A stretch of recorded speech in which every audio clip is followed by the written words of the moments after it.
It's crunch time here at the FIDE Women's Grand Prix in Kazakhstan as we're entering the 8th and penultimate round of the tournament. Aleksandra Goryachkina, who has been on an amazing winning streak, is leading the tournament by a full point. Just behind her is Tan Zhongyi. So anything can happen. The games have surely been very exciting. Follow the FIDE broadcast to not miss any of the action.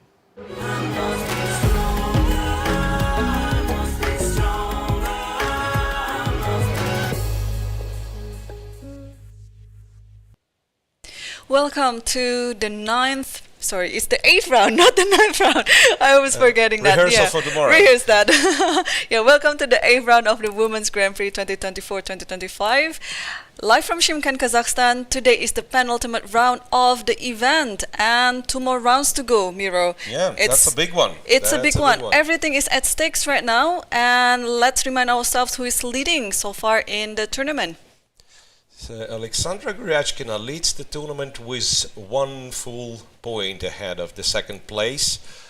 Second goes Tan Zhongyi, and the third is Stavroula Tsolakidou. So these 3 are for sure the main, well, not the main, but the only contenders to win the tournament. And Bibisara is on the 4th place, clear 4th with 4 other 4s. So it's like 4th place, 4 points, yeah, and then also on the 5th and 6th place joined. There's Koneru and Divya Deshmukh. Both players from India, Humpy Koneru and Divya Deshmukh. So why I said today's the big round, because theoretically Goryachkina can win the tournament with round to spare. It's not impossible. If she wins today, she has a tough opponent though. Yes, Goryachkina was white against Humpy Koneru, but imagine Goryachkina winning and Tan Zhongyi making a draw. It means the tournament's over in terms of who's winning it, and the last round will be turned into formality. Yes, and well, today it's also another big match between Tan Zhongyi versus Bibisara Assaubayeva, because, well, everyone would like to finish in the podium, of course, and you're right, technically we might have a winner today, depending on the result between Aleksandra Goryachkina and Tan Zhongyi, respectively.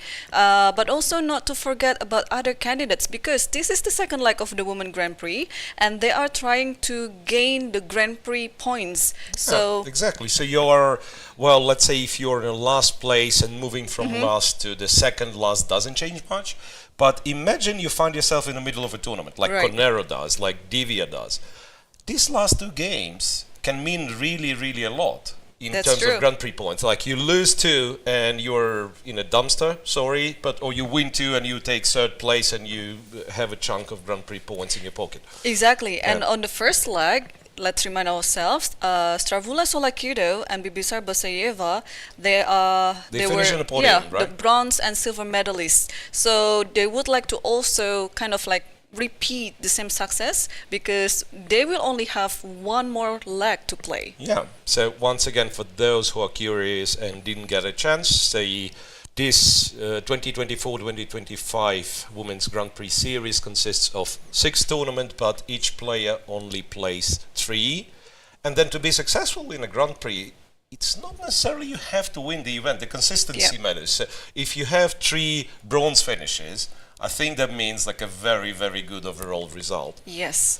Well, it means a lot, actually. And also, Goryachkina didn't play the first leg. So if she wins this one... Yeah, for her it will be 100% record, kind of, yeah. For 1 first place out of one tournament, which is great, of course. So Goryachkina started with e4, e5, knight f3. So far, no more information. And Koneru had kind of like a rest day yesterday after such a short draw against Elisabeth Paehtz. Well, we'll see. I remember Koneru playing like the fundamental stuff, like knight c6 and like, you know, all the main lines. Something tells me she might go for the Petrov, but no. No, it's knight after knight c6. Knight c6. And bishop b5 is on the board. The bishop went to b5. Yeah. So no Gioco piano for this game. Instead, we'll see the Spanish, but we never know which type of Spanish we're going to go, like whether it is the main line or whether it is the closed Spanish, which might be in the borderline of Gioco piano as well. And a6 is on the board. Or could it be the same Spanish that she played against Bibisara? It was the delayed bishop takes c6. A6, bishop a4. Ah, you mean Goryachkina? Yeah, this Yes. could be that she's going to play the delayed bishop c6 variation. Bishop a4 is already on the Bishop board. a4, and let's see what Humpy chooses to play against Bibisara, or rather Bibisara chose to play knight No, it was knight f6 and then bishop takes c6. knight f6, bishop c6. Yeah, so now it is up to Humpy whether she's gonna play for the main line. Yes, Knight and knight f6. f6 is on the board. Knight Okay, so Trying to let's recall. take a guess. Let's take a guess, Miro.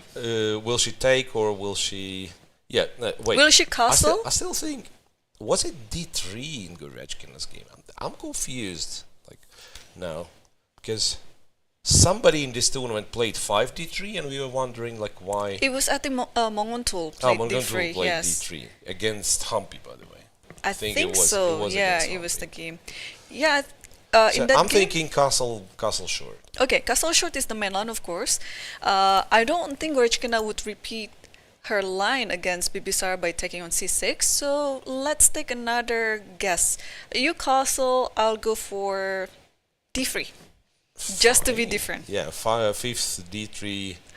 Yeah, possible. Yeah, but she Castle. castles. Yeah. She castles. Well, the thing with Goryachkina, she's normally very happy to play in the main lines, the most rich options and so on, unless she has very specific reason to go for a sideline. So, for instance, that's why I voted knight c3 when she was playing the French against Paehtz, because I thought, yeah, like if there is no particular preparation, then the main line it is. I was wrong back then, but now a bit of a revenge. So castle short, And bishop c5. Humpy went bishop to c5. Attempting to play some archangels, maybe? Yeah, I'm like now I'm very much confused with the names of these lines, because yeah, it can It can be transpose anything, one yeah. into the other. Yeah, It bishop can be to c5. Moller. Yeah, like b5, bishop c5, or bishop c5 at once. Yeah, by the way, it's still not too late to take on c6, go d3, and You're right. play your delayed exchange variation. You're right. Yes. Okay, so let's go. Let's check other games. Maybe like Tan.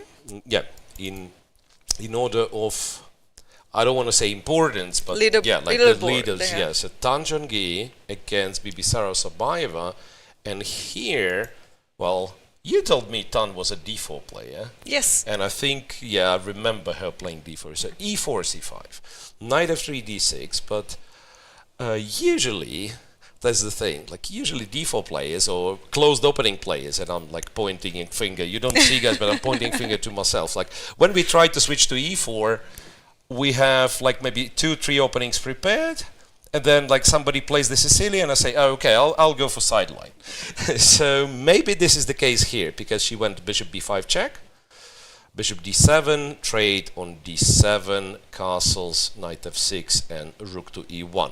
Actually, we can stop a little bit there, because knowing Bibisara's style of playing, I was a bit surprised that she chose bishop d7 Bishop line. d7, Because yeah. these days, if you really want to fight, knight d7 Yeah, is knight the way to d7 go. is known to be kind of more combative, so to speak. Bishop d7, there is nothing wrong with bishop Yeah. d7, but it's solid and it gives white quite a choice of solid continuations as well. So, and I fast forwarded here on a castle. However, c4 is another very important branch of this variation, having an option to play knight c3 after knight f6, because after castles, knight f6, rook e1, knight c6. I'm not sure. I mean, theoretically you could still go c4, but then you've played rook e1 in a position where, like, later on, white values every tempo. So rook e1 would be a waste of time. But I think Here, the idea of rook e1, c3 is the line. c3, yeah, c3 is the line. and d4. e6, d4,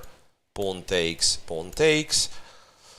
d5, e5, knight e4, and You can knight play to knight d2. Yeah, knight c3 as Knight well. c3 is also a move. Yeah.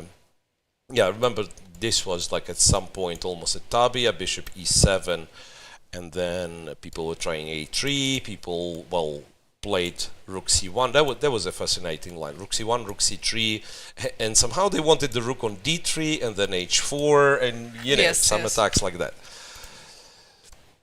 If white wants, he can easily make a draw here by simplifying. But something tells me Tan did not play this line to just make a draw. No, I think she tries this just to get a game. Also, after knight c6, what do you think of a move like b3? I understand that there is e5 afterwards, but if Tan is not so sure on what to do here, because I see only two moves, c3 or d4, first of all. Yeah. But if you want to go for the third option, b3 might be included. Yeah, something like b3 was also played. Well, theoretically, queen e2 is more sophisticated than rook e1, because, like, if we assume that everything played in the same fashion, here, knight e4, in that version, white doesn't want to exchange the knight, but threatens to trap it, like bishop to e7. Or rook d1 and knight e1. Rook d1, knight e1 is also there. I remember, this is like a very old theory. Bishop e3, and let's say bishop e7, knight e1. f6, f3, knight g5, knight d3, and I had a game like this where later on I played knight f7, my opponent played f4, and we had something like this. Very blocked center. I thought it was like no problem at all, but strangely this knight is passive, and white somehow slowly played h3, g4. So in my game I was worse. I ended up winning, but I was worse. It's a tricky line. Here, okay, we are waiting for Tan to pick one of the options.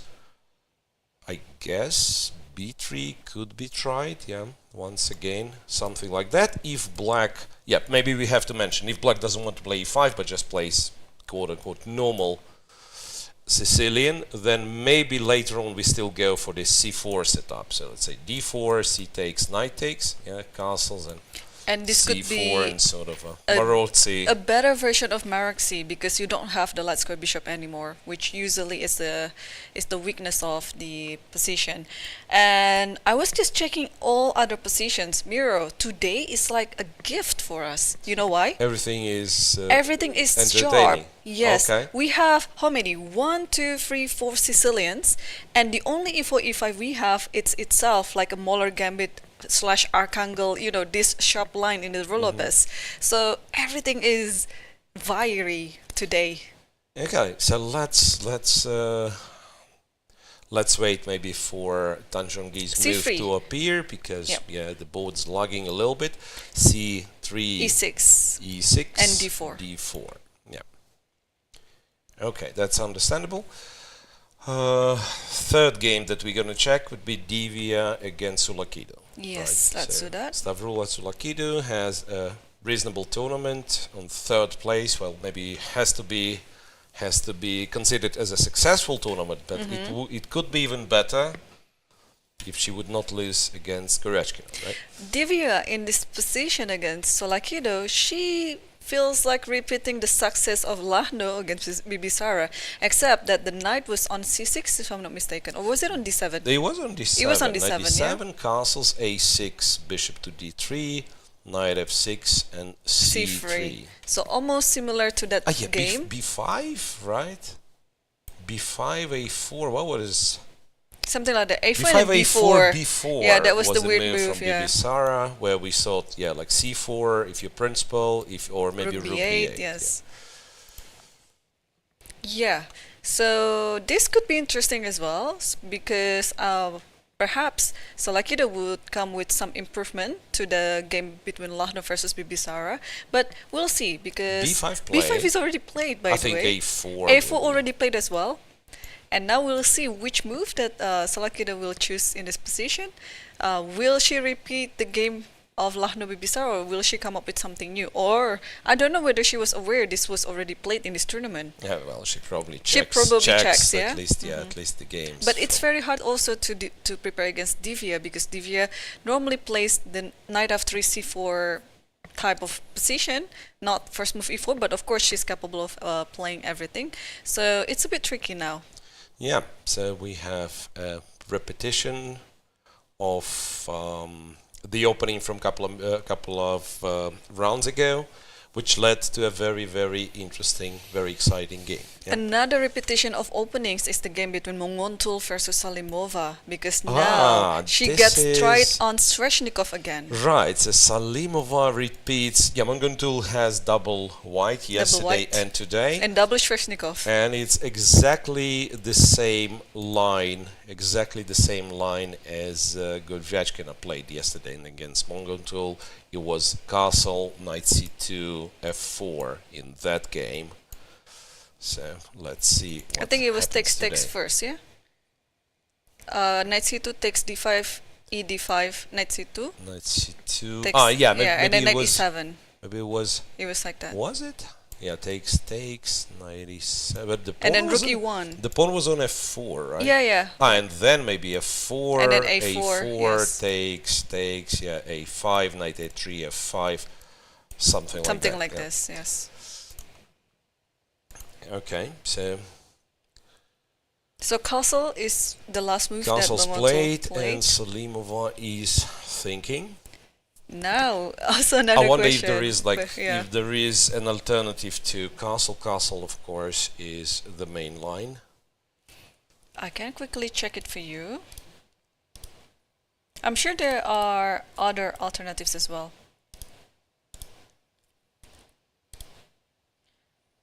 So 2 Sveshnikovs in a row for Munguntuul.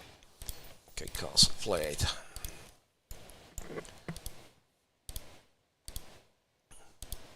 Castle and knight to c2 played.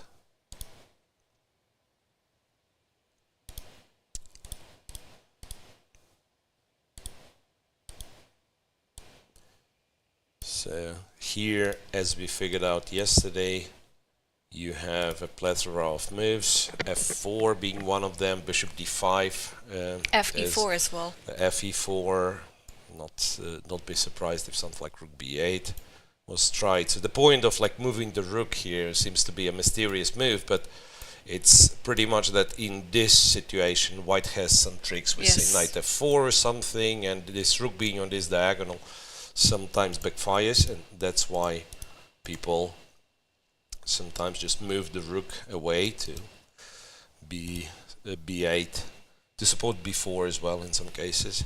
Yeah, rook c8 was played before. Rook c8. fe4, f4, bishop takes d5, even king h8. Yep. Okay, so that makes it 2 Sicilians, or 3 Sicilians rather. 4 Sicilians. Because which one is? Lagno Paehtz, it's also a Sicilian. Lagno Paehtz is also a Sicilian. It comes from a Sicilian. Yeah. And this is a very Bishop interesting c4, preparation. I'm ashamed. I mean, every time I see this, I'm ashamed that I didn't check it before. Bishop c4, e6, bishop d3. Perhaps we have to also show what's happening after knight takes e4, because that's the most do you know what happens after knight take e4? Because I'm not sure. Queen h5, I think. The point is queen h5, and let's say g6, queen d5 is relatively clear, hitting f7 and the knight, but queen h5, e6 is... Oh, I think okay. is an option, and you have I remember there was a funny Magnus's game when he went for this and he blundered something. Yeah, it was Magnus versus Ian Nepomniachtchi. Queen It's h5, queen h5, e6, and e6, what did he do? Knight e6. Knight e6, yeah, bishop e6, bishop e6, and queen e7. Queen e7. Yeah, so this is something not to do. Yeah, this because you move the bishop and knight g3 happens. So only move was bishop f7, but it means you give up this bishop and it's already losing. Yeah, but in what's white's reaction to knight e4 in reality then? In reality, after that, queen h5 is one of the moves, of course. Yeah, but e6. also the most critical line after knight takes e4 is bishop takes f7. Bishop f7, king f7. And queen h5, Queen h5. queen d5, queen takes knight. Yeah. Okay. Yes. So whatever you do, queen d5 is there, and then just take the knight. Black is totally fine because the light square bishop is gone, and black will have this pair of bishops. But it is a game. Yeah. But seeing this, bishop c4, e6, bishop d3 if you are not is prepared. mysterious. Like, what's that? No, I think I can explain Elisabeth's reaction. If you're not prepared against this line, of course, you don't want to take on e4 because that's going to be quite risky without any preparation beforehand. Yeah, no, I So that's understand why this. e6. So Elisabeth is fine playing the Richter, or what is called the Sozin attack, right? e6, after knight c3, we are transposing to a Sozin. Now, I'm surprised with Lagno's move, bishop d3. Is it like really a theory? Because it just looks like if my student beginner would play this, I would say, you're moving the bishop for the second time. What are you doing? Yes, yeah, it's hard to It explain. is surprising. But I believe, like in Lagno's case, it must be some deep computer preparation. And I'm just trying to make sense of it, because like you could play bishop d3 at once, right? There is nothing wrong. I mean, if you wanted to. Well, I wonder, like theoretically, where, I'm looking for, looking for the position where you do not want to have e7, e6 in the Sicilian, which is not easy to tell, right? So the only version I can come up with, then maybe black switches to play the dragon, Yes. and then you don't want to have e6 in the dragon, which is debatable as well. This is also one of the tricks that I remember Aronian pulled against Ray Robson. He played the bishop d3, but after g6 he comes to bishop e2. So there is this method of wasting a tempo with your light square bishop in order to get the position that you wanted. Yeah. So after knight c6, white just captures, castles, goes c4, goes knight c3, castle short. This is it. And at least on my relay board, there is no next move from Lagno yet. No. Yeah, castle is the last move on this Right. board. For what I know, these positions were considered to be like completely harmless for black. So yeah, white would never do this, but recently they are getting kind of re-evaluated, and black has to be careful not to get in trouble. And basically, you just want to play b4, b5. Let's say b4. I don't know. Maybe black has d5 in this case. So I'm just like highlighting the plan, and then you go b5. And let's say if black goes c5, each of you getting, kind of the outpost. White on d5, black on d4, but black knight is like extremely far from d4, and I would guess this is like slightly more pleasant for white, because also you can try to push the pawns forward, and in some cases this majority actually creates the passed pawn and so on. So it's a long game anyway. It's more of a deep strategic positional battle, which may be what you want to have against Elisabeth Paehtz, who doesn't have a great tournament. And when you don't have a great tournament, as we were discussing yesterday, the part of you just doesn't want to be there, and your least favorite thing is to like keep concentration for 4 hours. So you could play like a very sharp game as long as it's quick. Like, Right. I want a crisis in a couple of hours. The way it finishes, I don't care anymore. I win, I lose, I leave, right? But like this, keeping this slow tension for hours leads usually players who are like out of shape. That's the worst for them. It usually leads to them like losing patience, going for something very active when it's not there, and might lead to a loss. So I think that it could be a part of the strategy. Yeah, it could be it. And I was also checking other games, Miro. I don't know which one shall we look at, because every single game today is so interesting. But probably go back to Goryachkina versus Koneru. Yeah. Let's Because see. Wow. because she finally chose a variation which I'm yet to figure out what it C3. is. Castles, d4, bishop, Okay, b6. bishop b6. I think I've seen it, and first time you see it, it's a very surprising line. Knight e4. Yeah, I think here, like after bishop b6, The computer is very critical of this line at first. Okay, at least that's if memory serves. Like, yeah, the bishop c5, bishop b6. The computer was laughing and saying white is much better, but then somehow it's very hard to prove anything. Knight c5, bishop c2, knight e7. After queen moves, you go d5. Yeah, I guess like queen d1, d5 or something.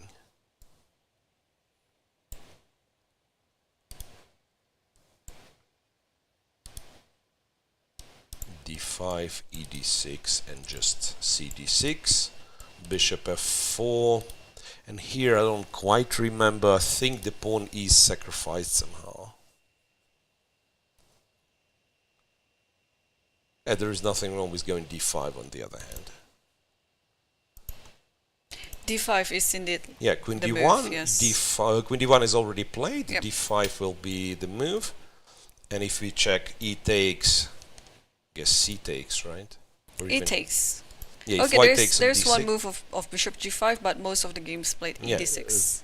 Queen d6, Here, yeah, you can play c d6 or queen d6. even queen d6 was played, yes. C d6,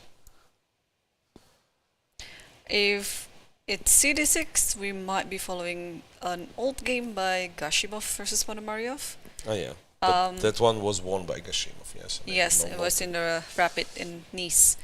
So rook e1 was played, h6, knight bd2, and so on. It looks like a normal position for both sides. So probably you just want to go against the, how do you call it? Is it an IQP? It is like well, an IQP. sort of. It's Yeah, sort it's of, an right? isolated pawn. Yeah. Well, I think it might be a difference in terminology a little bit, because we Usually, in kind of yeah. Soviet school, we used to call any pawn which doesn't have, like pawns on the next to it, we would call it, okay, it's an isolated pawn, therefore isolated pawn position, right? But I think the IQP, isolated queen pawn, that is IQP stands for, this structure is usually referred to the queen's gambit structures when the pawn is on E file, right? So this would be like your normal IQP position, or with white having the D pawn and black having the pawn on E6. This is a little bit different, but yeah, still. So this structure you can easily get from the French, right? Remember we were talking when Goryachkina was playing Paehtz that there is this E takes D5 move, and then DC5, bishop C5, and you pretty much have it. Or the other Sicilian, yeah, with this, remember, knight b5? Yeah, that that's one. the one as well. Alright, so D5's on the board.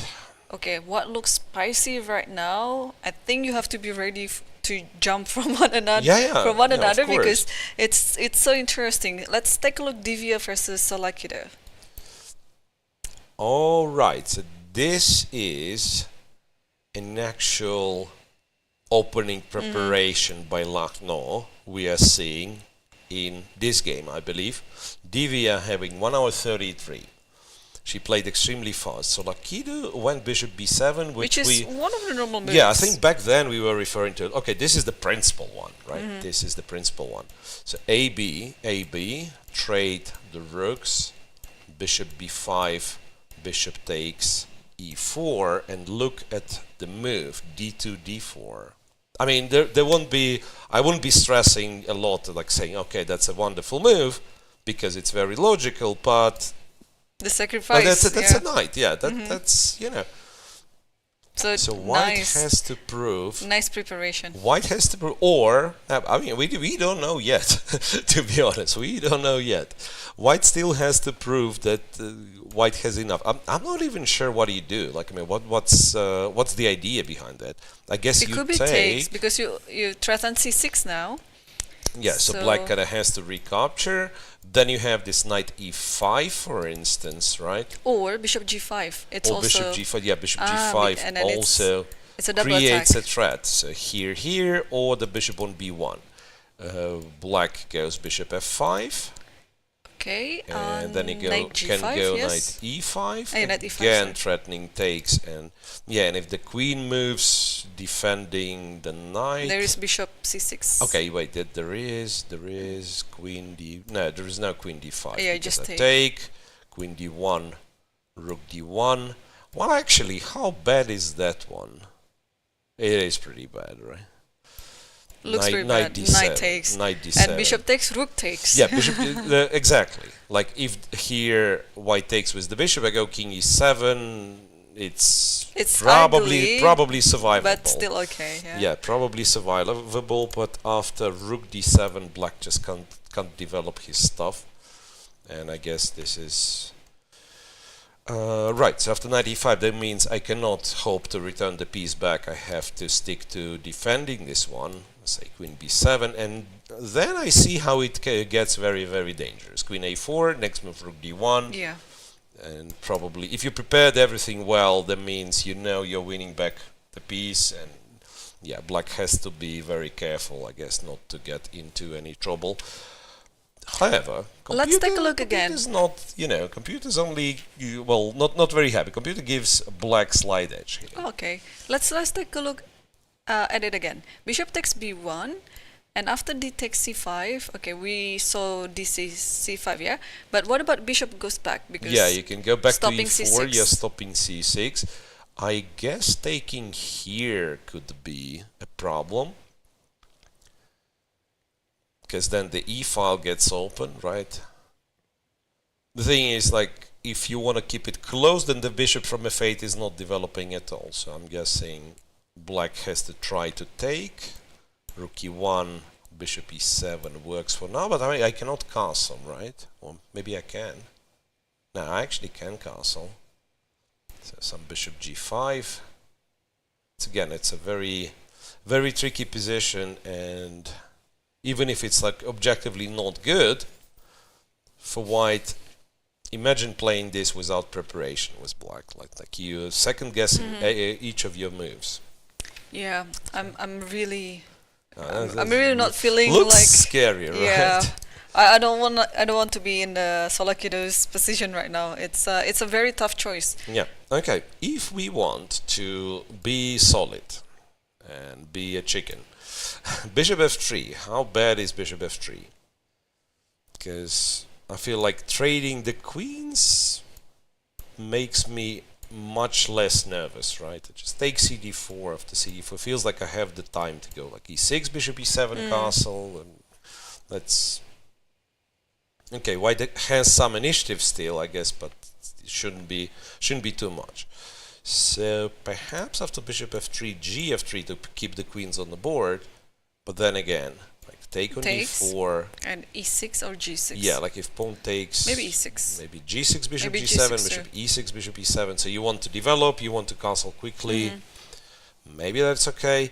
But again, if you didn't check it, that means you don't know. And now you're sitting and calculating this line. Should I take the knight? Should I try to? Yeah. Am I too scared? Maybe I should develop immediately and castle. Maybe the move is bishop C6. Just switch to defense immediately. So that's a tough task. That's a tough task. Yeah, so many moves to calculate as well, and so many branches. Like also, we haven't taken a look, for example, CD4. It could be a move. Yeah, CD4, and then the question is like if white takes with the pawn, if white takes with the knight. And maybe queen takes at some point, because like taking twice on F3 could also be dangerous. Like I can imagine even this, like knight D2. You think, okay, I trade the queens, but then are you okay there? Also not clear. Knight B6 could be a threat, develop the bishop, go rook A1 quickly, can be a threat, anything. Like seriously, it's a very, very, very, very cool piece of opening preparation, because no, I really like this type of preparation. Even though the computer says black is slightly better, but it's practically for human. It's hard if you don't have any sort of idea or knowledge behind this. Right, and moreover, that's kind of the real novelty, right? Because there is not much bravery in, let's say, checking what is the first line computer recommends. And I check this and I play the first line of the computer, aka the strongest move. But then there is 100% guarantee my opponent checked it at home, right? And finding something like this, which is criticized by the computer, but in practice tends to be very hard to play. This is really cool. Let me check if there is any games on this line. And Yeah, there apparently, are. there are. D4 is the main line. D4, Wow, and so we many have games. like some cool names there, I believe. Actually, let's take a look at Hare Krishna's game as white in this position. So he also played D4. Remember, we talked about sharing the files among the national team. So probably it's well known within the team. Yeah, so Bishop B1. B1. And black was MVL.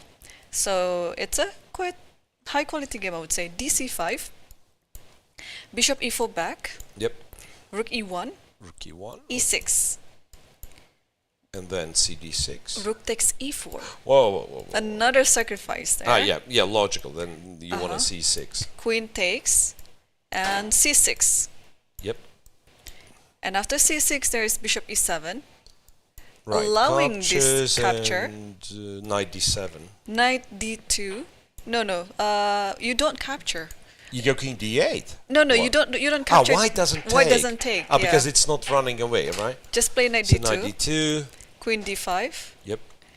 and now you capture. Now you take on D7. Knight D7, Knight E7. Queen A4, Queen A4. So there is a pin. Queen B7. You Queen B7, protect the yeah. knight. Bishop C6, Queen C7, C7. Knight C4, and the king is still stuck in the Yeah. center, by the way. White, D5, black still can't castle because D7 is hanging. D5. Knight E5. It looks very weird, allowing this knight to attack. Yeah, Queen. But you take it, and after Bishop D7, King D8, King D8. and after Queen A8, Queen takes D7, and the king will not escape. You have all these checks via Queen A4. Alright. Queen A4, and Yes, it's just and then a it's all perpetual. perpetual. Yes. Wow. What a That's game. a very long line. Yeah, And I let's guess it see. is pretty well known among the elite players, I guess, because this was a rapid game actually. And to walk into this type of line, if you don't know anything, it's frowned upon. But it seems like MVL knows his line, of course, and it was played 4 years ago. Yeah. So now the question is how well Tsolakidou is prepared, because even if you checked this line some time ago, Yes. but you did not expect it to happen today in your game, like how brave are you to say, I remember once it was played, Bishop B1 was good. No, you have to sit and calculate and check, right? And the more you're calculating, I think the less convinced you are that you have to take the knight on B1, because really the position is so rich, it's impossible to exhaust with calculation.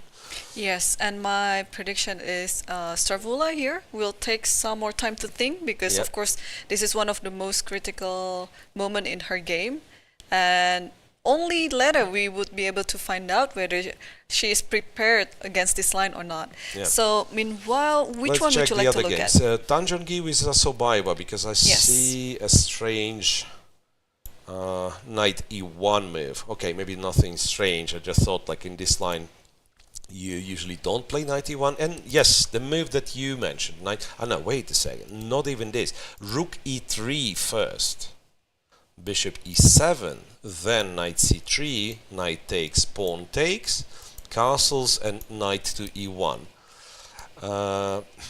If I've ever seen somebody, let's say, not hiding their intention, that this is the case. Rook E3, knight E1, it's almost like, I'm going to checkmate you, Rook H3, Queen H5, sacrifice on H6, Right. very straightforward.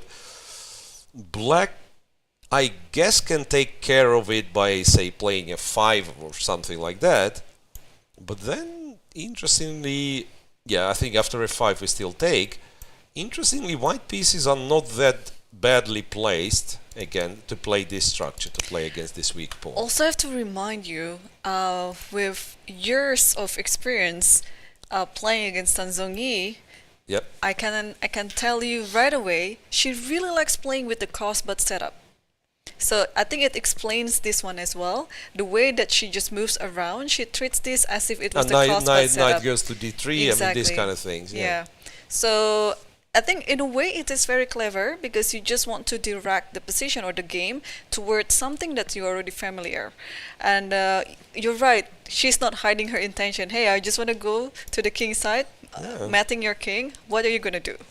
Yeah, and this could be almost like the last moment for Bibisara to react, because like you play something slow and you might be not in time, right? Queen h5, and then f6 you can already go rook h3, h6, bishop h6. I think you can also afford a move like queen g4 because f6 probably after all the takes you have to take with the rook even. Yeah. Here, yeah, maybe. Like maybe you have to play f5 even here because f6 there's all sort of ideas. Yeah. Yeah, but seriously, after queen h5, I don't even see how to stop rook. Yeah, maybe g6, queen h6, f5 again, something like that. Yeah, so there is f6. There is bishop to g5 move, which I'm sure is predicted already. So where does the rook go? Yeah. Here, here. And then because white no longer has this bishop to sacrifice on h6, at least you survive queen h5. Yeah, well, you survive for now. There is no guarantee you'll survive later, but yeah, queen h5, you can go h6. And some rook c8, something. But yeah, but the feeling is black you cannot really play this game without f6.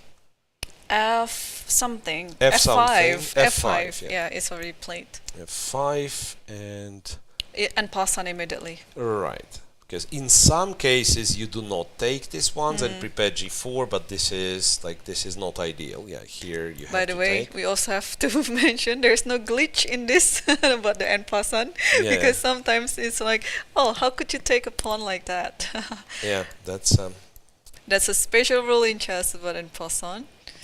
So yes, EF already, and now Bibisara is thinking normally you would like to take with the bishop, but is there anything wrong taking with the rook now? Rook takes and putting the bishop on d6 is another, and double up the rook on another f-file option, right? Because like I first shown capture with the bishop, because this structure usually happens with the pawn on b2 from the knight d2 French lines. Right, and then the point of capturing on the d6 on f6 with the bishop, because bishop attacks d4. Here d4 is safe as ever, then maybe the bishop is just stupid on f6. But maybe in this position, if you take with the bishop, you'd like to play e6, e5. Yeah. So after knight d3, rook e8, and you still are trying to get this idea. Rook e8, and then let's say, yeah, white probably has to stop e5. Yeah? White probably has to stop e5 because alternatively, it's not even clear what I do. Yes, I guess it's either a 4, after which, by the way, it's not d4. Entirely out of question. It's probably not probably great. There's knight c6. Sorry, probably knight c5 not great, even. right? Ah, yeah, you do have knight c5 as well. Knight d4, knight c5, and then take on d4. Yeah. That's also. But I think it's safe to say both captures are okay. Bishop after f6, or f5, ef6, yeah. Bishop takes, but also, yes, as you said, rook takes, bishop to d6, other rook to f8. This is also a sound queen to setup. f7 sometimes, yeah.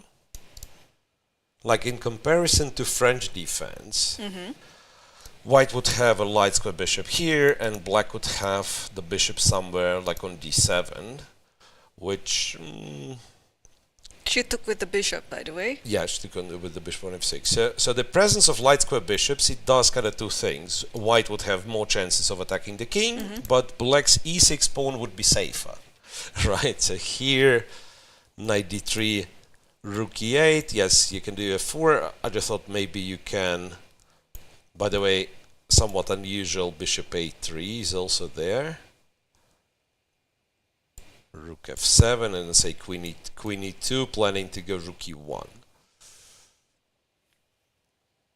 Yeah, tricky. So it's a tricky position, but let's go. Okay, I just want to inform you the game between Goryachkina versus Koneru. They already traded off the queens, so it's gonna be kind of a positional battle right now. Queen takes d6 was played, queen d6 and c d6. Right. So I think white has a little edge there because of this pawn, of course, and now it is up to Koneru whether she could defend this position or not. It's just a slight worse position for Koneru because of the pawn. Otherwise, it's totally a game. I'm trying to recall because I'm almost sure I've seen a game where black sacrifices this pawn and gets pair of bishops, but I can't possibly think of how it happens. There was like if I had to make up this stuff, it would be like rook d1, you know, knight f5, bishop f5, rook d6, but it doesn't make any sense. No. Yeah, it feels like this one weakness on d6 should not be enough for the real advantage.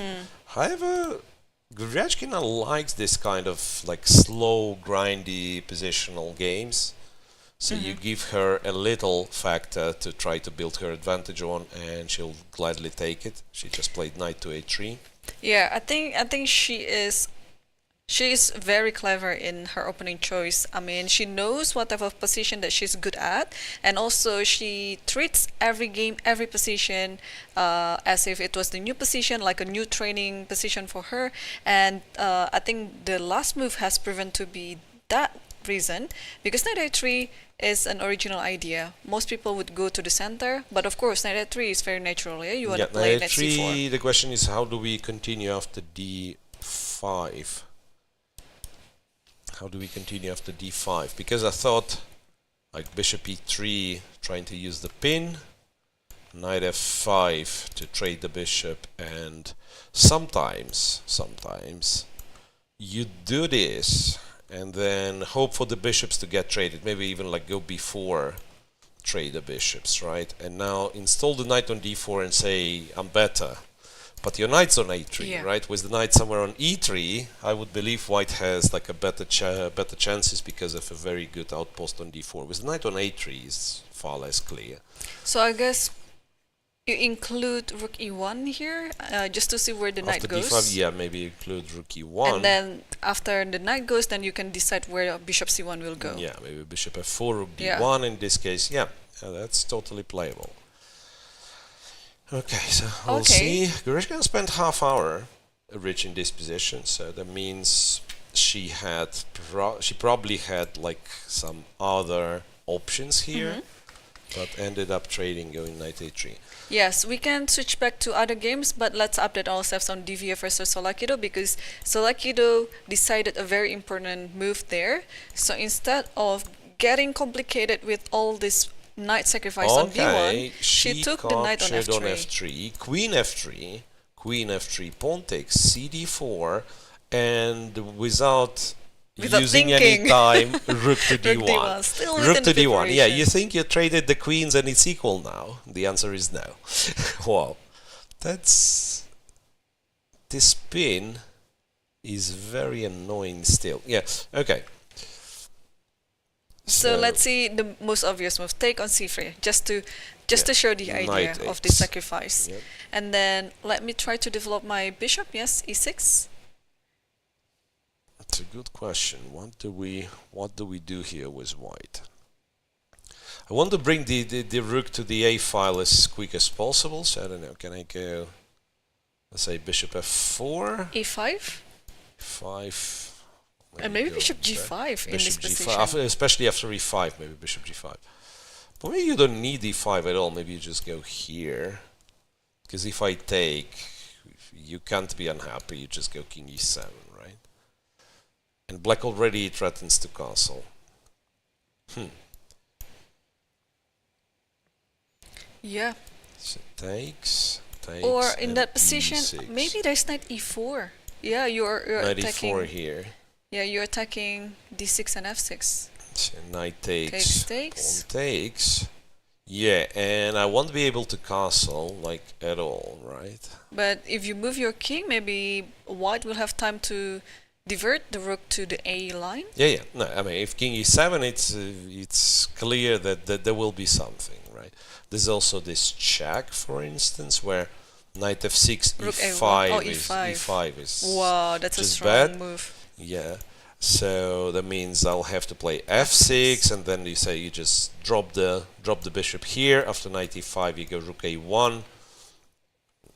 Seems like I won't be able to develop, and then the b pawn starts moving forward. So Still not out of the woods despite the queens are traded. And also Divya on 134.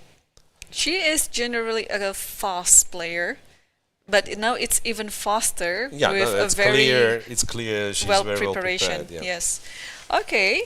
Let's quickly check the game between Lagno versus Paehtz.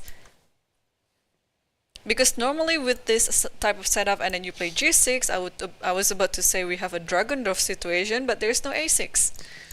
Queen e2, bishop e6, bishop d2, b8, b3, and g6. So not yet clear what plan White's prepared to go for. Computer likes White, 0.6 advantage. But I think it's a normal evaluation in such a position, yeah? Yeah, could be. I don't know, I still want to go for b4. Alternatively, well, can you play c5 here immediately? It's a very typical pawn sacrifice, I agree. Okay, let's see two moves, takes and d5. Yeah, so Which if one? they Takes take, first. maybe we have to explain, right? So if they take, usually White would try to win this pawn back, and if White succeeds, then it means like Black's queen side is So you'll compromised, try very weak. knight I don't know, rook a4. c1 or knight a4 first. Maybe a rook c1 to start with. Let's say if like Black just does something, knight a4. Now if White takes, it's set, so maybe knight d7, and even like a position like this, bishop c4, and then a queen takes. I have some inspiration from other games. Whenever there is bishop c4, I'll just let you capture my bishop. On e6. But that's gonna be bad in this position, I know. Yeah, But that's just an idea, that's an idea. Well, as long as Black cannot bring the knight to d4, right, this structure is not great.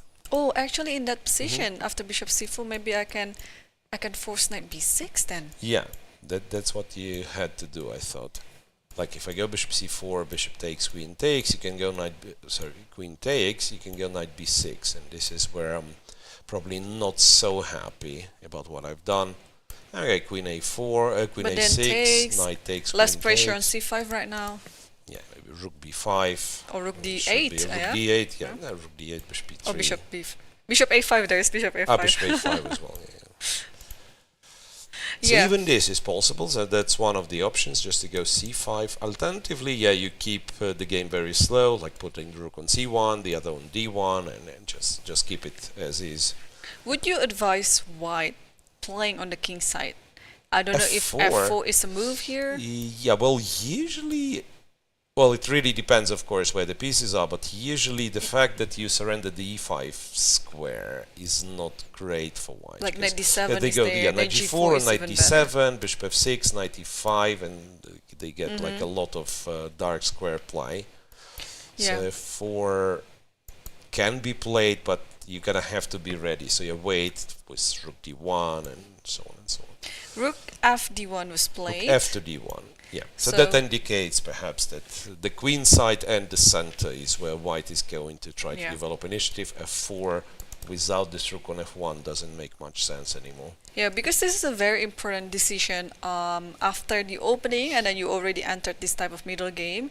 Which side of the board that you're going to play? Definitely not the queen side. It's either the center or on the king side. And there's so many typical ideas that you can juggle from, and then you just have to choose which one is suitable for the position. So rook f d1, I think it also offers flexibility in Lagno's pieces there, and it's going to be a long game, I would say. Or Yeah, it looks like it's going to be a long game because, like, in order for this to resolve, say, even structure-wise, remember, like, usually the most strategically complex games are where the structure is not defined. And this one. This one Black is one can of them. Black can go for d5, right? Black can go for maybe move the knight, go for f5. So too many plans, Yep. right? So it's easy when you have the center blocked. It's a king's Indian. You go for c5. He goes for f5. We know what we are supposed to do. Here, like every tiny little move can change can change not only the evaluation but also the plans. The plans, And exactly. what you were talking about the rooks, even like yes, rook fd1 defines a lot, but also like you could play rook c1. C1, You can make an argument for rook b1 and then b4. Yeah. So each move, because you still don't know how the structure in the center going to look like, each move you're looking for not only for kind of a good move but also the most flexible. Right. So I play this, and now if she opens the center, the rook is good. If she closes the center, the rook is good. I mean, this type of thinking. Sometimes not even like calculating the exact lines, but just like philosophically. Yeah, okay. Rook on d1 is well placed. Yeah, so looks like everything is pretty much a game in this position between Lagno versus Elisabeth Paehtz, and I think you mentioned it earlier, it is a very good decision by Elisabeth to kind of choosing this type of variation due to her tournament situation. So we'll see if she would finally score her first win in the tournament. Yeah. 2 games to go. There's not many games left for her to prove the first victory. And I think we can also quickly check what's happening in the Munguntuul versus Salimova before our first break. Yeah. Because it is kind of like the repetition of what Munguntuul did yesterday. Yeah, so let's just quickly mention that Goryachkina Koneru got stuck after knight a3. They have this endgame, and Koneru thinking maybe knight a3 is a new move, but this we expect also to be quite a long game, right? Tan with Assaubayeva we've seen. Yeah, this one. Rook to c8, e d5, knight e7, rook e1 was played, right? Yeah, it was played. It was played, and then Goryachkina, I think, played f4. F4. While Salimova went for rook to c8. Yeah, which is of course another possibility in this setup. Yeah, I think she just wants to delay this idea. So what about a4 in this position? Yeah, a4 is always a question. I'm thinking, could it be that rook c8 indicates these intentions? Rook to c5 and attack the d5 pawn. So I'm just like trying to make it different, because like you can try to play as Goryachkina did, right? You can take a4, you can go a5, maybe have rook c5 later. But this would be more or less the same game. I'm just like thinking, does this rook ever go to h4? Just I see this clear fourth rank, and I thought, yeah, but like to be really different from the previous game, this could be Black's plan, attack d5, which I'm not necessarily saying is great. Even if you win the pawn, still you have a bunch of weaknesses. Like I said, rook d5, queen moves somewhere. Probably there is a concrete line there after rook c5. I can try to play knight b4, and after a5, knight c6, and allowing this trade, and then you go for the opposite colored Knight bishop position. c6, pawn takes, Yes. yeah, b a4. Then queen takes or rook yeah, takes. and you take a4 and you're not losing the c pawn. Yeah, like if you keep the c pawn alive, I agree that's a problem. Or you can actually exchange that pawn with the a pawn too, like in some cases. Yeah, queen b6 maybe. d6 is, oh sorry, the rook is on e1. Yeah, here. That's a tricky one, because d6 is easy to defend with opposite colored bishops. You just put the bishop on e5, right? If black takes it, I kind of feel that black is never, in fact, black never wins this kind of positions, even if he wins the pawn, because these guys with opposite colored bishops, they're always weak, they're not very flexible. So white's main worry is not, let's say, lose the pawn on the queen side. White's main worry was illustrated yesterday, the checkmate. Yes. If you're getting checkmated, this is usually not a good recipe. Right. Okay, so very intense game. Very intense pay round. attention. Yeah. 1 hour 33 on Munguntuul's clock, so she's done her homework. She's very well prepared. And same goes for Divya, 1 hour 34 in the position which, like, us at least, we see it for the first time ever. Yeah, so some cool preparation after this first hour of play. All 5 games in progress, and in some cases, well, players are in the home preparation. Right, and yeah, such a beautiful preparation by Divya, and also by other players here. And while we are going to take a break, let me give a friendly reminder about tomorrow's game, because tomorrow is the last game of the tournament. We will start 2 hours earlier than usually. So local time, it would be at 1 p.m. instead of 3 p.m. So make sure you're not late in watching the broadcast. So yeah, see you in a few minutes after the break.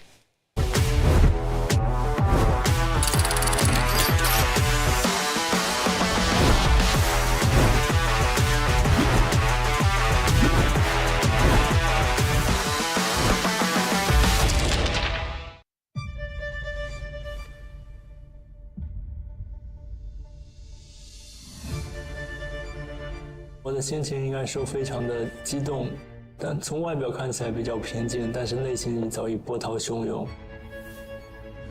后来去休息室也大哭了一场，就是情绪很难用语言来形容吧，一种如释重负的感觉。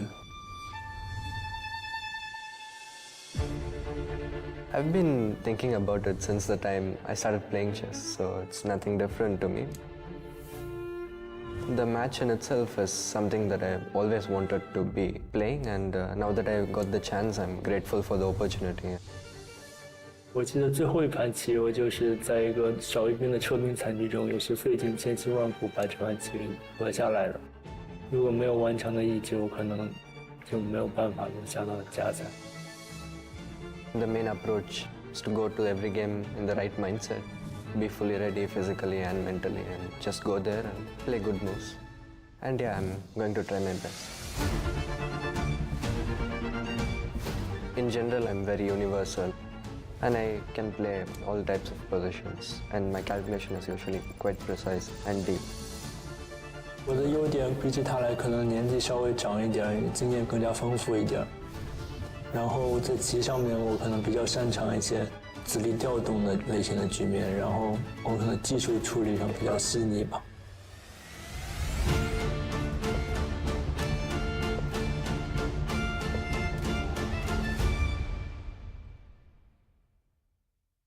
Chess is more than just a game. It's a tool for empowerment, connection, and transformation. In 2025, FIDE is proud to launch the Year of Social Chess. We believe in the power of chess to bring about positive change, from therapy and education to rehabilitation and inclusion. Social chess is our way to build a better world. The Year of Social Chess will introduce groundbreaking initiatives across the globe. Monthly themes will address critical social challenges: chess for protection in refugee camps, chess for cognitive health among the elderly, and even chess for addiction recovery. Through this initiative, we are mobilizing communities, conducting research, and creating opportunities for all to experience the joy and impact of chess. Join us for online chess events, global conferences, and even a documentary film festival that will showcase the power of social chess. Let's make 2025 a year to remember. The Year of Social Chess is here. Let's change the world, one move at a time.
Welcome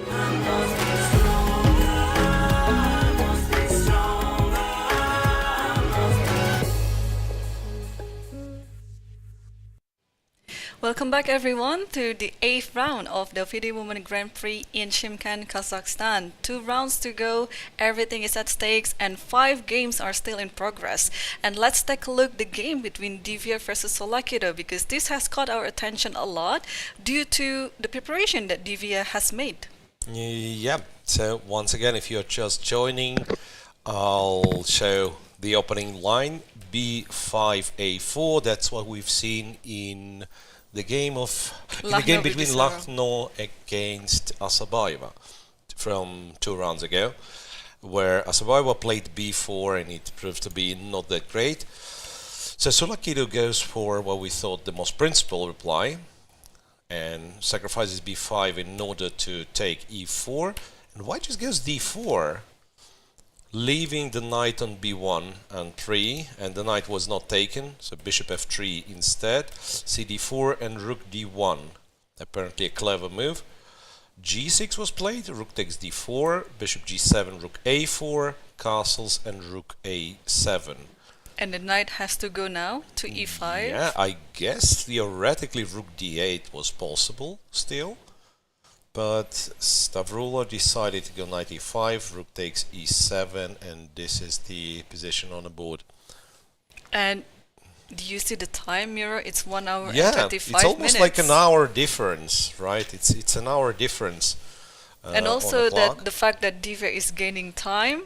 Do you think on move 18? On move 18, yes. And okay, it's a very good opening choice, variation choice by Divya, and a good preparation as well. Yeah, so I'm guessing like rook d1 we've seen was played very fast, and I don't think she analyzed, because there's a lot of variety in this position. So of course if you prepared rook d1 you've analyzed d takes c3, and then after that or any of those you just checked, okay, I take, I go, well, you play what she played in the game, but maybe you don't have that much of a knowledge about this position because it's like too many things. But yeah, nonetheless played very, very fast. Yeah. So I guess in case of knight f3 we go king g2 maybe. But king g2 there's knight h4, knight f5. h4, king f1. I mean, I just didn't want to drop the h2 pawn. Knight f5. Knight f5 and something like rook to b7. Yeah. White maintains the control, yeah? Yeah, the very strong bishop controls e8. In some cases, the attack on f7 will be quite annoying. I think white's better in this case, which is kind of confirmed by compute evaluation. And says this position is 0.4 in white's favor. Combined with the clock situation, I think Stavroula should be like really, really careful not to lose this game. That's a dangerous position to be in. And also dangerous time situation for her as well. And yes, let's also make a circle around the other games. Let's take a look what's happening in the game between Goryachkina versus Koneru. So Goryachkina, Koneru, well, not much to be honest. Knight a3. I'm a bit surprised to see rook d8. Kind of not stopping knight c4 at all. Knight c4 played. Bishop to c7. Rook e1. And Koneru thinking again. Probably using the fact that after knight c4, white will be able to push d5 or d5 with the tempo. Maybe she was aiming for that reason. Yeah, so she wants to go d5, maybe d5 eventually, but now you have to react to this knight being hanging. Knight c6, I guess would be the most natural, but then white has a choice. One of the moves that I'm kind of looking at is this bishop g5, because f6 is not clear if you're happy to play f6, and if you don't play f6 that means you have to go to f8, which is once again very passive. So big question how to react to rook e1. Oh well, I guess bishop e6 can be a move. Bishop e6 hitting this, and then knight e3. you would prefer to play knight e3 after you develop the bishop, right? So knight e3 is not great, but maybe you can do something else. Maybe you can even play knight d4 or knight g5. Yeah, knight g5 could be better. Like knight g5, bishop c4, and you take e7. h7's hanging, and you want to develop to e3 or f4. Yeah, c7, bishop is hanging. So it's like a double attack. Or maybe this is actually the concrete way to respond to bishop e6. Just play knight g5. Yeah, it's like the line doesn't end here, because after, say, bishop b6 even, bishop h7, king f8, white, white has to move the rook. And say in case of rook e1, there's g6. I mean, the line kind of goes on, right? g6, you go bishop e3, king g7, bishop d4, and it's a mess. So there's a lot of stuff to calculate for the players, of course. After rook e1, so Humpy needs to be careful. Yep, and probably we can switch to Tan versus Assaubayeva. Yeah, so again, the reminder, Goryachkina is leading the tournament. If she wins, it's very likely she wins the tournament today. Tan Zhongyi with white against Bibisara Assaubayeva. That's another very important game. Tan Zhongyi is 1 full point behind Goryachkina, so desperately needs a win as well. Knight e3, rook f e8, and to be honest, I was surprised with rook f e8. I thought like rook a to e8 comes almost automatically, but it's not impossible that the c file will be used for the other rook. So rook to queen to e1, queen f7, h3, rook c8, rook e2, and b7, b6. So rook e2 in order to develop the bishop on f4. b6 covers the c5 square. And bishop f4 is on the bishop board. f4 is very on the board. quickly by Tan there. So bishop f4, bishop will go to g3 possibly. But the question is, does white have the way to increase pressure on e6? Because now, like say, you have two pieces on the e file, but black managed to defend the e6 pawn. Black's counterplay maybe will be knight a5, knight c4. Getting the knight here where it controls the e5 as well. Speaking of black's contemplate, it's not clear where black's real contemplate is. You can dance around with this knight, but the c3 pawn is well protected, and e5 is very unlikely to happen anytime soon. So this position, white is slightly better? I feel like white should be slightly better. Yeah, one thing to check would be this, and I don't have a lot of trust in this kind of lines, but who knows. Namely, black gets what, 2 pawns and the rook for 2 minor pieces. Yeah, because you attack this and you try to knight c2. But even a position like that, so your 2 pawns are not very dangerous, and it's tremendously strong dark square bishop, right, with this blockade on e5, so even a position like this is probably acceptable for white. Yeah. But nonetheless, this is an idea to complicate the game by capturing on d4. Otherwise, black has just to sit and wait. Okay, so also, well, rather a slightly better position for Tan, but it's still a game. Yeah, it's a long way. Yeah, it's going to be quite a long game too. And what clarifies a little bit soon is Munguntuul versus Salimova. Yeah, that's a forcing line that we thought. Rook to c8, knight b4 was played. So not my a4, but knight b4 immediately. e4, bishop to f1, a5, and knight to c6. Well, somewhat similar to what we were discussing. Now, knight takes, I guess, is forced. Yeah. Well, you can play queen, but technically not, right? No, but knight e7, bishop b5 is there. Yeah, but maybe not even knight e7. Maybe just be bishop b5, keep the knight on c6. Yeah. Because you would probably still want to take with the pawn if black takes. So I guess black has to take.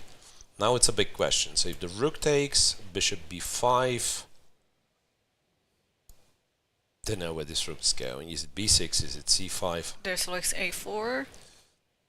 And usually in this type of games, I mean, I think it's been played in many games, okay, with different move orders. Usually it's ended with a draw. I think that's why it's a crossroad for Salimova right now after d takes c6, whether she wants to play queen b6 or something like that. You can play queen b6, you're right, yeah, and then queen d6, rook c6 or something like that, yeah. Well, the thing is, here, after rook takes and bishop b5, rook b6, white would have queen d5, stopping the d pawn physically, then going a4 and so on. So maybe more precise would be to go rook c5, where there is no queen d5 anymore, and after a4 you go d5, and you want to go d4, and this could still be, you know, sharp, because... Or maybe rook e5, I would say, instead of d5, because so first I'd like you to want free to my let rook, the rook here, and then you want to go at d5, any point I f4. can play d5, yeah. But Yeah. now f4 could be the main move.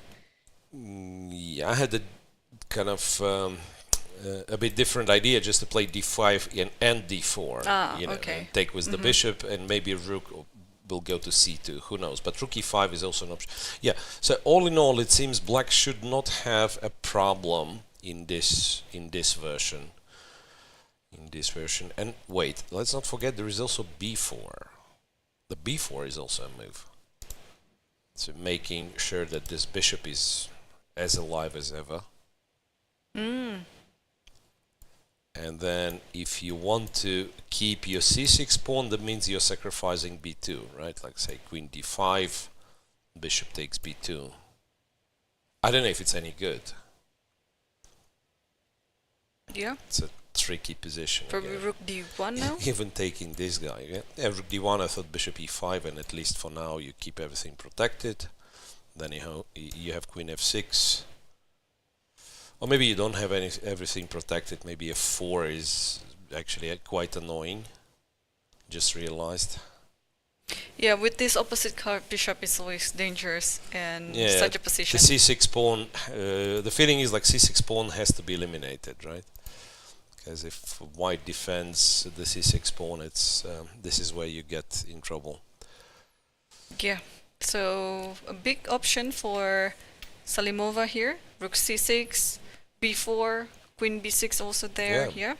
So quite a choice. Yeah, quite a choice. Let's take a look at Lagno versus Paehtz. Lagno versus Paehtz. Because I think the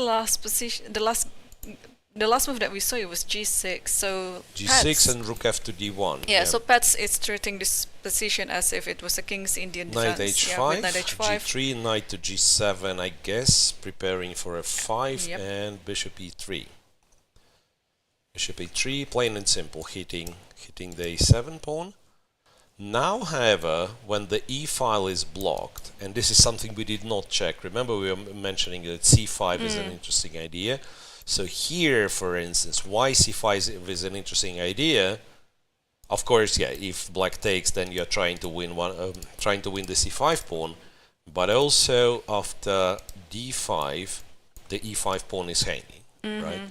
When we put the bishop on e3, and let's say black somehow defends it, goes queen c7. Well, Wait, is it really hanging though? Because there's bishop f6 actually. e5. Instead of where? bishop Which e3, one? the line that you mean analyzed. this line. But bishop c5, d2. bishop was on d2, Bishop yeah. on d2, yeah. So c5, d5 take. There is bishop f6, but it's okay. It's a pawn. We can discuss Yes, like how much yes. compensation black has, if any, but at least it's a pawn. No, but what I mean here, after bishop e3, this c5 is no longer a move because black simply plays d5 and is very happy, I guess, to have such a center.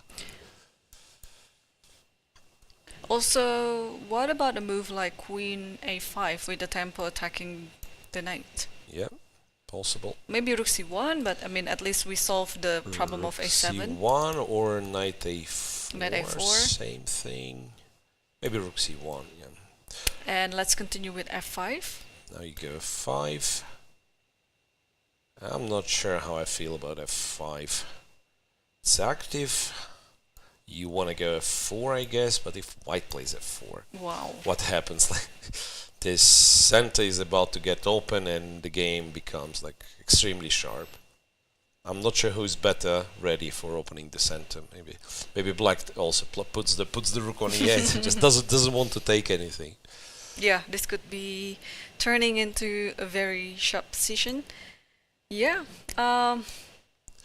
What else could be there? Actually, maybe a7. Maybe we don't care that much about a7. Can we play f5 nonetheless? So after bishop takes a7, rook b7 Yeah, maybe? the plan was like to attack the bishop from b7 or a8. We don't know, but let's When say it's from coming b7 back, then and then to f4. go f4. Yeah, and now taking on f4, well, at least looks dangerous. Pawn takes, bishop d4 or something like bishop f6. For one pawn, it feels like black gets, and sometimes even rook can be shifted here. Interesting. Yeah, so f4, and if we go back, then again, f3 is an option, some bishop g4, maybe bishop g5. Bishop g5 planning for this, like a very Kinzindian style. Very much Kinzindian type of initiative. The other question is like how good f5 is if white does not allow f4, if white plays f4 himself. So Lagno is down to 40 minutes though, so she clearly kind of struggles in this position. In finding Like ideas. each move takes her a very long time. Paehtz relatively comfortable, 1 hour 15. Yeah, but who is not comfortable right now is Tsolakidou. Yeah, So we can... again, let's go back to the game that we started our analysis with. So, well, we managed to guess a couple of moves. Knight h4, king f1, knight f5, rook a7 was played. Okay, knight d5. How about bishop c4 here? Yeah, by the way, after knight d5, I think this is the first moment that Divya is thinking, because her clock was actually up to 1 hour 36. Okay, there's a glitch on this one, but now it is 1 hour 32 minutes. Anyway. Yeah, so it's not updated here. It's not updated. Yeah, like in our system, it updates when she actually plays a move, alright. So knight d5, yeah, what were you saying, bishop c4? I think that's... Yeah, I thought kind of to keep f7 under attack. I don't know where the knight's going. Is it knight b6? Is it knight e7? There, yeah, that should be somewhere. Okay, where is the most active square for the knight? I don't think... Most active is f4, but it will be taken there. No, but that's partially why I want to play bishop c4 now, because bishop e5 and knight f4 would be not such a stupid setup for black. So I think maybe that's the time to disturb the knight immediately to clarify where it goes. And it's a bit awkward where to put the knight actually. Yeah. If you play knight f6 maybe with the idea of d5. But it was on f6, right? He was on f6. Yeah, you can go here, but then let's say the white just develops. I don't know why a2, maybe d3 is good, but a2 kind of keeps the pawn in check. And it's still unpleasant, I feel like. It's still unpleasant for black, because d5 hanging, if you move it, if you go d4, then you open the f7. So still somewhat passive. The advantage, white's advantage rose to 0.9. Okay, so it's increasing then. Yeah, it's increasing, and also Tsolakidou is getting low and low on time. So 23 minutes for 19 more moves before the time control. So really critical situation. Well, what other move that Tsolakidou could think of might be After bishop c4. Yeah, like I was thinking bishop. Knight b6, but then the knight is not stable there, right? You can go again b3 or a2, say b3, and in case of d5 there is rook b7, I'm guessing. Knight here, knight here.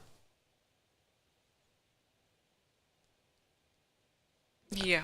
Still unpleasant. Like, there's nothing concrete. You're not dropping this pawn. White's not promoting yet, but somewhat unpleasant. Yeah, I agree with you. With bishop c4, it looks, yeah, white maintains control. And it's a bit hard to guess where the knight will go.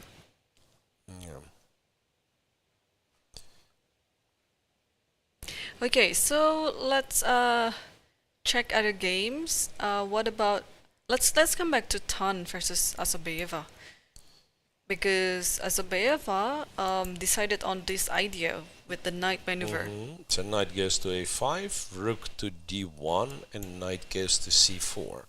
So knight on c4 is nice and all, but on the other hand, there is no pressure on c3 whatsoever. Right. But I think I like this idea that Bibisara is doing. In a way, you still have no idea what to come up with some precise or concrete plans. And in the meantime, you just try to improve the position of your pieces one by one. So, okay, at least now the knight on c4 is very good located, and she can think of other things to improve on. Yeah. How do you play with white? Do you have a... Okay, I have a question. If white goes knight e5, it's a very primitive move, but how does black react? Bishop takes. Let's say bishop takes, and as much as I like this knight on c4, maybe you will have to take yeah. eventually. Maybe you don't have to right now, but let's say white will have like rook d3, rook g3, this type of ideas. And while I'm saying this is something I struggle to evaluate, because white will eventually triple on the e-file, but black will have, say, rook c6 and then counterattack on the c-pawn. So every side has their own weaknesses. Yeah, like here, I'm not even sure. Like when the other rook is on e3, there will be some rook d5 threat, but maybe black gets to attack the c3 pawn. Interesting. The other option, of course, could be to go f3, queen g3, rook e1, kind of bring all the pieces towards the king side, and then hope that something works out. This one is kind of hard game to play and also hard game to commentate on, because yeah, like as you mentioned, it's not yet clear how your setup looks like, both for white and black, right? Or could it be that after you put the knight on c4, then what black can do is pushing the pawns? Yeah, I was thinking b5, a5, b4, or something like that. Yeah, maybe. But there's knight c5. You have to watch out for knight c5, but yeah. Again, the debate would be like, say, it's white to move. Okay, let's get f3 for instance. b5, knight c5, and then if e5 works as the reply to knight c5, well, which might, I don't know, because otherwise it's very unpleasant. Like knight c5 attacks e6, and it's a strong piece on c5. So that means if you play b5, you better have an answer to knight to c5. But I would agree that this looks like a legit plan, right? So go b5, future, a5, yeah. b4, and then d4 becomes weak. Yeah. I mean, I saw in the video before that both Goryachkina and Tan, they kept looking at each other's games, you know, just, really? So they just both... to see which one, you know, is doing well, checking on your rival. Yeah, speaking of Goryachkina, there is a bit of simplifications in her game against Koneru. Rook e1, bishop e6 indeed was played. For whatever reason, she decided not to go for knight g5. She just played knight e3, d5, knight g5 now, takes e6, and then the knight takes on e6. Black's d4 move cannot be stopped, right? Like pretty much anything happens, black will play d4. So the question is it completely equal after d4, let's say c takes, knight takes, or does white still have some slight chance because of pair of bishops? Looks like it's gonna be just equal after d4, so I think that's why here, she played knight f5 in order to kind of delay d4 maybe? Bishop here. Yeah, now e6 knight is hanging. So I think black can also avoid of sacrificing that pawn by playing d4. Yeah, that's what I'm thinking about. That's an interesting question if black can do it. Because, of course, Right, if you try, it's not even a pawn sacrifice, right? Because if you try to take it, it's dc3 and rook d1 is threatened. Yeah, and black is even better after that. Yeah, if you take d4, rook d4, again, you cannot take because rook d1. You could try to make an argument this is a weakness, but not really. King's gonna go on f7, black pieces Everything are is very protected. nice. Yeah, this should be no problem. So after knight f5, I believe knight takes, bishop takes, and d4 is a good try, and maybe white shouldn't even capture on e6, but just like somehow play this position. But it's a bit hard to develop the bishop on c1 Take as this well. guy. Yeah, can I do bishop e4? Maybe can go rook e8, pin. Yeah, it's not much, if anything. Yeah, well, probably there is something for white. I don't know if rook e8 was that smart. After all, I'm not sure if rook e8 was that smart. Okay, we have some bishop a5, funny move. Yeah. Bishop a5, and then in order to play the game, white will have to go sorry, not rook e1, but rook e3. Rook e3 nonsense, knight c2 check. Knight e2 check still. So that means bishop a5 just equalizes, right? You have to go to f1 and then knight e2, take the bishop. I don't know if black wants to equalize at first place. Knight on d4 was great, right? But I'm just like somewhat pessimistic about like not having, or rather optimistic for white for having a pair of bishops, and I thought maybe like just to make sure that black has the way to equalize.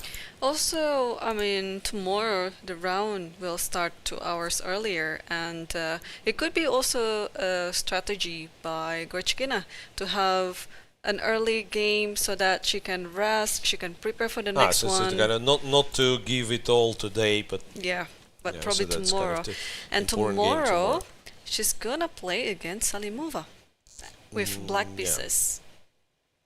So I have a guess that Goryachkina wins the tournament with a draw today, draw tomorrow. That's possible. But it's not necessarily. I mean, it's not guaranteed, of course, because Tan is capable of winning 2 last games, but again, she'll have a black pieces tomorrow, and today also she's not yet that much better against Assaubayeva. By the way, tomorrow it's Salimova Goryachkina. I don't know about you, but I think I'm very excited on this one because I was commentating for the final of the FIDE Women's World Cup in Baku last year. Yep. And these two went neck to neck against each other in the final. You know how the evaluation went like a roller coaster. I mean, it's gonna be a very exciting battle, especially maybe deep down Salimova would like to take the revenge of the defeat in the World Cup. So it's gonna be exciting. Yep. Knight f5. Well, I'm thinking you are capturing on f5 automatically, but well, black has other moves, like knight c6 is also an option. Again, preparing for d4 after bishop e3. You could go d4. The other thing you could think of is h5, just moving the pawn away from the h6 and then going g6. So let's imagine rook d1, g6, knight d4, and we just like trade everything. I don't know, like this looks equal to me. But maybe white is slightly better bishop because b6. of the pawn. No, bishop b6. Rook b4. b4. Bishop b3.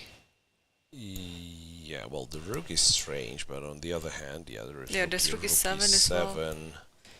Rook b8. I was still not convinced because if there is nothing, there will be king f8, right? And the rook will have to leave. But maybe you have rook f4, and then like playing f5 is not in my interest in this position.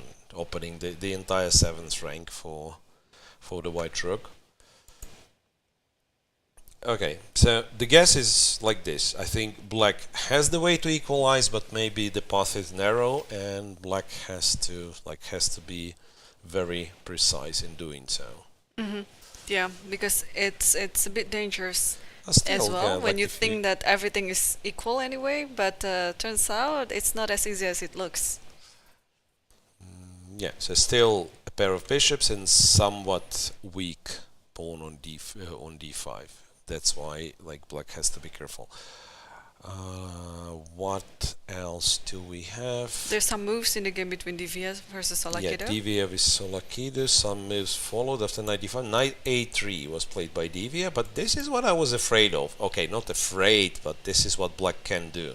Bishop e5, h3, and now there is, if the knight is attacked, there is a square on f4.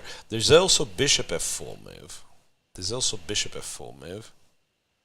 Where black probably equalizes. I have a feeling like. Okay, I don't know equalizes, but like makes life easier. Bishop c4 would be very strong if white was to move in this position, so he can defend b2. Like white to move knight c4, I would say white's dominant. But yeah, but it's black to move, and that's why bishop b2, and there's not much happening.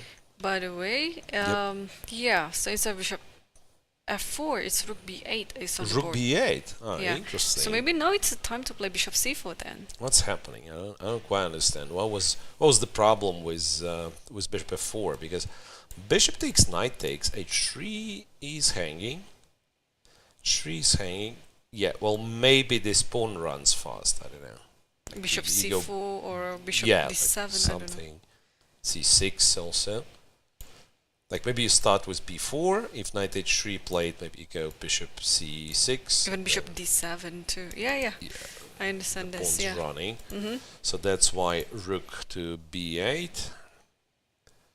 Now, however, after bishop c4, what's the plan? Was it always knight e7? I don't know. Maybe she was just like prepared to play knight e7, because I don't see any other move. Okay, other knight to e7, but it's doesn't look great. No tactic of some sort. But if knight e7, maybe white has bishop g5. And then you have to play king Yeah, f8 maybe, d5, or maybe. d5.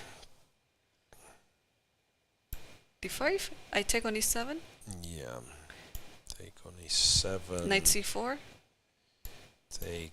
Takes on c4. Yeah, not great. Pawn down. So probably king f8 is the The move. bishop g5, king f8.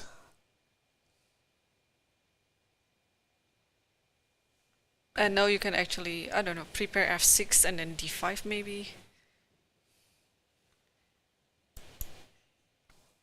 But Divya is still thinking. Instead of bishop c4, is there anything that looks like?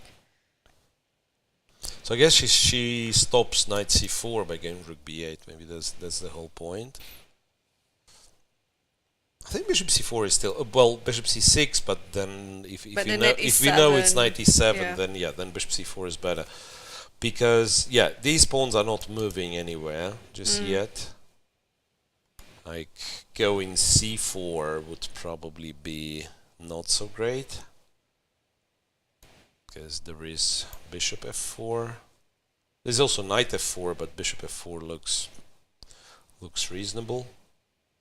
And then in case of bishop takes, knight takes, the bishop on b5 kind of got stuck. Yep. And by the way, Some updates? some updates. All other games they have some moves, but let's see. Lagno Paehtz. Queen a5 was eventually played, All but right. I like Wait a this queen second. d2. Queen a5, queen d2.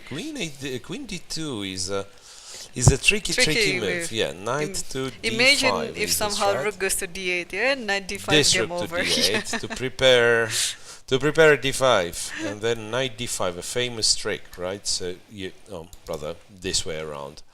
It's a discovered attack on the queen, and when you trade on d2, it's knight e7 into mezzo with a check. Okay, rook d8 was cooperative, but let's say after f5, They can also do you the still same. have this idea to go knight d5, and then Queen in d8. both cases, like you can take d2, you can go queen d8, In both cases, the fact that you drop this bishop probably means white has some slight advantage. One of them is bishop g5. I think we can start, or you can also push f4 immediately. You can go f4, but even f3, like when there was the queen on d8, bishop on e7, I was thinking f3, then f4 would happen, some bishop g5s and so on. Here, it's not clear. Yeah, f4, I'll just take. Oh, wait. Yeah, I guess I just take twice. Maybe still unclear. Some knight h5 is there. Yeah, like still the king is not the safest. Anyway, white has this knight d5 trick, and black has to watch out for it. Yep. Yeah, it's a tricky idea by Lagno there, protecting the c3 knight, but also imposing some sort of attack, and bishop d8 is bishop on the board. d8. Okay, bishop d8, defending the queen and preparing for bishop b6. What do we do now? Maybe c5? the time for c5 has come. Still d5 though. There's still d5. And I don't see kind of the refutation of this move.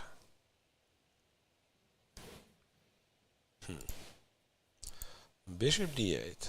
It's a nice positional move because you want to play bishop b6, right, and exchange the dark square bishops. Oftentimes it's achieved via bishop g5, but this is a possible maneuver as well, where you go to d8 and b6. Yep, still a very interesting position there. We can come back to Goryachkina Koneru because we kind of like guessed the lines actually. Yeah, exchange on f5 and d4 happen. So the game is getting more and more simplified. And yeah, like one of the things, like all things considered, that Goryachkina is leading, is a very comfortable lead, and Koneru is, like, even if she's not performing at her top performance, she's still a very dangerous opponent. Like, it's not impossible that Goryachkina decides just to take on e6, take on d4, you know, go bishop e3, say I'm 100%, I know 100% I will never ever lose this position. Yeah, well, play a few more moves, because maybe white is still a bit more pleasant, thanks to this e6 pawn. Like, trade a pair of rooks, get the king on e6. If it's a draw, it's a draw. Goryachkina is not unhappy. Yep, and yeah, there's that's what she has done. Yes. Changed on e6 and takes went on d4. to take on d4. Yeah, so rook d4 will come, I guess. Don't see any other moves there. Well, you can go king f7 because this pawn's not running away, I guess. But there's no reason to do it, yeah? Yeah, then you'll probably win it back after, say, rook d5, rook d8, and then e5 if needed. But why would you do this? Yeah, why would you do this when you can simply take? Yes, rook d4 Rook is takes now on the d4. board. I think for sure the bishop on c1 will somehow Yeah, the bishop has to go develop out. to e3. I don't know. Is it rook d7? Is it rook d5? Or rook to c4. Bishop e3 is on the board, yeah. Yeah, I guess rook c4, rook c1 takes is Bishop not... bishop e5. Ah, bishop e5. There's f3 and rook d8 there. d8, yeah. Nothing, or not much at least, to worry about for black. So that's likely a draw with all these simplifications, which Goryachkina apparently is happy with. And what about Tan right now? Because these two games are very important for the outcome of like the Tan tournament. now has even more incentive to win, because this might lead to, you know, Goryachkina being shaky in the last round. If it's a half-point difference, that's already something. Rook d1, knight c4, bishop g3, and rook to e7 was played. Very slow second hour of this game, slow in terms of number of moves, right? Players spend the time and still can't figure out the way to play this position. By the way, I'm not quite sure about bishop g3. It's not a bad move, don't get me wrong, but what's the plan behind bishop g3? Like Preparing the automatic, knight F4, like knight f4. Maybe that's the whole idea that she had. Because the move rook d1 was somewhat mysterious, right? It is kind of the closed file. Why would you go to d1? But then anticipating that I'll go knight f4, and now in case E5, of e5, this opens, and my rook on d1 is exactly where I want it to be. Yeah, maybe that's the point. Yeah. So knight f4. I don't think black has to play e5. By the way. Yeah, black can play double the rook. You bring the other rook to e8. Yeah, looks like a very slow game, but I guess also it's a very dangerous thing if you are trying to force the matters in this type of position, because both white and black, they are solidly defend everything. So yeah, let's see who's trying to break first. I have a feeling that somehow in the next few moves things will come down, like simplified a lot, but we'll see. Yeah. So Lagno versus Paehtz, a move followed. Yeah, bishop d8, bishop e2 from Kateryna Lagno, attacking d6. And look, it's a fun thing. I guess d6 is hanging, right? Mm-hmm. I think d6 is hanging because the knight's hanging, but so does the rook. Oh, I have a funny idea here. Or maybe not. I was thinking of bishop c7, and then since the queen is kind of trapped, I can try to play a move like rook b1 with a3, b4. It might be slow, the other rook though. Yeah. So that you can play a3, I had b4. a funny idea. Knight d5, and when the queen takes, we go knight e7, Yeah. and we take d2, and we are clever because the c-pawn is hanging. The problem with knight d5 is the queen is defended, right? So this motif with knight d5, it's gone. Yep. So black will just take the knight on d5. Mm-hmm. So this bishop, yeah, I guess then bishop c7 is what you do. Yeah. I guess bishop c7 is what you do, and maybe that's the that's the moment where white actually wants to go c5, because now d5 is hanging. Mm-hmm. I can take it twice, and dc5, knight a4. Now I'm very happy to trade the queens, right? So queen takes, rook takes. Maybe black has to rush to play With c4. Knight c5, or oh no, maybe Knight just take. c5 is an option. Or bishop a7, bishop c5 as well. Yeah, you can take a7. It's not impossible that you just take this guy also, with the bishop or with the pawn. Like bishop takes pawn. Well, rook b4. It goes on and on and on. Yeah, you're right. Maybe bishop a7 is actually better. Bishop b6 just happened on Bishop the board. b6 by Elisabeth Paehtz. Yeah, because defending d6, the rook. d6 Now is you not can't hanging. take because the knight's hanging. Wait, bishop b6. Can you do this nonetheless? Bishop takes. Bishop takes, and You probably want to that. take the.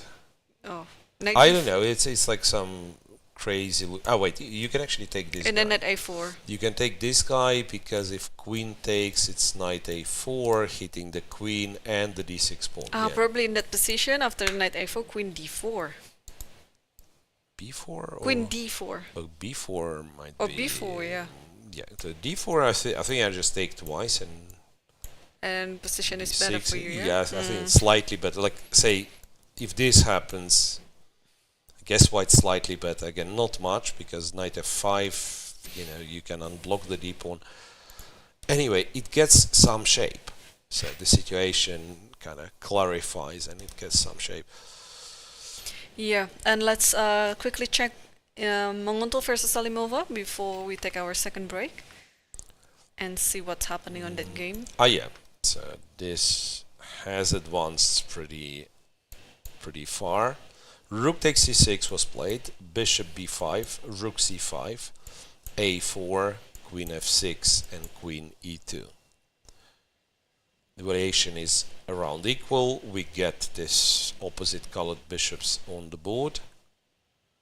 Now black can go for your idea of going rook e5 and then d5 and f4 and Yeah. moving all those pawns forward.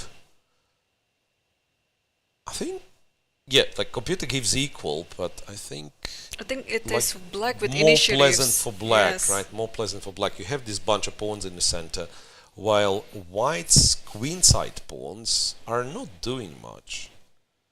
Maybe you not can yet. you can hardly go before, right? So queen e2. Let's say if we go here, yeah, well maybe if not rook d5, which by the way might not be such a bad move, but rook e5 was the original Or f4 idea. here.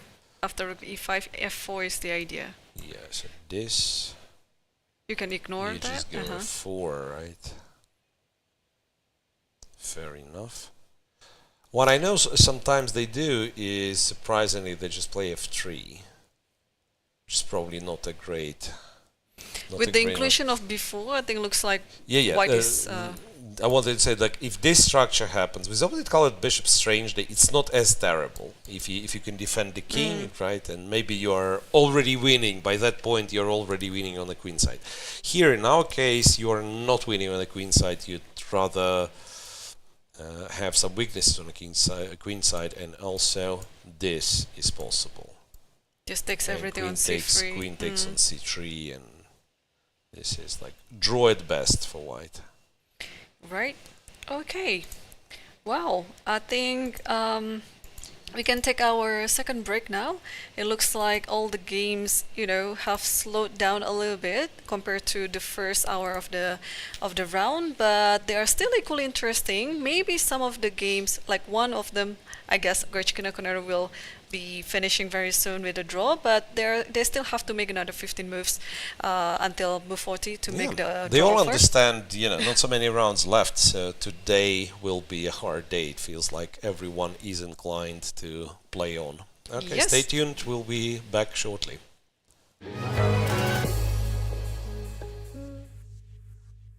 It's a beautiful sunny day here in Shymkent, Kazakhstan, and it is a rest day at the FIDE Women's Grand Prix. The local organizing committee has planned a lot of exciting activities for our players. Let's see what they are.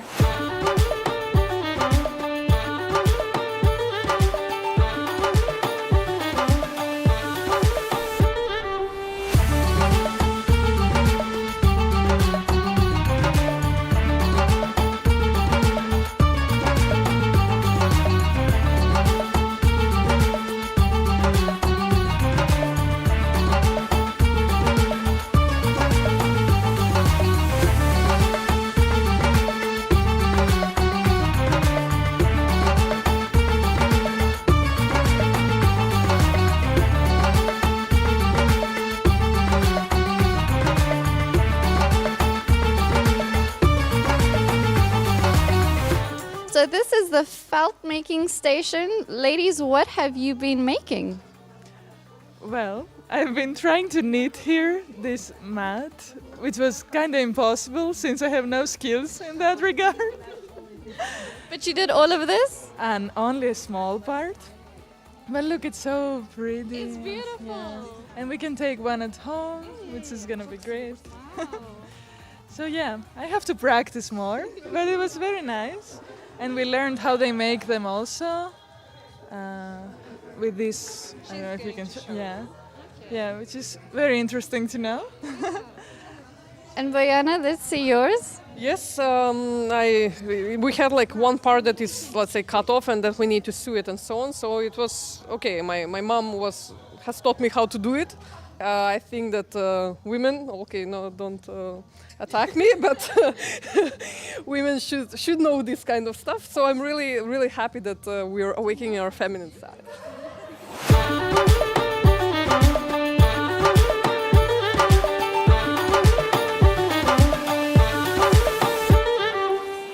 Munguntuul, what are you making? I don't know. We'll see, right? But are you having fun? Yes, I like it.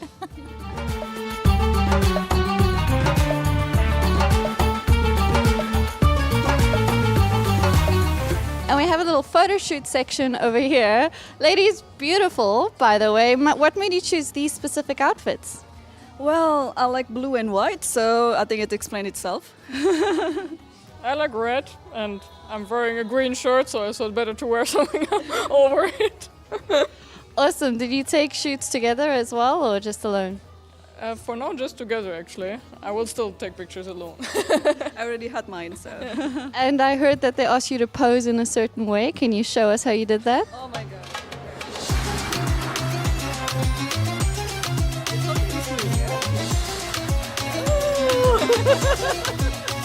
I don't know what I'm trying to throw here. Maybe my dreams. Majestic. Thank you.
Welcome back, everyone. All the games in round 8 are still in progress, and let's quickly take a look what's happening in the game between Goryachkina versus Koneru, because we thought that game is going to end very soon. So we'll see. What was the last move that we saw? I think around D4, around D4 takes on E6, takes on D4. Well, I'm not sure about very soon, because they're not allowed to agree a draw before move 40. Right, but the position looks fairly equal. G3, King G2, that's what we have. And I don't know, like black can go bishop D4, right? Yes, but I think for now that bishop is a bit better than the other bishop. Hard to say though. Yeah, like black can consider going bishop D4, but this is where you need calculation, because after rook C7, if you block on D7, trade and rook E1, you have to go E5. Only move. Yeah, and somehow it starts to be a bit shaky, right? King F3. Yeah. So I suspect it's still a draw, but yeah, maybe something you don't want to do. In fact, so not bishop D4. But indeed, you don't need to. Like, you can put the bishop on F6 just for it not to be, not to be hanging in some various tactical lines. You put the rook on D7. Yeah, I think the safest option is just to put the rook on D7 right now instead of moving the bishop. Yeah, you can go rook D7. You can go bishop F6, then rook D7. Yeah. So it is very solid. Really depends on Goryachkina. If she wants to play, it's an equal position, don't get me wrong, but if any side's playing, I think it's white, so you can get the king to E2, you can double the rook somehow and imitate some play, where black still has to be precise not to allow any funny business. So if Goryachkina wants to try to squeeze it, she can prolong the game for a very long time. If not, then just... Yeah. Well, H5 played by Humpy. I guess just to, preparing for the bishop's endgames, like expanding here, having the pawns on the light squares. Also nothing wrong with it. Bishop G5, I guess you can just D7. Go rook D7, yeah. So this looks fairly drawish. Assaubayeva Tan, and a reminder, if Goryachkina makes a draw, then Tan desperately wants to win, to be within the striking distance going to the last round. Here, Assaubayeva kind of suggested maybe we make a draw, so he went rook E8, bishop E5 and back to C8. Yeah. But Tan didn't hesitate much, she captured on F6. Okay, now how to capture it back, yeah? Because both are possible. The thing with queen takes is you allow any move, knight e5 comes at any point, but also that's probably the most natural capture actually for black. Yeah, if you take with the pawn, knight can go to f4, for example. Knight f4, hitting this. And if rook c6 and knight d5. There is knight d5. So you have to play rook e8. So knight here, sorry, bishop here, here. But now it's a bit... like black is so passive. Yeah, it's right? so passive. You can give a check on g3 and then double up the rook on e1. Yeah, I'll go to h4. Or h4, yes. Only white is playing for win, in this position. Also, like with this structure being as it is, you get the feeling that the knight on c4, which is like nicely placed, everything, but it doesn't do anything, right? Because kind of the main things are happening with like e6 pawn and black's king side potentially, right? So it's not a surprise Bibisara decides to recapture with the queen. Yes, so queen f6, and you can still try this, like queen g3, rook e1, and then go from there. You can try knight e5, knight takes, rook takes. Remember the line that we were discussing, and then double, triple the rooks on the e-file and hope for it to be enough. There is no guarantee it will be enough because black has rook c6, king f7. This pawn can be defended countless times. But still, of course, some tension is there, and Tan Zhongyi will not agree a draw immediately. She will play. She will on. keep playing, yes. Yeah, so the position is kind of good enough to be played, and the tournament situation is such that she has to play. Yep, I'll just quickly check on Divya versus Tsolakidou. After rook b8, there is still no move yet. So Divya has been thinking for more than half an hour. She had 1 hour 36 after 2 more moves, knight a3, h3, and now it's the 3rd move for her to play. She'll be down to like 40 minutes. Yeah, she really spent a lot of time here. And I'm wondering, could it be that we missed something, or I missed something? There might be some critical line, yeah? Well, one thing I'm thinking of is like bishop c6 and like trade the rooks and say my b pawn runs fast. It's very artificial, I understand. Like your rook is better than opponent's rook, right? So, but I'm just looking for, you know, kind of looking for something to calculate. Why would you spend so much time, right? Otherwise, bishop c4 is one of your moves. Maybe bishop d7 or bishop d3 is the other. But you don't need to calculate much. Like you just. Okay, we'll see. So there is this game. There is Tan Zhongyi and Goryachkina, we've already mentioned. Lagno with Paehtz. There was some simplification. Oh, quite an interesting turn. Look, after bishop b6, apparently there was this c5 that we were discussing, because computer was giving white some slight advantage. After Lagno's move knight a4, all of a sudden computer started to say, you know what, there is not much. But after black exchanges on e3 goes knight e8, it's once again computer kind of likes white, or was liking white before I switched there for the second time. Yeah, to be honest, it's puzzling me actually, these choices of moves by Kateryna. So why to have double pawns? Not only that, but initially she showed her intention that she was playing for win, but then after these 2 moves, just simply trading the queens and the bishops, it looks like the position has been simplified into Elisabeth's favor. There's still like some stuff connected with c5 which has to be evaluated, because again, exchanging these pawns, giving white a square on c5 would probably still be better for white. She moved knight c3 back. Knight c3 back. This feels strange, to be honest. Yes. Now I'm with you on this theory that she somehow lost the thread and doesn't know what to do in this position, to just hovering around. Knight c3. Well, maybe c5 is still an idea, but at some point. Oh, well, actually, yeah, maybe c5 is a serious idea. Would you start just a move like f5 in this position? f5, yeah, maybe. Well, ideally, I would like to go f6, king here, but maybe it's too slow, and that's what I was thinking. Like f6, c5 takes, and knight a4 again.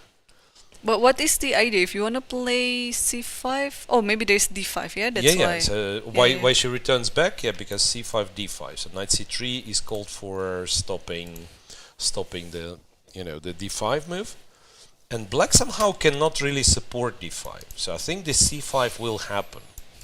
The c5 will happen, and maybe that's why your f5 is actually a clever move.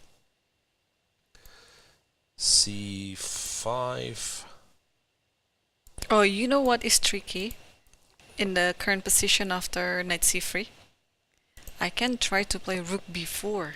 It looks artificial, but it stops c5. I mean, it doesn't stop, I can take, but... yeah, knight a4 and c4, or take this Yeah, guy. take that one. Yeah, rook b4 is a funny move, yeah. Because for white, it's not that easy to do anything with this rook on b4. Like, going a3, b3 you have falls, to defend b3. yeah. So it may delay white's... maybe I go rook b1 and then a3, b4. Maybe that's what I'll be happy with. But this is also the trick, yeah? Because also black would like to provoke such a thing to happen. So maybe now it's the time to play f5 since the rook is on b1.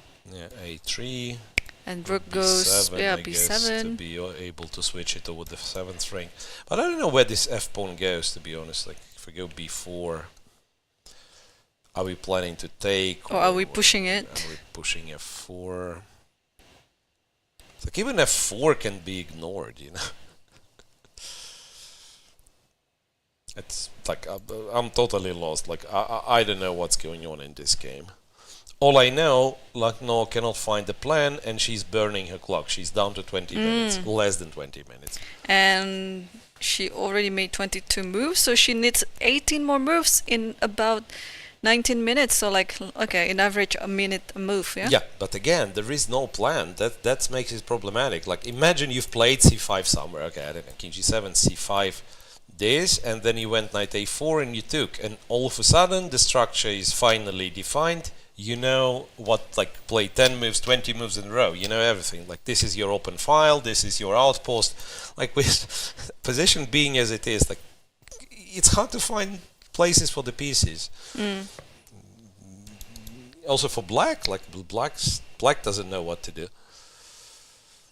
So it's sort of a standoff, though they're both maneuvering, and burning time. Yeah, and also who is now a bit uncertain what to do is still Divya. Divya is still thinking, by the way. Divya is still thinking. Okay, we don't need to. Very, very long think. Yeah, we don't need to go to that game yet. Let's check Munguntuul and Yes, Salimova. What happened there? Queen f6, queen e2, queen e6 by Salimova, rook a to d1. So, what's the idea with queen e6? I guess to prepare d5. But you can also do that without queen e6, yeah? I'm still trying to understand this queen e6 idea. Just playing a move, right? Maybe allowing bishop e5 so if the queen was in front of... Yeah, I'm not sure either. Like, why did you... why do you need specifically queen e6, right? I guess d5 is still possible.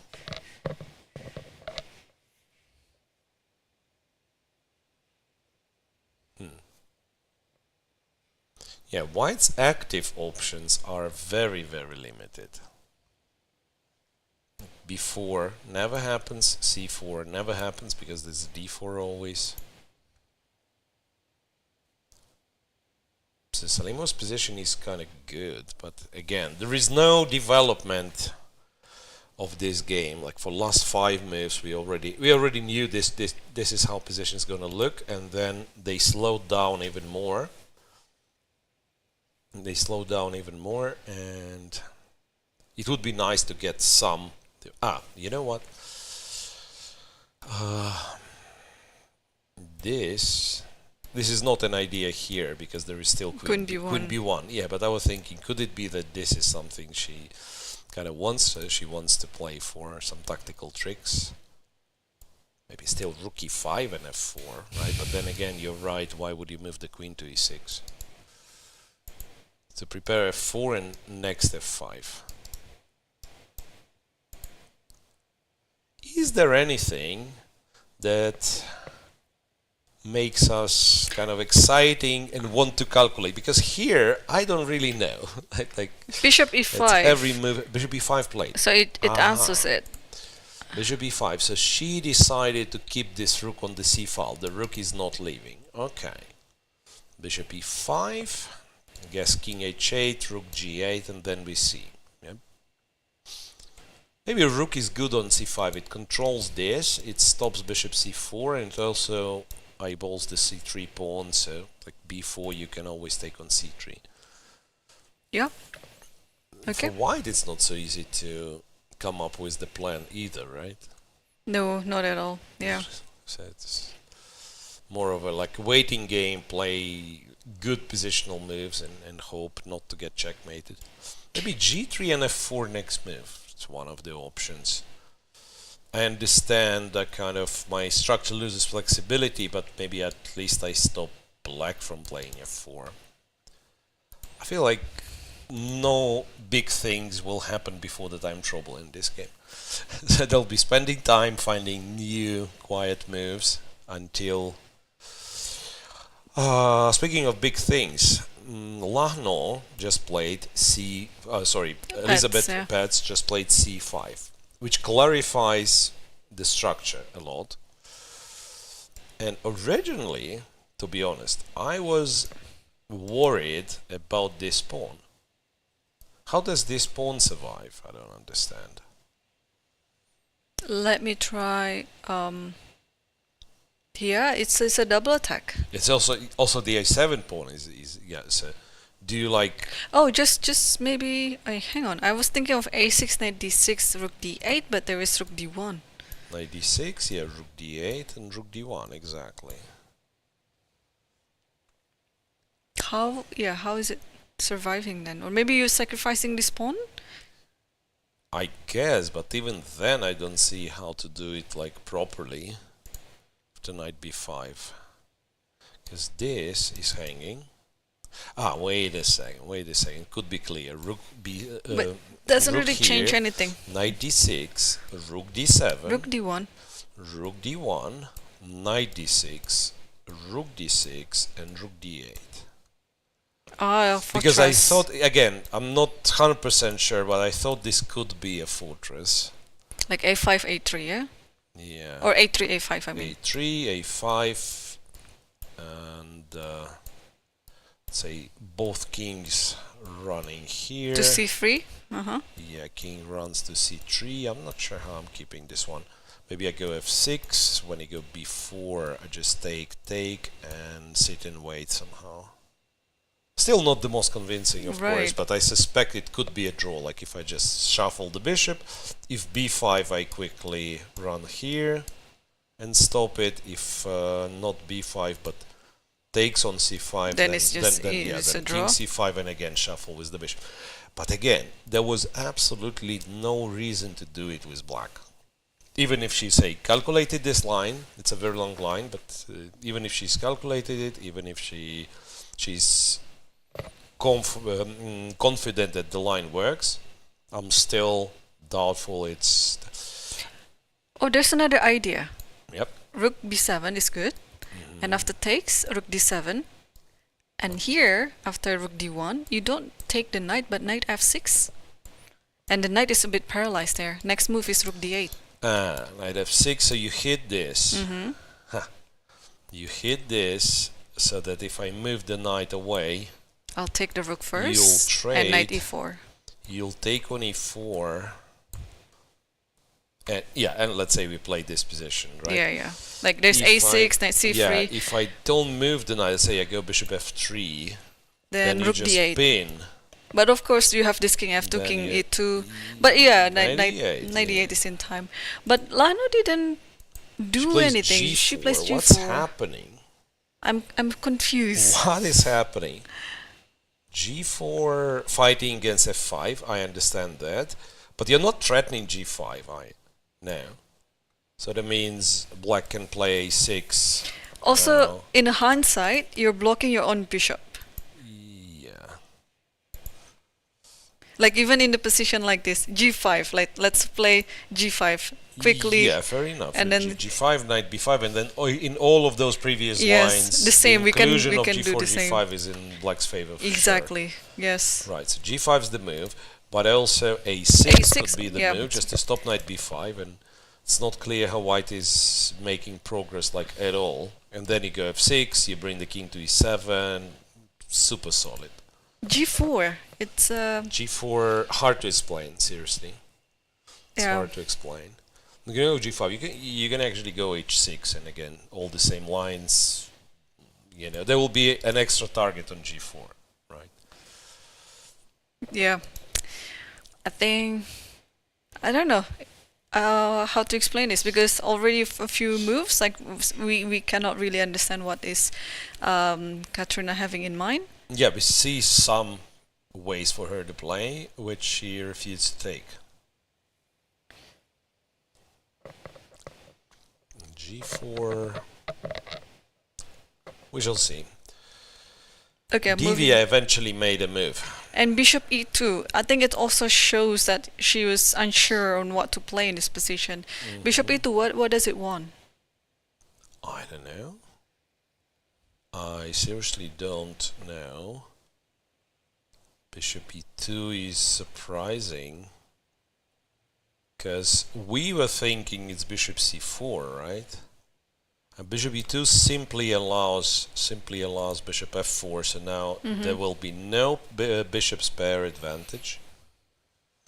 After bishop takes, knight takes. Now bishop c4 is not threatening at all, there is d5. Also b2 is hanging and h3 is hanging. So I guess you can once again try to run forward with the pawns. Possibly. Maybe this pawn is dangerous, you know what? Now I'm thinking maybe black doesn't have the time to say take on h3 because it's b5. I don't know how it runs forward then. I'll show you. Yeah. Instead of taking h3, this comes my naughtiness, knight d4. And? Oh, the rook is on b8. You wanted to checkmate. I want to checkmate you. Yeah, so it's this. I guess b2 we want to save. Yeah, before we want to save, so before. So if knight d5, yeah. Knight d5, knight b5 maybe. But still, I'm not convinced. Then this is something for white. Maybe it is something for white because bishop c4 is a threat, I guess. All I know that while she was thinking for a long time here, computer was giving her almost a pawn advantage. And after bishop e2, bishop f4, computer says, you know what, it's equal. So my guess would be that bishop e2 is not the strongest move. And she also spent like almost 40 minutes. Yeah. Almost 40 minutes on this move, and I think that's universally, let's say, people agree on this, that there is a certain threshold after which, like if you spend more than a certain amount, X amount of time, that means it's not that you need it, but you're uncertain, you cannot clearly see what's happening. And yeah, like people come with different numbers. Some say 15 minutes some is say the maximum. 20, Yeah, 20. But yeah, like 40 minutes in the position where it's not that, it cannot be that complicated after all. That means probably you're uncertain what to do. Yeah, it's very rare. I think even Magnus mentioned one of the interviews that like he came up with this 15 minutes, I think. And once again, don't quote me on this. And he says, like, if I spend more, I know that I'm not at my best. Like, so if I need to kind of return to line number 1 and double check it because I don't like line number 2, that means, I'm not very, not in the best shape. So bishop f4 back to being equal, at least according to the machine, but still complex. And Tsolakidou is down to 16 minutes for 16 moves to time control. Exactly.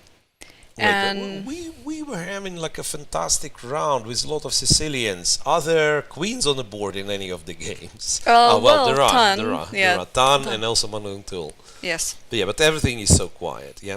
Checking Tan Zhongyi again. So after queen f6, queen g3. Queen g3, queen f5, knight f2. Not the most expected. Knight g4. As a threat. Check on h6. King h8. King h8, rook d e1.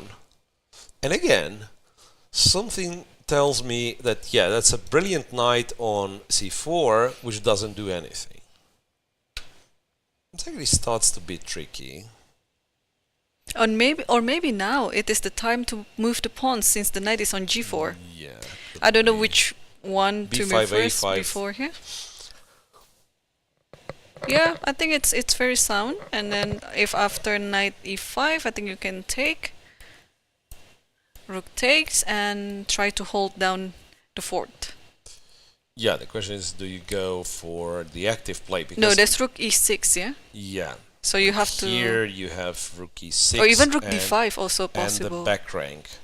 And the back rank. And if you try to hold passively, I'm afraid this might not hold. Like rook e3, queen e1, and then the f-pawn. Or maybe like next move f4 and threatening f5. So that's... Well, what about instead of queen f6, try to over the trade queen g6? Queen g6... Yeah, but I'm not forced to, right? I can go queen h4 and threaten Threaten rook d5. But now... Queen h4. Okay, I'll play... What do I play here? Yeah, h6? that's what I'm saying. Yeah, okay, h6. Yeah. H6 I can still take. Yeah, but then there is the... Theoretically, I can still take, and do we really want to analyze this? Like a check here, here, here, Queen. check, here, white pawn up, but black has a passed pawn. Yeah. I believe like all of these endgames are draws, to be honest. Like when black has this pawn, it gets to a3 very fast, and then white has to come up with perpetual. h6, by the way, played even earlier. Okay. Yeah, not to have any problems on the back rank. Yeah. Yeah, we shall see.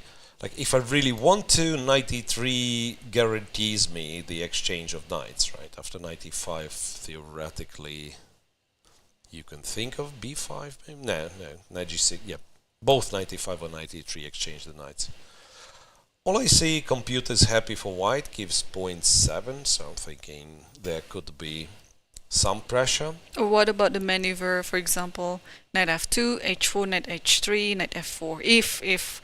Again, return to f4 once again. Yeah, because h6 is already played, so you have some outpost there on g6 that you can go after. Yep, maybe. We'll see what she's gonna do.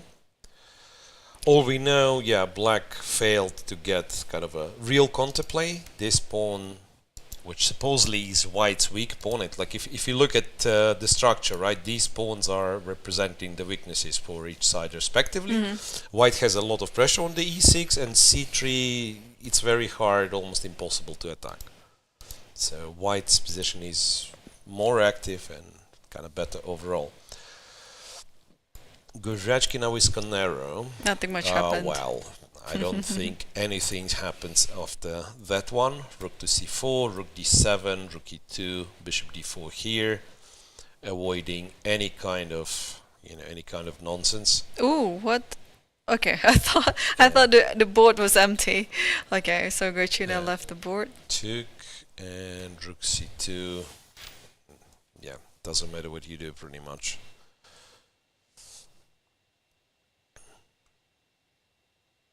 But maybe if you defend it passively, like rook d7 right now, white will use the time to play king f3, king e4. Although, of course, like it's pretty much yeah, equal. I agree. Like this could be a bit. You can get into somewhat passive position. Like rook c5 also, yeah, but you don't have to go rook d7. Like one of the things to do would be rook b4, and then you just move the a pawn. Or king f6 You trade more dudes, yeah. No, I mean, of course, yeah. You go king f6, you go g6, so that everything is protected, and then you just move the a pawn forward. Even a5, b5, a4. Oh, Tan, listen to your advice then. She played knight e3. Try to clarify this knight on c4 and knight e3, rook e3. Okay, knight e3, so knights are coming off the board. Yep. Knight takes, rook takes. Rook takes. Yep, she'll lift the rook, she'll put the queen behind it, and then we'll somehow try to advance the king side, maybe. The Alekin's gun, yeah? Yeah. Three heavy pieces in a row, so two rooks and the queen behind it. Yeah. Okay. Still no moves in Divya versus Tsolakidou, but Lagno has made some progress. Alright, g4, a6, b5 covered, there is no knight b5. h4, king to g7, rook a, d1. King g7 is a bit strange, but yeah, it's okay. Okay, I guess. Now I don't quite understand what Elisabeth wants. Because Lagno, from what I see, should just like make sure everything is solid. White can maybe improve the king a little bit by lifting to g3, but then pretty much just sits and waits. And black's king g7 is... maybe she wants to go to e7 without moving the f pawn. Maybe that's the point. That's clever. Probably wanted to go king f6 and king e7. Yeah. Because the feeling is like the king belongs to e7, right? Yeah. And I think once the king is on e7, you can think about pushing the f pawn.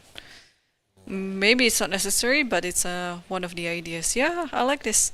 You cannot really connect the rooks because the knight is stuck defending the pawn on d6, so you just maneuver your king like that. Maybe you bring the king there, and then some rook b6, and eventually like move the knight. But maybe after king f6 now, can white think about sacrificing the rook to d6? Yeah, I was thinking, but because like, there is knight d5 coming our up.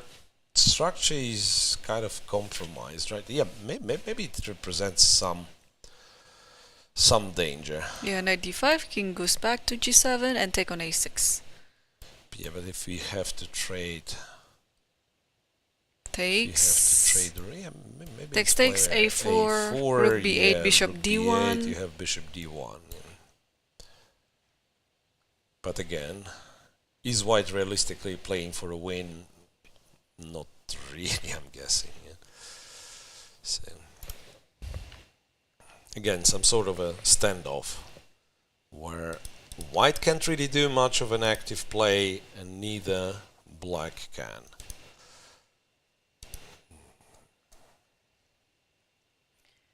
Okay, I think we haven't checked Munguntuuls in a while, or maybe there are only one two. Move. One move. Like queen e3, king to h8. Very slow middle game today. Seriously, like this position especially. This we had after like 15 minutes. Mm-hmm. So it's 2.5 hours, and it didn't change like much, to be honest. Bishop b5, king h8. Yes, we figured it out. Black is preparing some play on the g file. Now, for the first time, interestingly, for the first time in this game, or rather, in this game, for the first time in this game, computer's evaluation shifted in white's favor. So it's a very slight plus. It's 0.3. It's not something dramatic. But it was equal. At some point it was getting below 0, so slightly better for black. Now white starts to be interested in this position, if you trust the machine. Could it be because of I think f3. Because of some f3 thing? King h1 is played. I think it's a bit too slow. But f3, I like that move. Yeah, like f3, it's a very, very limited window of opportunity for f3, right? Because you put the queen on e3, so black cannot play d5. So you kind of ruin black's beautiful central setup with f2, f3. At least it seems so. Yeah, maybe there was a moment. Because king h1 is... Let's say rook g8 now, because the idea of king h8 is to play rook g8. Maybe to and whenever there's f3, there is a move queen g6 that white has to be careful of.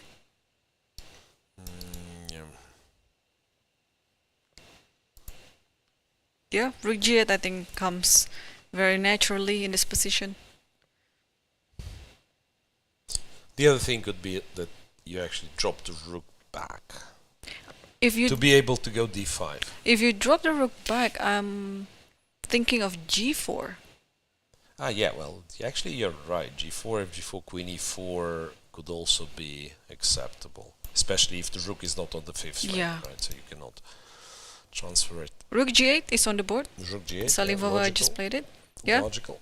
You wanna hit the pawn on g2, also preventing g4 maybe at some point. Now, one thing to do for white is to go bishop f1 simply.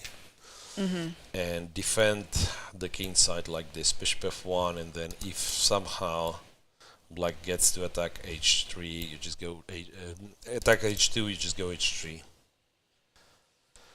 Again, both sides are so limited in active ideas. For now, almost want to say like the main characteristic of this position is opposite colored bishops, in a way that it's, it's dry and drawish. Maybe it's not exactly true, but for now neither side is able to create any meaningful threats. Right. Okay, let's quickly circle back to Tan, because she just made... Tan plays very fast, at least, and you know, Fast, straightforward. No, seriously, I like this one. So she's not kind of hovering around, so she plays very straightforward, as if she knows this plan works for her. We do not know if it works or not, but... Okay, Queen d6, just kind of going in, making it uncomfortable. Well, some Rook e5 in some cases. Yeah, Black has to defend this position all the time because of the pawn on e6. One other idea that I'm noticing, which is of course far less straightforward, but in some cases, you know, Yeah, c4, c4, pawn d5. takes d5, yeah. Or maybe move the queen back, go c4, take back the pawn on c4 with the queen, and then go for d5. I think when such a position happens like this, Tan and Goryachkina, they have similar style of playing. Yeah, they play unpleasant move, they play relatively fast, and they kind of not letting you off the hook very easily. Right. And for Assaubayeva, I'm guessing like she has to invest maybe a little bit more time here. But she has only 13. Yeah, she has 14 minutes or something, yeah. What I wanted to say, like, you invest some time here, you figure out kind of the way you are standing in this position. I don't think Black has any activity, and then you just like follow your recipe, because if you will be looking for a move on every move, then it's even more dangerous in terms of time trouble. Like, so you think, yeah, if White triples on the e file, let's say, I keep the queen on f7 for whatever reason. If White goes for c4, I have to react such and such. Then you just like you play, yeah, queen d6. Honestly, in practical terms, very annoying position. Very, very. A move just made, queen f7. Queen f7.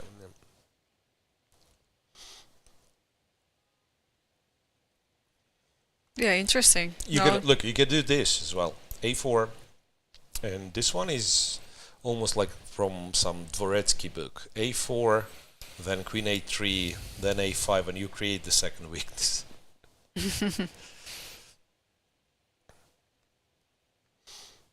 Yeah, unpleasant position for Bibisara here. And we have 3 king moves happened in the game between Lagno versus Paehtz. So, Paehtz, literally listen to your move here. King f6, King g2, King e7, King g3. 4 moves now. 4 moves with the kings. But to be honest, I also don't see any ideas for White here. Maybe White is just happy to make a draw or what? Like just yeah, I guess. Just I wait, guess it's yeah? very hard to... I don't see like how on earth White is supposed to break through. Like a3, b4, really? No. But what about... Seriously, it's a standoff, you just wait. Yeah? What about... Okay, including the rook on f8, but it's hard. Going f5 for Black, I don't think it's recommended. Even if, like, say, you do not lose material immediately, you're opening like files and diagonals for White more than for yourself, I think. So it's more about, yeah, like get this rook, maybe f6, rook f7, you know, somehow jump over this king. But even then, it's hard to imagine. Yeah, I think it might be this rare instance of mutual fortress with all the pieces on the board. It's not impossible, but it is hard for either side to try to open the position, and can be counterproductive, can be risky, in fact. King g3. Yeah, what I would do, I would probably play f6. Like, I just don't see a reason not to. 6 and just go on from there. Position is equal according to the machine. Yep, and there's no moves after bishop f4 in the game between Divya. Nowhere. But let's get back to Goryachkina versus Koneru, because yeah, these girls are playing. I need your insight here, because it feels Rook like d7. What? King f3 e5. Because it feels like White is just going to be better. well, maybe not, because she's planning to go king e6. Like after king e4, she probably plans to go king e6. But and rook d4 is coming. I do not like all that, to be honest. Seriously. Like e5, I don't know. It just feels to be wrong. Or maybe just play king e3 here. King e3 or king e2. And then rook c8. Yeah. Here and rook c8. Yeah, and start attacking the pawns. Yeah, it could be that this like absolutely innocent rook endgame, you know, you play a couple of moves, like couple of precise moves more, and then all of a sudden. But this is how people lose endgames, right? So that you think there's nothing going on, play a couple of careless moves, and it's still a draw, but you have to be a bit more attentive, and then you play another couple of silly moves, and now it's a draw with like only one line. And then you don't find this line. Yeah, we are far, far away. For the time being, we are far, far away from that scenario. Black, of course, has like all the chances to make a draw, but still, like last couple of moves, going back to d7 and e5, there was no need to do it. Yes. I think let's give the players some time to think here, because I see no moves on other positions as well. Yeah, the game's almost kind of got stuck, but they are getting low and low on time, right? So maybe a break now, and we are coming back to witness all the time troubles, and we really hope for some action during the time trouble stage. Otherwise, it'll be a very, very long day in the office with not much happening. Right, so yeah, don't go anywhere, stay tuned, because all the games, we suspect that they are going to give us some actions in the next hour, so we'll be back shortly.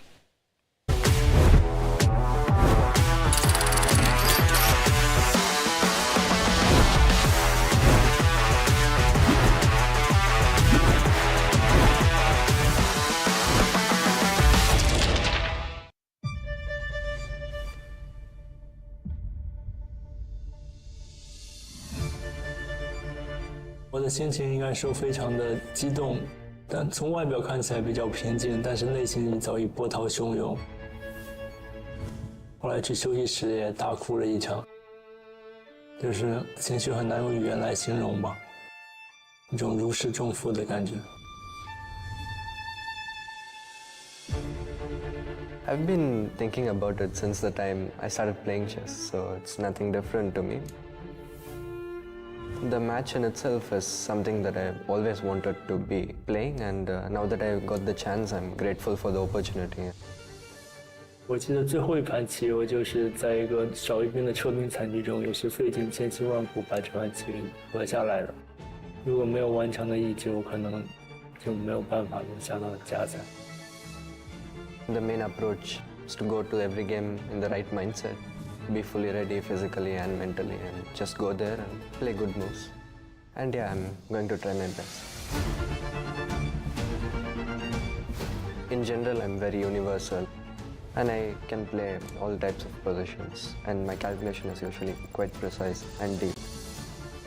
我的优点比起他来，可能年纪稍微长一点，经验更加丰富一点。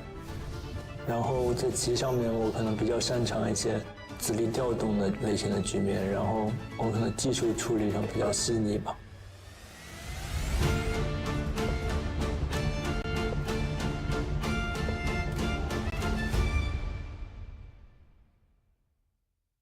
Chess is more than just a game. It's a tool for empowerment, connection, and transformation. In 2025, FIDE is proud to launch the Year of Social Chess. We believe in the power of chess to bring about positive change, from therapy and education to rehabilitation and inclusion. Social chess is our way to build a better world. The Year of Social Chess will introduce groundbreaking initiatives across the globe.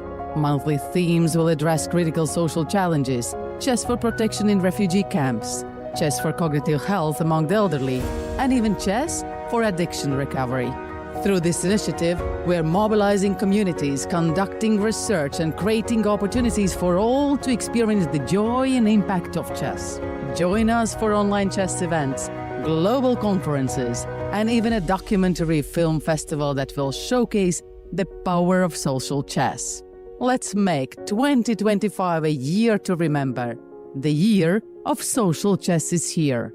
Let's change the world, one move at a time.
Welcome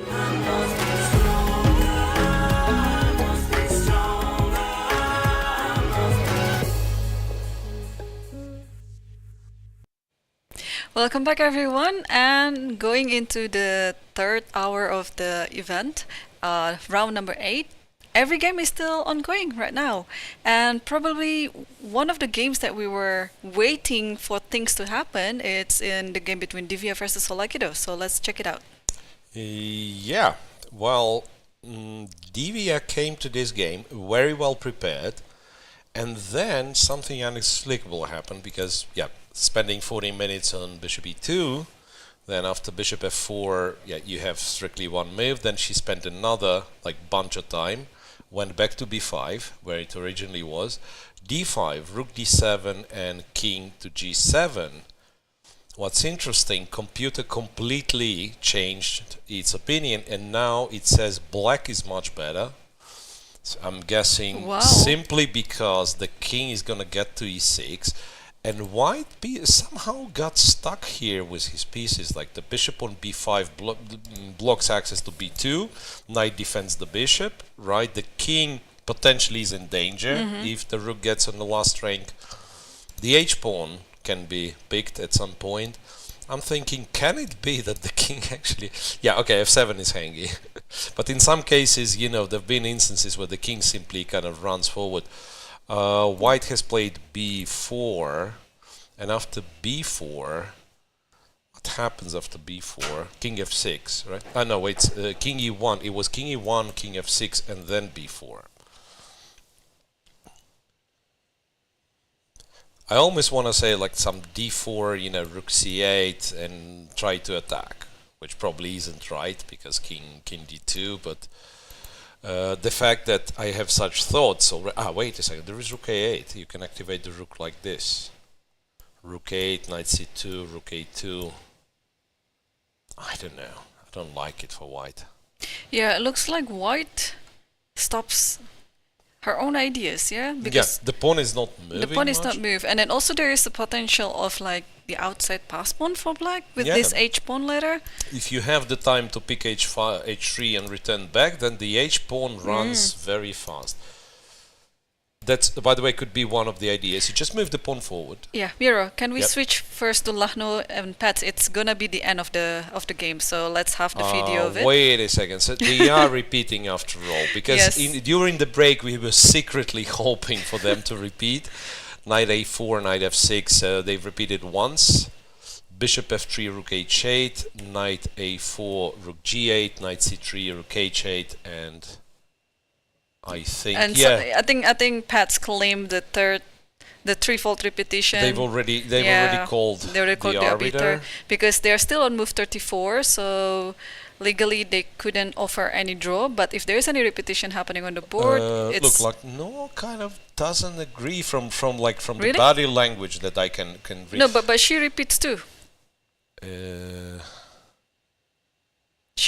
thing is, I do believe that after...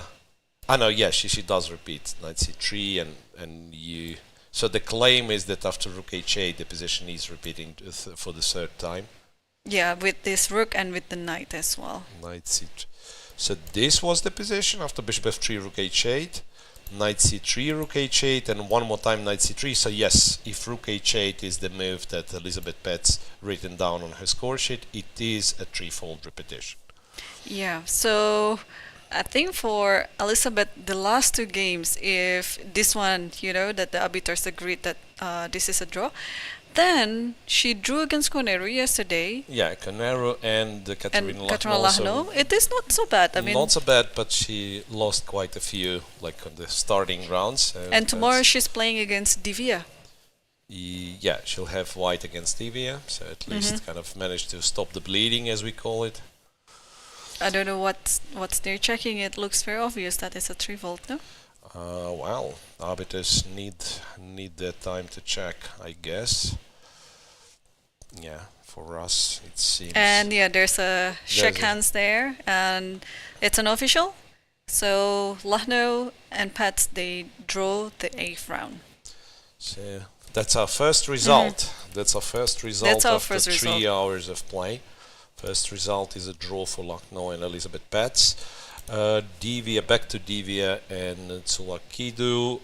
Rook a8 was played.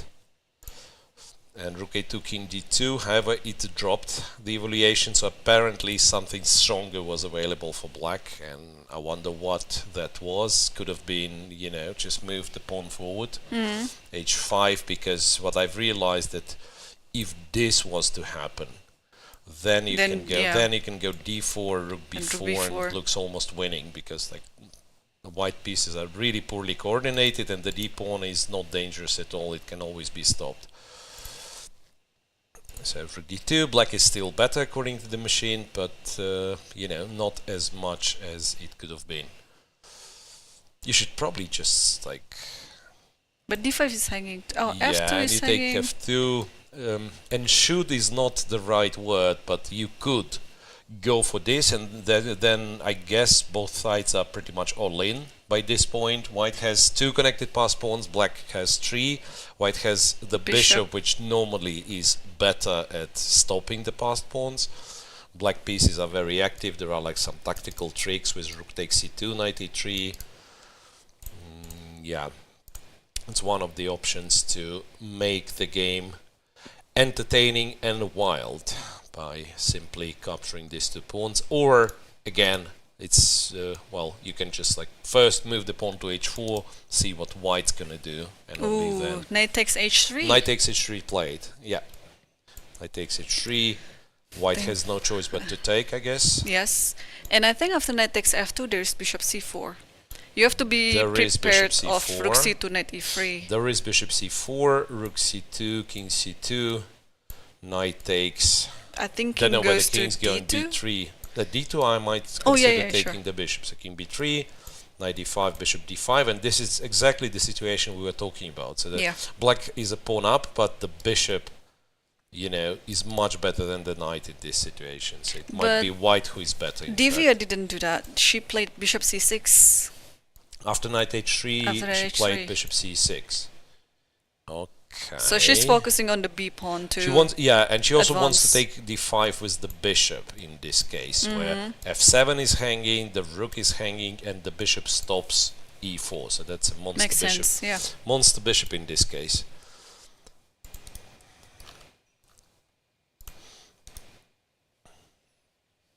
We'll see. At least it's getting very, very tricky. They're also very, well, not very close, but getting closer and closer to the time control. Move 32. Move 38 for Tan Zhongyi and Assaubayeva. So this game definitely passes the time control. But the game Munguntuul Salimova, they're still a bit far away to the time control. Yeah, wait a second. I want to check this one, Tan Zhongyi with Assaubayeva. This will be our longest game of the round, almost sure. Rook ef7. Yeah, inviting rook takes e6, but then rook queen f3. E6, queen f3 would be fine for black, but white doesn't have to do it. Can play rook f2, for instance. But then you're not pressuring e6 anymore. Yeah, later on queen d6 and f4, these kind of things. Yeah, maybe Bibisara is right. Maybe there is not much white can do. Also now, without this knight, this is your time to go b5, a5, b4, undermine the d4 pawn defender. Yep. Let's see, Munguntuul Salimova. Munguntuul with Salimova, not much is going on. Rook g1, g3, rook g8, g3, rook g to c8. Also looks like more of a defensive setup to me. So just attacking c3 as many times as possible. I don't think black is planning to sacrifice on c3, right? So it's more just like to stop b4 from happening ever. Also defends the rook so that after f3 you have this move d5. If f3 was to happen, then you'd have d5.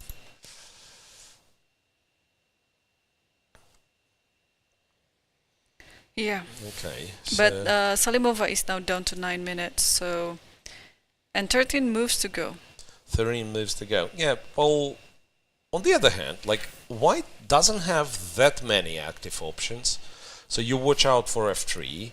Mm-hmm. You, I guess, have to be ready for f4, but this is only good if it wins the pawn immediately, which it does not. Like f4, let's say bishop f6, and this is the moment you take something. You cannot take d6, so that means f4 is not great.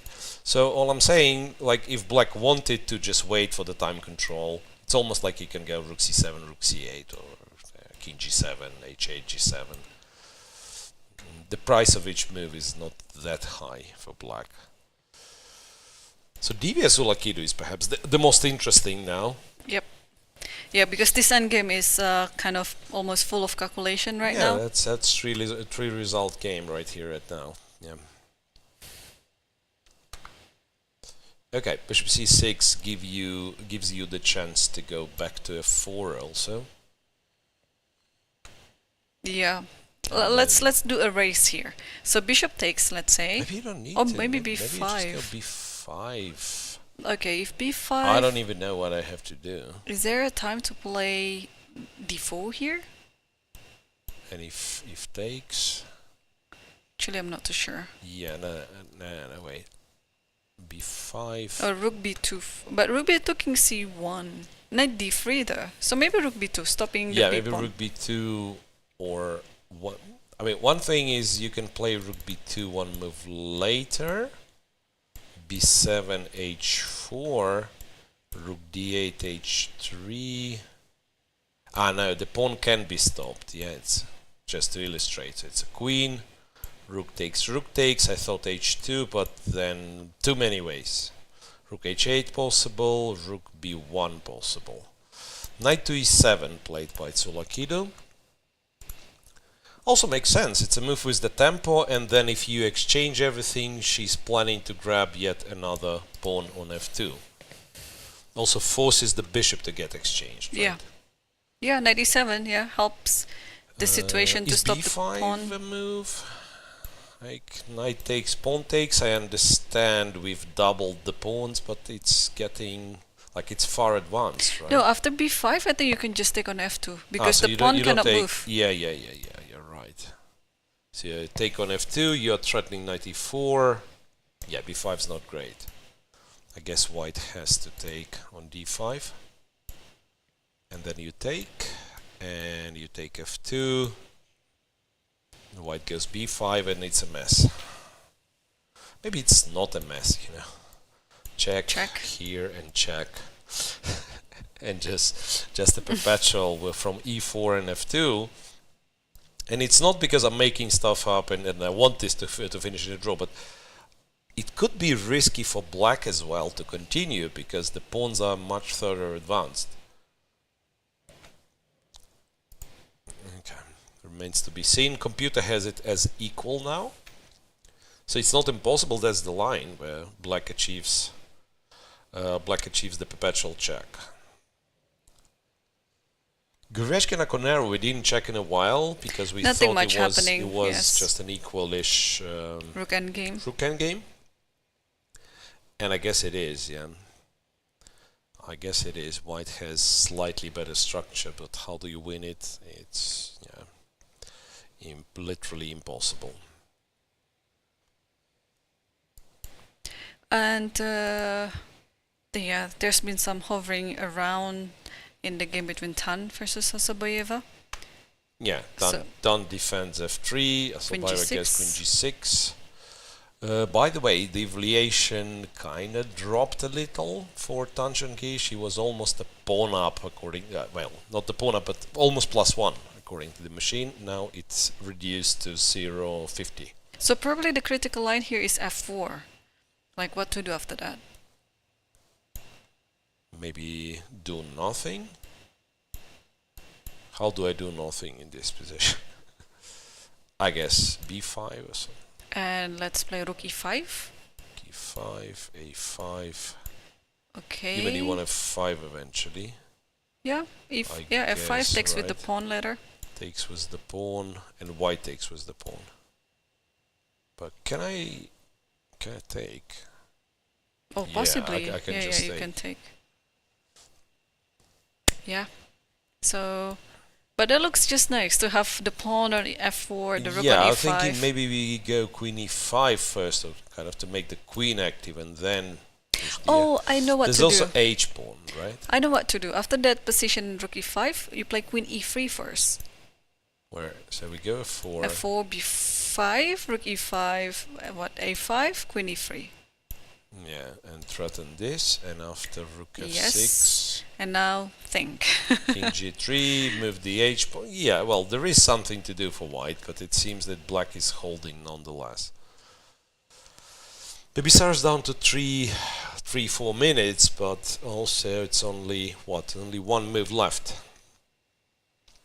before they reach the time control. So everything apart from Lagno Paehtz, everything passes the time control, I'm guessing, and we will see a long day today.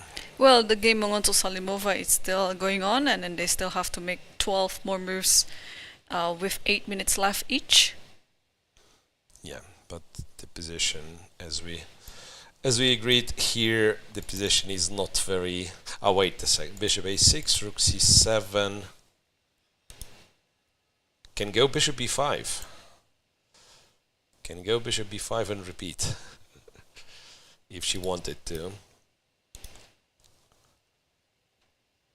One thing to do for white would be to go bishop f1 and to h3, so at least to have a real target for this bishop, which is f5 pawn. Because bishop on b5, yes, it cements the queen side, but it doesn't do much apart from that. So maybe if white wanted to play on, maybe bishop f1, bishop h3 is an idea. Still believe it has to be equal.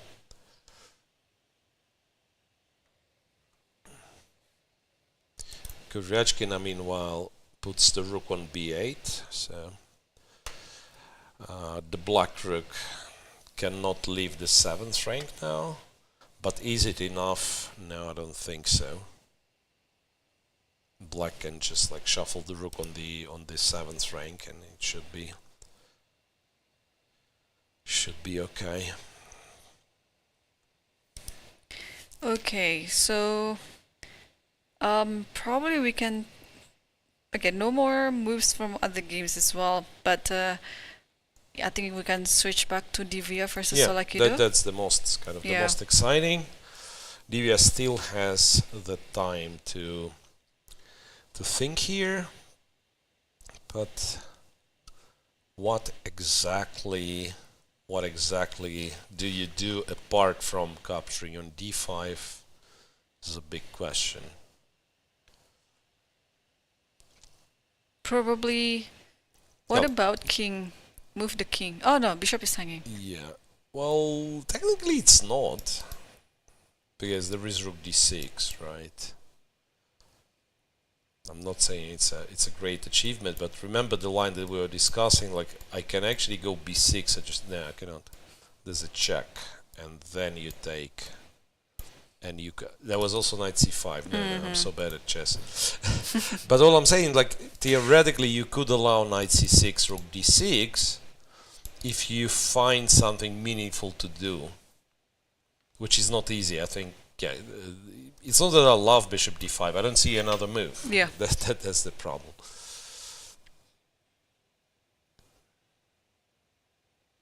Yeah, what doesn't she like about bishop takes d5? Yeah.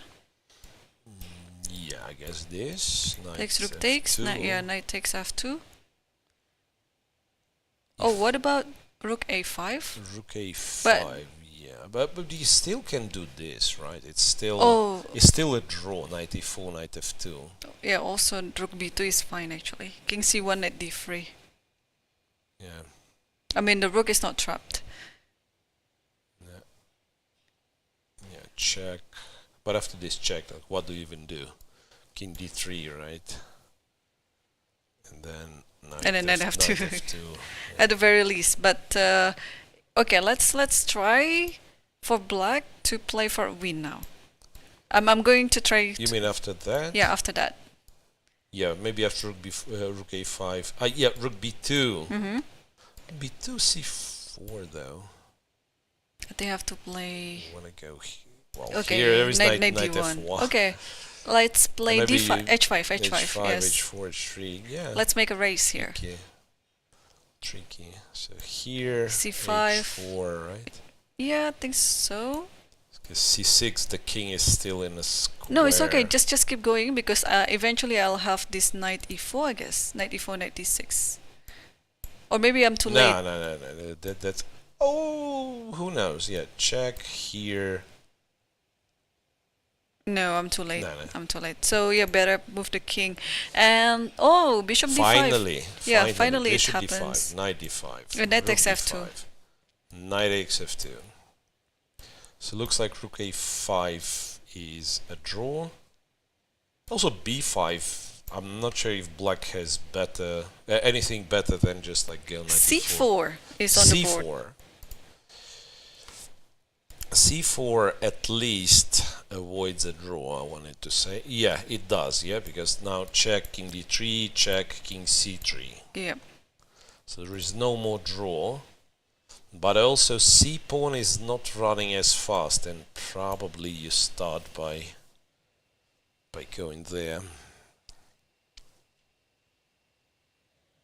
h5, c5, let's say h4. c3, h3, c7. And then rook a8. Oh, rook 8, rook c8, right. No, I thought to make it entertaining. Queen c3. Queen c3. Okay, I don't have much of a choice. I have to go here, and then it's a check and a checkmate, and same with the king on e6. Yeah, so I cannot go for this line. I mean, do not keep at pushing. Some point, yeah, at some point I will have to pay attention to the c pawn, right? Okay, h5 could be fine. I think now you can play king e6 here. After this and check, king e7. King e7 and knight e4 is a threat, yes. Right? Yeah, and the king stops the c pawn in case rook b6 or something. Still confusing. Still very confusing, to be honest. Move 35.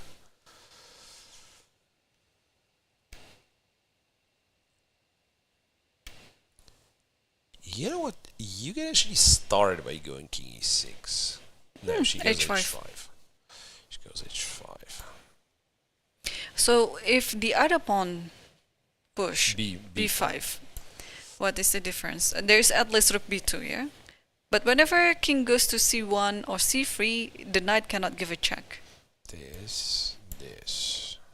And maybe now rook b2 with a tempo. Rook b2 with a tempo, and if rook b5 takes, knight e4, knight d6. No, wait, you can even start with knight e4. You can even start with a check. Maybe it's a little bit more precise. Who knows? No, probably not. Yeah. Anyway, rook takes, pawn takes, check. Knight e4. King e3, knight d6. But king is in the square here as well. But c5. You're gonna go knight b7, yeah. Yeah, but c5 is on the board right now, and we were discussing king e6 probably is the move. h5, c5, yep. Well, to be honest, it's not impossible to blunder this queen c3, queen e5 trick, right? Wait a second. White in this final position, white really relies on queen c3. So why don't we run? And then in this position where white has a queen, why don't we go knight e4 check first? And king cannot go to the first rank. King can go to d3 or e3. Let's say d3 for now. And h1 queen. Could it be that black is winning? Yeah. Because if you don't have, if you don't have a checkmate, then black will have a checkmate. Yeah, king g7, that's it. There's no more check after that. This is covered. So you basically have two checks, queen to c6 or queen to d8. And then queen d8, king g7, or queen c6, king g7. And there is no more check. You run out of checks, your king is exposed. That's the brilliant line, I would say. Yeah, let's see, because that's for the first time during this 8th round I'm getting somewhat excited, because if this will be played, this compensates for, there are some boring games, let's not point fingers, but yeah, if this materializes, That's super cool. Wow. Staffy is thinking about it for sure. But you also have to include this idea knight e4 in your calculation, because if now she decides to play h4, it means she saw this, and she did. Yeah, she does. Okay, let's see. h4. Let's Wow, see. I'm That's getting amazing. excited too. That's What's going to amazing. happen here? Because I think, like, over here, maybe white still had kind of alternatives, right? After h5, c5, h4, I think white is too late to kind of try stop the h-pawn. So this line's kind of bound to happen. The rook cannot really reach the h-pawn. You can go rook d8, but then king g7. And yeah, you can still insist on like kind of trying to stop the pawn, but then the other, no, this is how you lose without even having a chance, right? I think like the pawns will just promote. And at some point the rook can be thrown back to a8 if possible. If your rook is kind of deflected there, then black can also stop the c pawn. Yeah, so h4, and again, let's check again. So c6, h3. Now there is absolutely no way back. So c7, h2. And you have to do it in this order, because if you give a check now... Oh wait, you can actually. You actually can. By the way, let's quickly jump to Goryachkina versus Koneru, because we might be seeing the end of the game. Are they repeating? They are repeating, and they already passed move 40. So the king f5, check here, king here, rook here. And king f5 again. King f5 again, so Goryachkina can claim, I think, right? Yeah, if she does rook f8 again. I mean, they don't need to claim because they already passed move 40. Yeah, but she kind of got an extra half hour, so there is no rush. Yep. Yeah, we just keep in mind that there can be a repetition, and still we did not expect much from this rook endgame. Tan Zhongyi Assaubayeva reached move 40 without changing the position too much. She went queen d6, attacking the e6 pawn, but that's about it. So Nurgyul Salimova f4 was played, so this has changed. White played f4, but then black will be speculating on this d5, d4 break pretty much till the end of the game, like preparing, putting rooks on the d file, trying to break through. So this will go a long way. Divya with Tsolakidou. Yeah, we absolutely must watch this one. Yes. It's an exciting game. Computer still says it's a draw, so our line is probably not entirely correct. So there is still the way for white to kind of survive this. But you never know what it is. Like it could be some like stopping the pawn with some tricky maneuver. But it's practically it's hard. It's harder for white actually in this position, because for black you just want to keep going with this pawn. c6 played. Okay. H here. c6. It's better for black after c6. So I presume our line is correct. Once again, queen on c8 and then knight e4 quadruple exclamation mark whatever. There's no... Okay, king e2 theoretically is also possible, but I don't see what it changes. So e3, e2, well, the king goes somewhere. Let's describe it like that. h1 queen, and thanks to this brilliant knight's position, which covers d6 and c3, black king is safe, and we cannot say the same about the white's king. On the other hand, do we... There's no checkmate threat, like even if black is to move. So maybe white has some... Yeah, that's a wild game anyway. But when this happens, they will pass move 40 and... c6, h3 played. Okay. Yeah, h3 is already played. I think Divya has to go with this line, yeah? c7, h2. Seems so. Yeah, well, the thing is, it's clear she has calculated till, yeah, like kind of miss knight e4. It's almost clear. Because, yeah, the way she went for it, she was reliant on this queen c3 and queen e5 and rook d8 checkmate. But knight e4 changes everything. 3. Now there is no way of stopping the h-pawn, so c7 is pretty much the only move. This is Rook not d8. the move, right? It's rook d8, h2 takes, h1 Just queen, yeah? c8 queen, check here, check here. Oh, I no think more even checks. Oh, okay, there's check. there's d1. another check as well. Yeah, yeah. I think it's fine. I mean, this position, you have to play c7 and h2. Of course, yeah. Can I see the position again after king e3?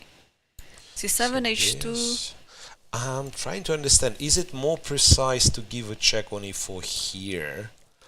Because I don't think you can go to e3. Because takes on c2, yeah. Because takes on c2 looks winning. This looks winning for black, right? There's rook c5. Rook c5, yeah, but like takes c5, Takes go h2, c8. queen, queen. I guess this should be winning. Queen c6. Queen c6 first. Queen c6. Yeah, but queen c6 I go here, Queen right? e4. Queen e4, queen g1, and pick up the c5. I guess that, yeah, that's a longish calculation, but maybe even like not a lot of mistakes. c7 is on the board. c7, yeah, c7 has to be played. So now knight e4 now or h2. So I was assuming knight e4 you kind of forced to go king d3. Then the benefit for black is that in this position you actually have a threat of queen f3, right? So that this could be kind of slightly more precise than giving a knight e4 check on the next move. So that's why I wanted knight e4 here. Yeah.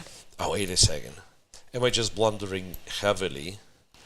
Wait, h3, c7, yeah, I think so. Knight e4, king c1. Ah, rook d1 is h2 there. and rook d1. Oh, I mean, it's still unclear because I'm stopping the pawn and then you're stopping the pawn. Anyway, it didn't happen. h2 played. Now computer says it's equal. Okay. So I assume knight e4 was the move, or maybe computer shifts its evaluation. We also don't know how deep the engine behind the evaluation bar is. Once again, we are not using the engine lines. All we use is the evaluation bar, which gives us a number, and then I'm speculating what could it possibly mean.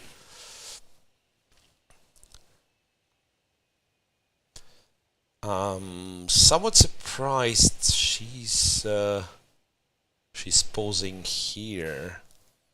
Is there any other move apart from c8? That's what I'm wondering. Well, crazy enough, It doesn't work. I this was trying comes to to my calculate. mind. No, c8. c8, yeah. C8 And now queen. knight e4. Knight e4 played a tempo, so she spotted this idea of queen c3, of course. Knight e4, and this is move 39. So on move 40, Divya has to decide where the king is going. Yeah, she has enough time to calculate this for a little bit. King d3, king e3. What about king e2? Yeah, I mean, doesn't feel like it. It feels like king e2, like you leave the knight unprotected and like a lot of checks. Yeah, if anything, I feel like king e3 is the move you play after this check. Meanwhile, Goryachkina did not repeat. Has played f2, f3.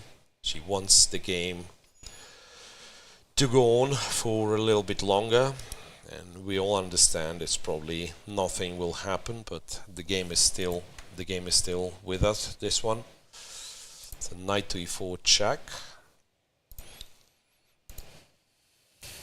and a king move and h1, and they will be out of time trouble. Half hour will be added to each player's clock. And on the other game, Munguntuul Salimova, you're right, d4 finally happened. Yeah, Tan Zhongyi Assaubayeva, they've reached move 40 without changing the position much, so I guess this will go on longer. You can once again restore this pressure on the e file by putting the other rook on e2. Maybe return to this plan with a4, queen a3, a5, and so on. But anyway, that's a longer game. So Munguntuul with Salimova c4. What is that? Yeah, that's a very curious decision to make. Yeah, rook d2 here, c4. So if pawn takes, I get it. Bishop d7. I guess if d4, and which by the way was the move, was the move Salimova has played. Rook d4, bishop d4, queen d4 is on the board. King has to go, and there will be bishop d7. I guess that's the whole point. But well, who's better after that? Yeah, that's what I'm trying to understand. Could she be blundering this, or okay? After bishop d7, you have to take on. Yeah, you'll take on c4. But there's queen f6, so it's not very clear. King h7. And also. King g8 maybe. Maybe king g8. King g8, yeah, king g8 is better. So because also after king h7, there is all of this idea queen c4, takes c4, and then takes f5 first with a check, and then takes c8. But yeah, king g8, I think. Still feels so drawish, to be honest. Like, trade here, rook d5. Equal material. Yeah, well, the e-pawn needs to be taken seriously, but other than that, yeah, like rook d5. I think in order not to lose, you have to go for the second rank maybe and just attack this dude. At some point, move the e-pawn. Oh, but you have to stop this if. Let's say you play a rook a5 here, then after e3, it's almost GG. Nah, rook e5. Yeah, e2. King g1. Ah, sorry, king g1 is in time. Sorry. Yeah, it's all drawish, honestly. Like, maybe white in some, like, miracle scenario has 3 versus 2, like, manages to take the f5 pawn and these are getting traded. It's just a dead draw with 3v3. So it is getting a little bit exciting here. Rook takes c4. Rook takes e4? Rook takes e4 is different. So now, bishop e6. Rook takes d4. You can take f7 first, yeah? You can take f7 first, king f7, rook d4, but then there is like a check thing. And it's not even clear if... Wait a second. Yeah. Check. King h3. King f1, let's do king f1. King f1, yeah? Yeah. King f1. Then take this. Then rook d5, yeah? d5, king e6, take check this. First? Maybe. Okay, doesn't matter. Yeah, no, it does. Yeah, it's a good check. Rook h2, and again, should be. And then you give this check and cut the king. So we can go on and on and on, but it's, now computer says it's absolutely drawish. So we have 2 rook endgames like this. But after rook c4, can you do something else? Can you do some... well, actually, you're absolutely right. You can move the queen, right? Somewhere. In order to pick up the rook on c8. The funny thing is, if you play queen a7 here, there might be rook d8. And then if bishop takes, you take the rook. And then you play... I think it's almost mated or something. But you can go here as well. You can go there as well, right? So I mean, it's very important to move the queen on the right square if the queen moves. No, you have to take, I guess, because even if, let's say, I don't have any tricks, I just move and I wanted to say pawn up. I'm not pawn up. Anyway, it's already passed. Bishop e6, rook takes d4, bishop takes f7, I guess. Yes, already happened.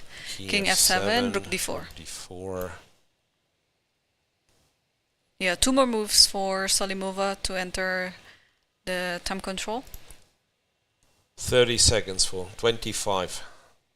Okay, rook check. 2 rook checks. Rook check. What? Yeah, rook check, king g2, and give another check. And king g1 is also maybe even a safer option to keep this one defended. And only when you play e3, then I can go king f1, so the pawn is... Yeah, and rook c2, and they pass the time control. So yeah, all the games they already passed the time control, and I think I have to highlight the game of Divya versus Tsolakidou because I'm just imagining in this position Divya is thinking and she already gained 30 minutes. Imagine if this position she is on the move 39. Yeah, that would be crazy. So look, So after many things 94 to she calculate. did play King E3. She did play Yeah. King E3. So that means, once again, back to me kind of pushing this theory that maybe in 94 one move earlier was more precise, because King E3 would be impossible. Yeah, but then we saw King C1, yeah? Yeah, but then it's, once again, it's not the end, right? Because this, And then Rook you D1. do this, and I can stop it, I guess. Yeah, and then we have to trade that C7 pawn with the H2 pawn. I don't think you have time to do a B5, do you? That's three. I don't know.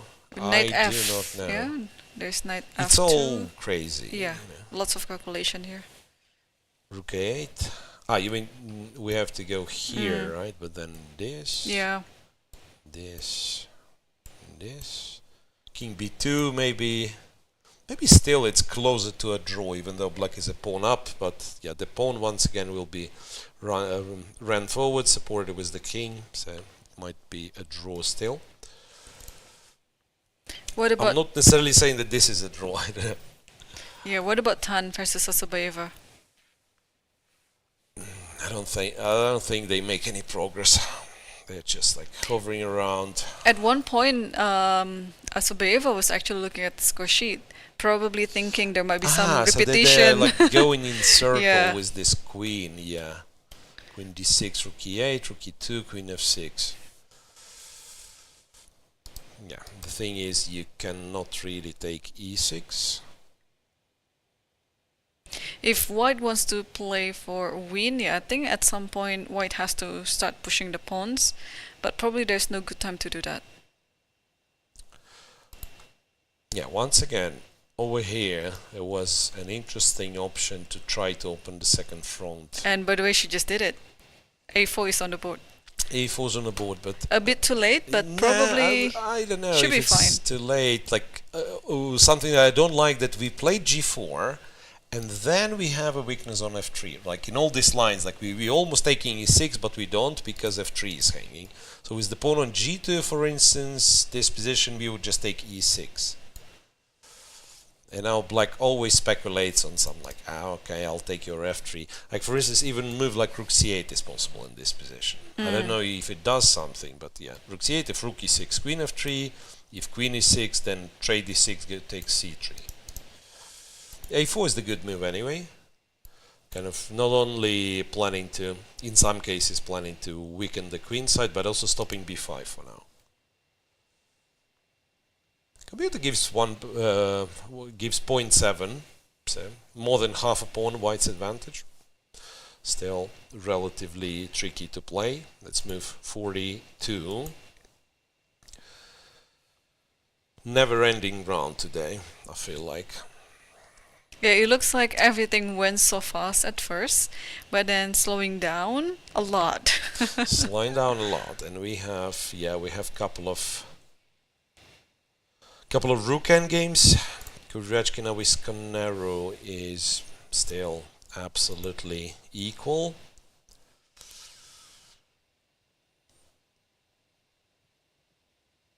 Or is it? Now I'm thinking what to do for Koneru. Maybe go king e7, attack the rook, because I thought if this... Even g4 is... Yeah, I was should thinking be. g4, but then again... First of all, you probably don't need to take, yeah? G4. No, takes fine. Yeah, but you can also get rook d4. And Because of the takes rook h7, like... yeah, takes rook h7 is also... Yeah, you just like decrease the number... Doesn't matter what white do, it just like decreases number of pawns, right? So, g5 here, takes, this, takes... And now all of a sudden black is more active. Yeah, that's a bit too risky to play. Yeah, king g7, king e7, I think both are fine. Even king e6, yeah? Yeah, that's what we... As long as you don't play rook f7. Or maybe I mean, I don't want to go to this fun end game. Yeah, that's a strange, even strange thing to think about. Even if it might be, this particular one might be kind of an easy draw, because you go here and you just wait, yeah? But why do you need it? Yeah, right? just keep the rook on the board. Because with rooks, it's a draw by a serious margin. Here, you make one mistake, especially if there is some opposition and you count tempi on the other side. Make one little mistake and it's immediately lost. I mean, why do you need this? Right, just keep playing sensible moves. All right, Miro. I think the players have gained 30 minutes on the clock and they start thinking longer right now. Some of the games, for example, Divya Deshmukh, it's entering another critical phase of the game. Some clarified a little bit, but let's take our break because probably... This is a long day today. It's a long day today in the office, and moreover, usually when they pass the time control, for the next half hour, not much is happening. Right. That's usually how it's going. If we miss a couple of moves during this break, it will be in this equalish rook endgames, and I really hope Divya's game will be still on. So that's the most exciting game of round 8, and we will be back at it after a few minutes.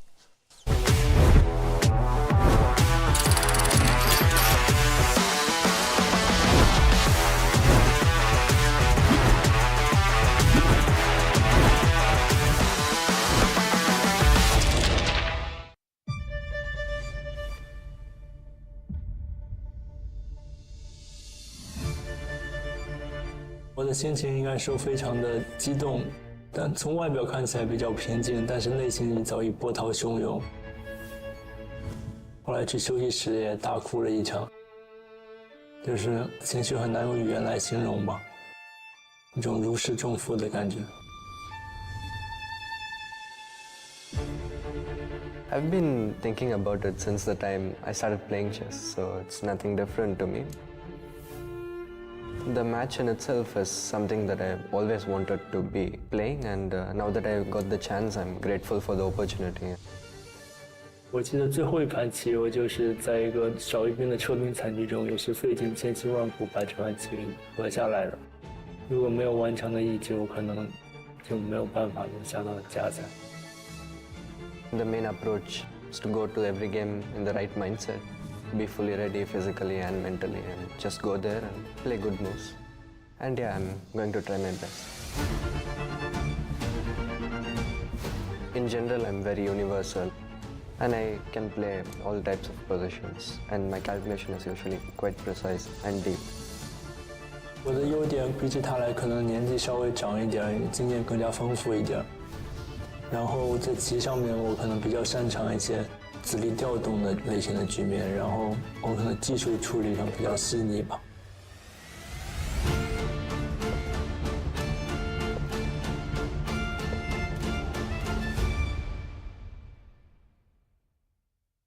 Chess is more than just a game. It's a tool for empowerment, connection, and transformation. In 2025, FIDE is proud to launch the Year of Social Chess. We believe in the power of chess to bring about positive change, from therapy and education to rehabilitation and inclusion. Social chess is our way to build a better world. The Year of Social Chess will introduce groundbreaking initiatives across the globe. Monthly themes will address critical social challenges: chess for protection in refugee camps, chess for cognitive health among the elderly, and even chess for addiction recovery. Through this initiative, we are mobilizing communities, conducting research, and creating opportunities for all to experience the joy and impact of chess. Join us for online chess events, global conferences, and even a documentary film festival that will showcase the power of social chess. Let's make 2025 a year to remember. The Year of Social Chess is here. Let's change the world, one move at a time.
Hello, welcome back everyone. And round 8 is still in progress. 4 games are still ongoing right now. Only one game already finished.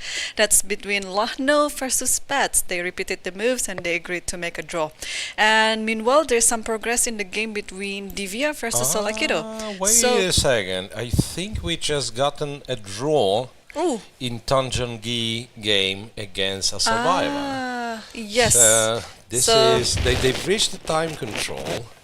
And over here, after a4, rook c8, rook f2, rook e8, Tan decided to repeat the moves. At least I have it in the live broadcast, as you guys can see. Yep. It says a draw. We'll need, kind of at some point, we'll need to look if the table is empty. Yeah, it is. Because sometimes there are glitches, but yeah, it seems that we have 2 games finished now. And 3 more going. Divya with Tsolakidou being the most interesting one, right? It is, yeah. So now the question is whether the king on e3 can escape from the checkmate or not. It looks like rook a5 was played. I'm not even sure how we start with this checkmate business, because we kind of have to try to trade the rooks, right? What's the move? What's the move for black? Because if we take, this all of a sudden turns into a very dangerous pawn. I think the critical line in this position is, okay, let me be creative. I'll take on c2.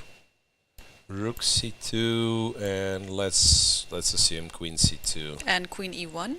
Queen e1. King. If king goes to f4, the very least you have queen h4 check.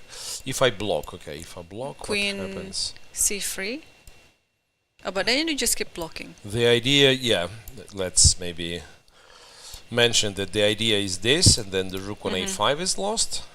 But yeah, after queen this d3, check, queen d3, and there's nothing more. There is actually, black is in trouble maybe. I can still play queen e1 actually. Ah, yeah, you can. And then you have this e1. idea. Yeah, perhaps it's enough for a draw in any case. But can you get more than a draw out of it? Oh, no, I was mistaken, Miro. If queen e1 that position... oh, sorry, no, not that line. Oh, no, not it's that okay, line. it's okay. C2, yeah, I'm getting tired, my brain. No, we want it... Now, this is not possible at all, right? Rook b2, it's queen d8. Yeah. And you can't go to g7 because of queen d4. And the rook is lost, so it's almost like you have to trade the rooks. And again, no knight d6, no nothing, because there will be a check on c3. So I guess you trade, and yeah, and then the a pawn is very dangerous. It's dangerous not in the sense that you'll lose the game, right? But it's very hard to stop it, so at some point you'll just have to go for a perpetual. Also, there is queen c1. In what was with after rook a5. Queen c1, king takes, rook takes c2. Rook takes c2. Oh, queen h8, yeah. Yeah, queen Somehow. takes c2 is actually a move, I'm guessing, because rook takes, you might get checkmate. Yeah, I just queen h4. I totally missed queen h8. King has to go in the open.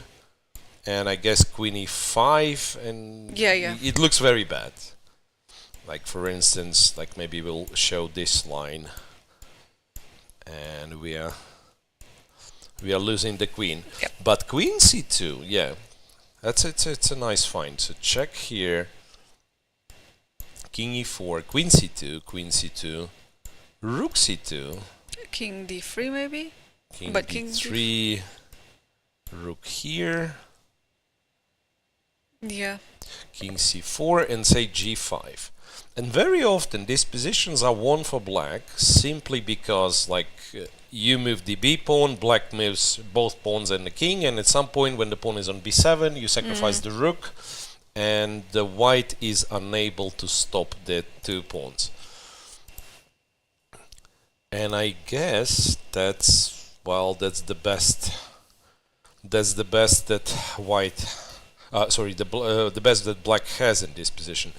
And once again, for the sake of an argument, here after c7, imagine this and this is played, and we are getting, let's say, the same position, but with the king on d3, then rook a5, black would be much more comfortable, I'm guessing, just giving this check for example. Queen d1 is there.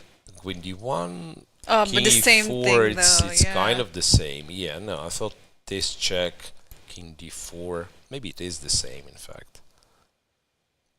I still have to go queen d1, it seems, yeah. Maybe there is no difference.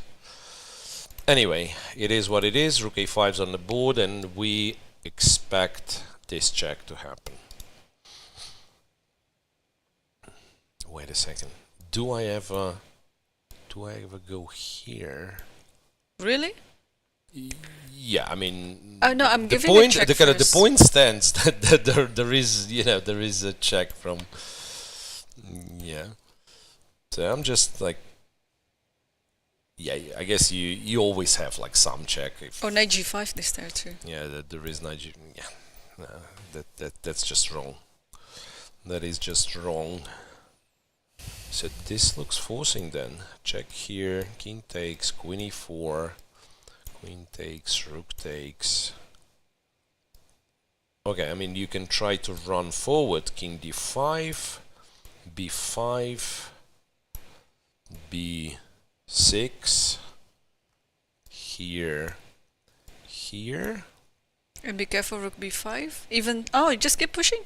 Rook b5 you can just take. G3, yeah, rook b5 you can take, but rook a3, g2, rook g3, and black is no longer winning, right? Because b7 and rook takes g2 will be a threat. So that means if black is playing for a win, he cannot play g3. He has to go something like this, but then rook b5 and black is not in time, yeah? King g6 is also bad. Wow. So still a lot of stuff to calculate. But from practical standpoint, I do not see the reason for black not to go for this endgame, because otherwise, like, we couldn't really find anything convincing. Also, I was trying to trick you with rook a5, ba5, knight c5. Yeah, you cannot take. Possible. But if there's any check, there's knight e6. You know. Knight c5, by the way, is a clever move. Because not only, first of all, queen c5, there is queen g1. I don't think it's clever because there's queen d8. But Here, still, yeah? Okay. Queen c5. d4, and it's still defended in a way, right? So you can go to h7 or you can go f6. The big question is like how realistic are black's winning chances here? If you just don't blunder a fork, maybe you don't even go. Yeah, like after knight c5, let's say you centralize it. Yeah. Funny. You centralize the knight and you lose it immediately. Or queen e4. Or queen e4. Queen e4. Yeah. Anyway, it's possible. Yeah. I think when the rooks are off of the board, it's possible. You can take on knight c5. So there is two directions. Then you can do this, or you can do the rook endgame. One more try. Can I go a6? Or because you actually have a bunch of different checks. You have queen c1 check, which is also queen c1 wins. And I'm winning queen c1 wins because the knight is hanging, and after king d4 you go queen d2, and this knight is again impossible to take. Yeah, that becomes more and more attractive option then. Okay, let's check other games. Yes, let's go Munguntuul. Will spend a lot of time here. Munguntuul Salimova, yeah. This rook's endgame. Rook endgame here. Wait a second. Black is winning now. Check. king f1, rook takes, rook d5, king g6, b3. It's minus 5.3. Oh, that was... And I know how it is. King to h5. This is like you do a you do a little Capablanca. King g4, king f3. King g4 and king goes in and you go e3. Wow. Yeah, so king h5 must be winning. I think she knows it because that's why she plays this king g6. Yeah, I think. So, what was the evaluation after? It was all of completely this different. This was completely equal, right? Check, like you just go here, I guess. Don't give the h2 pawn. When the pawn's on e3 already, then you can go king f1, right, and attack the pawn, and just there's nothing should happen, I guess. Wow, so this game, king h5 seems. This game can winning. end quickly then. It after king h5. Well, king Salimova g4. has to find it. Salimova has to find it because there isn't any other idea. I don't think. No, I don't think so either. So after king h5, I guess taking loses immediately, right? Yep. King g4. So what can you do? Maybe like Instead of goes rook takes here, and then king go comes in? here, but then h5, h4, king f4 should win. Oh, rook b2 first, just in Rook case. b2, yeah. I mean, you're getting the time, right? Yes, Since it's like a huge positional advantage. Black is no longer in a rush and should win slower. Okay, so King h5 is a big chance for hang Salimova. on. This could be Salimova's first win then. Ah, right. She didn't win a single game. She's on what? -2, minus. Yeah, she's on 2 out of 7. Now, how many losses does she have? Okay, -3. -3. 1, 2, 3. Yes. -3 and draws and no wins. Yeah, so this could be her first win. And no draws for Munguntuul still. No draws for Munguntuul. And no But wins from Elisabeth as well. A lot of losses there. King h5 again. Oh, Queen c1 is already played. Queen on c1. DVS game. Divya with Tsolakidou. They're gonna go for this endgame with the rooks. Queen c1. And it's it's quite forcing from there, right? So yeah, king you have to take. And we figured out rook c2, queen h8 is bad. So queen takes, and yeah, you kind of have to go help your pawn. Either d5. Yeah, d5 is probably the most straightforward.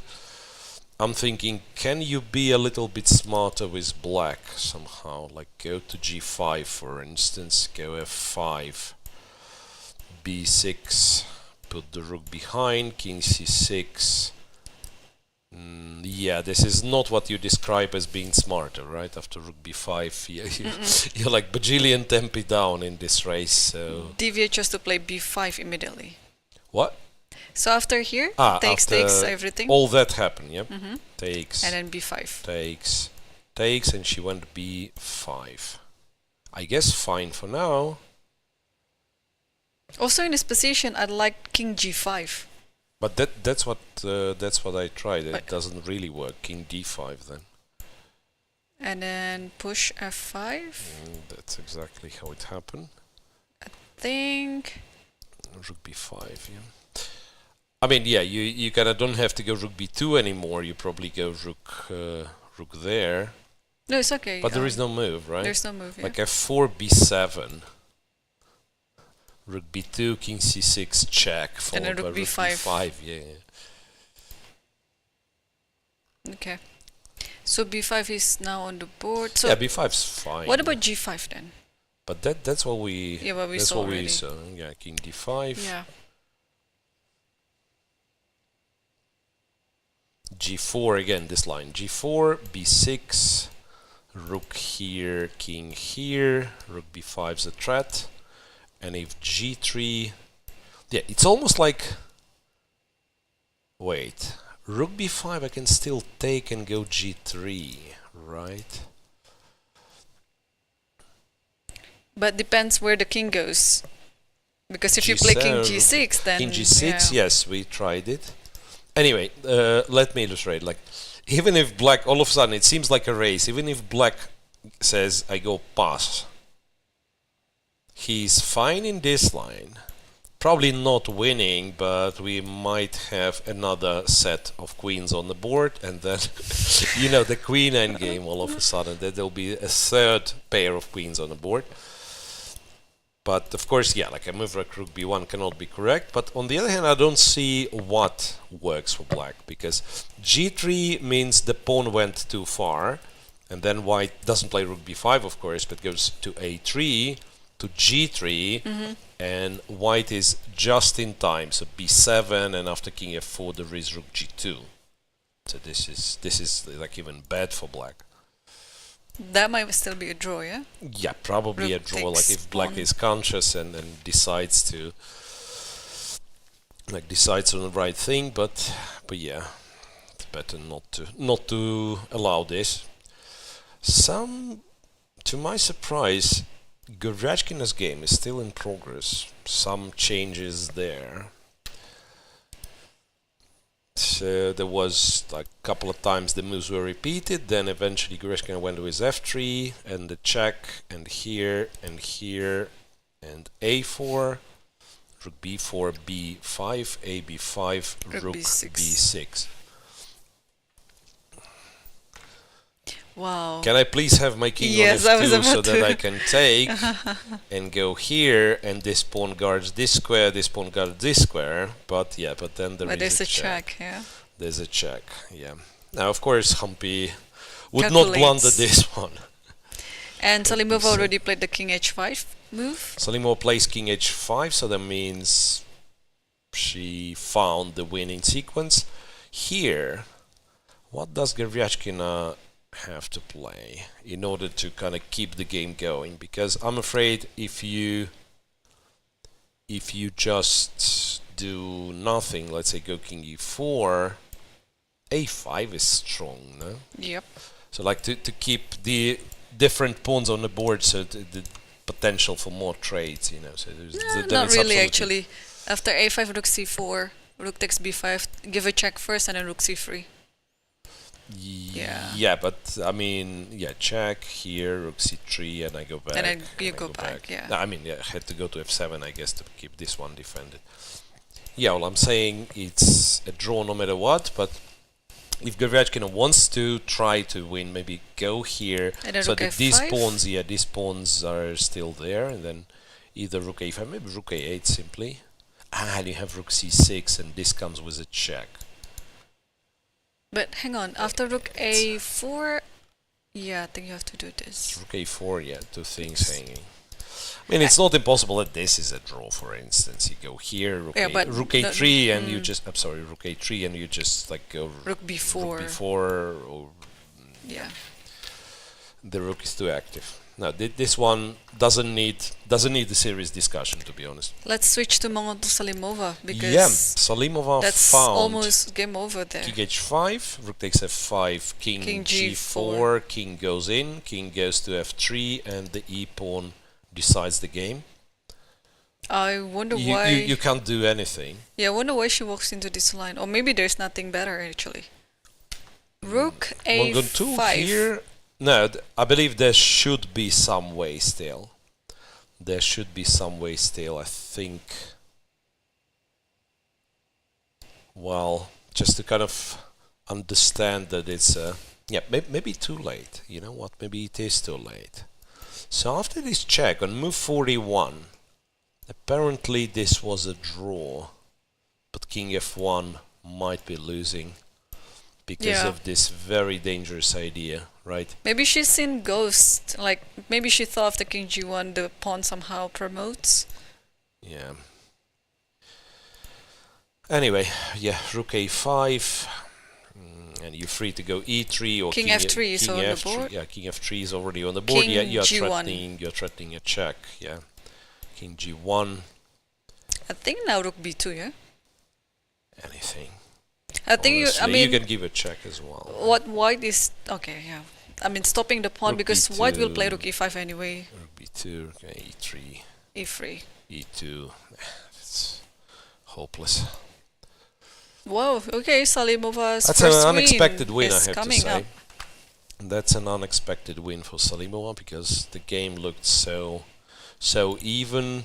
But this is once again, this is the sign of like not a good form from Munguntuul. So basically, what happened in this game, if we leave alone, you know, like this mistake here, mistake there, but in principle, it was a very tense position, which where she just had to keep the tension, to keep moving, you know, without changing the position too much.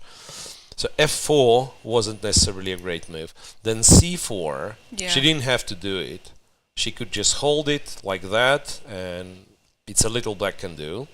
So c4 calling for the crisis, and then let's say it's already black who is trying to play for a win in this position. So allowing this already was not great.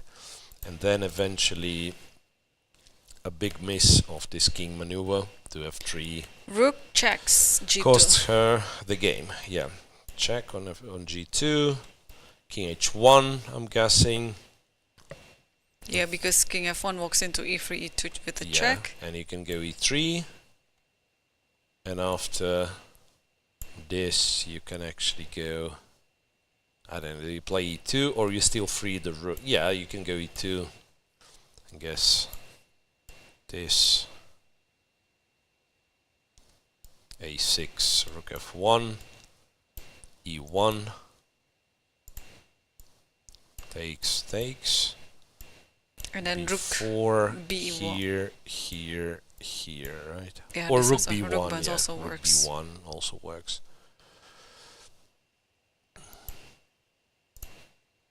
Yeah, still no moves from other games, by the way. After b5 on Divya, and after rook b6 of Koneru's. A lot of rook endgames there. Yeah. Today. So how many? We have 3, right? And Tan Zhongyi had her game had the potential to be the rook endgame. Yeah, if the queen's traded, yeah. Wait, so if Tan Zhongyi makes a draw and Goryachkina we assume to make a draw, that means Goryachkina only needs a draw in the last round. Yeah, because in tiebreak she is better. No, there is no tiebreak if she makes I mean, a draw. like if she wins a draw, if she makes a draw, there is no tiebreak, right? No, I mean no playoffs, something like that. It's more like the calculation. Like if the point is the same as Tan Zhongyi. But she can have I'm saying like if tomorrow she makes a draw, she simply has more points. Because it was 1 point today. Oh, if she wins, of course. If she wins, yes. She draws. No, wait. Today was 1 point. Yep. Tan Zhongyi made a draw. If Goryachkina makes a draw, it's the same 1 point difference. If she makes a draw tomorrow, there is no possibility for tiebreak. No. What I meant is no tiebreak for the game. Oh yeah, it's half point. What am I talking about? Right. Even though Tan Zhongyi won, it doesn't matter anymore. Yeah. Yeah. Yeah, she just has to get some point. Yeah. No, not losing it. And she will be playing black against Salimova. And Tan will be playing against Tsolakidou.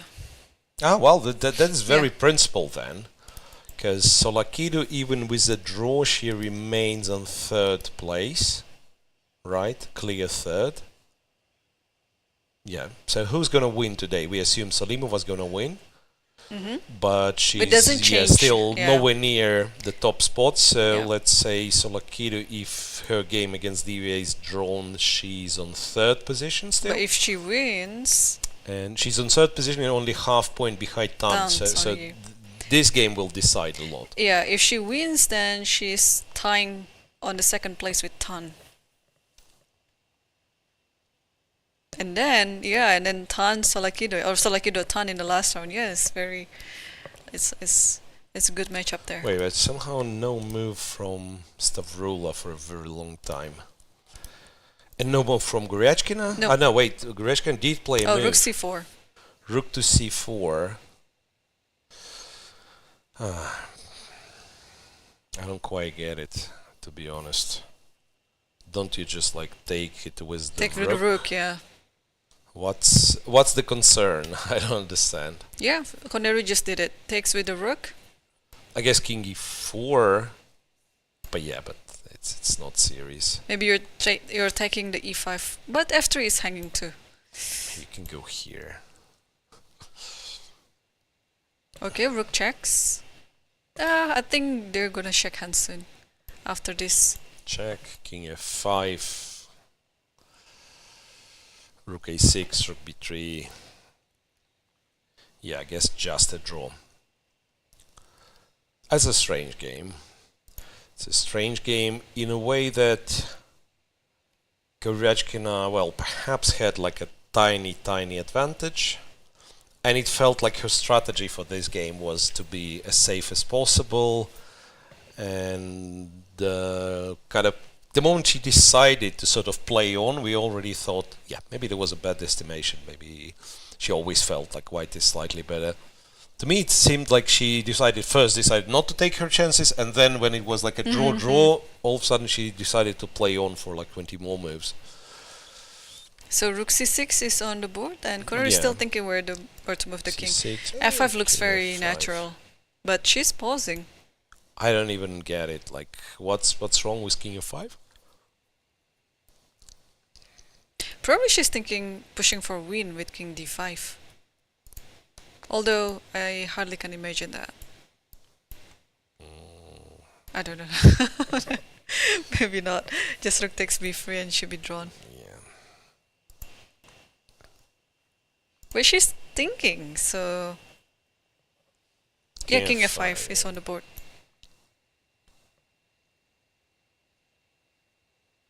You can literally exchange all the pawns by going g4, I guess. Up, not like this. Not like this, but take here. No, wait, but then king f5. I thought, yeah, you take this guy, you take this guy, you go king e4, you go rook e6. Or you no need to go g4. You just take the a6 pawn. Right. So that's what. Let's move 50. About time to actually agree a draw, I guess. Divya Deshmukh, finally there's a move. I do not rook have d2. it yet. After b5, rook d2. Yes.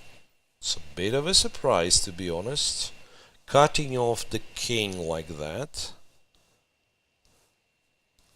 Maybe makes sense. Okay. So what do we play with white? Do we go b6? I think after b6 now maybe rook b2. Rook here. And then rook a6 and then king g5. King g5, king d5, f5 here, f4. But there's rook a5, rook b5. Yeah? Needs calculation this is also though. good, right? But that one I can just take, and then with the 2 pawns. But after check this I can take, and it's the same, but the pawn promotes with the check. Right. Yeah, no, so it's b7, f3, rook b6, and we take, and it's the same thing. Yeah? No, I think in that position it's better to take the pawn to have some winning chances. Can it? Can it be like that? Here, rook b7, takes, king b7, and like then f3. push. Yes. Yeah, maybe. They should still be winning. Kind of. No? I feel like it's still a and draw. King f4 maybe? Trying to shoulder the other king. You can go here, or king f4, here, and a check from behind. Okay, maybe that's what I was f2 hoping first, for. yeah. That's what I was hoping for. I'm still not sure if it's like... yeah, king d4. Yeah. We actually have to be careful, because at some point white might consider playing for a win. Yeah. We'll find a7. out. We'll find out. Rook a7. a7. Surprising. Because now, you know what? Now you can go rook b2, and you just want a tempo. Because if white actually puts the rook on b7, I think this is where black easily winning. Just go g5, and you don't even have to rush. That's a tricky position. Like, you give a check. Okay, you're easily winning if the king goes back, and maybe white actually has to go forward. But if the king goes back, that's a kind of funny known position that when the pawn is on the 7th rank, it covers the king from behind, and you can absolutely can't do anything. Yeah, like rook f8, you just always take this guy. So you move the whole construction forward, like king f3, g3, and you win, like with white rook on b8. So rook d2 pays off. So rook a7, you go Rook d2 here. is on the board. It is on the board, board. Yeah, it's hard to resist this rook b2 temptation. It looks like the most natural move and very useful as well. Sorry, but Divya has to go back, I guess. And we can check it again. King g5. Is white in time if she's running forward? Maybe f4. Yep. Okay, what about the other pawn? Like king f4, g5, g4. No, that was good. That was good.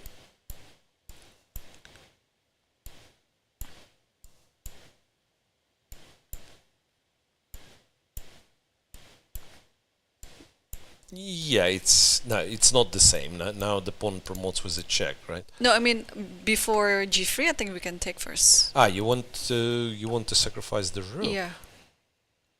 I don't know. I have a feeling like it should be. In reality, it's never winning, but maybe I'm wrong. I don't know. Yeah, I mean precise calculation is needed here. Yeah, but here, look. I mean, I can tell you this. This rook will take this pawn. Yeah. King is in a square on f pawn of the f pawn. Miro, so that's my precise calculation. Let's quickly jump to Goryachkina. I think they just ended the game. I was a bit nervous after rook b2 check, because if the king goes to e3, rook g2 is there. But okay, you just stayed in the back rank, and they finally repeat this is the moves. A draw. They repeated the moves with rook b1, rook b2. And finally made a draw. So 3 draws today. Munguntuul, Salimova. Well, Munguntuul goes rook a6. a6. Which is once again looks like she wants to capture all the all the pawns. Take the pawn, and then rook e6. Rook go after the a pawn. Do you keep the pawn like this, or? I think it's possible to. Like you can give it up. I think also fine. And then rook here. I guess this is much more precise. Instead of this check, that this is much more precise, because white would have to take. King g2 though, right? Check and some like f5. Okay, still not impossible, kind of, to make it. Let's be clean then, yeah. We'll see. You can actually take g3 first, or maybe it's not necessary. Like takes. I mean, you can. But just h5. I think it looks very precise here. I'll go back. Or even h4. Still wants the same thing. Now it's a bit different with the pawn on h4, no? Yeah. But I feel like all we are doing with this h5, h4, we actually actively losing time. Maybe get the pawn on e2 and wait a sec. After king h1, could we kind of just move the pawn? Like, was rook c2 needed? Because I'm thinking, go here. The h pawn survives for sure, right? Yeah, I think rook c2 was a bit wasting of time. That's there. like still +8 for black. So. And rook f2, yeah. I mean, after this. Yeah. Rook g3 also. Just realized, okay, you can do this. Right, and then you're threatening king f2. Okay. It escapes me, to be honest. I'm a little bit too tired of this rook endgame, so let them play. 3 draws, by the way. 3 draws today, which is unusual.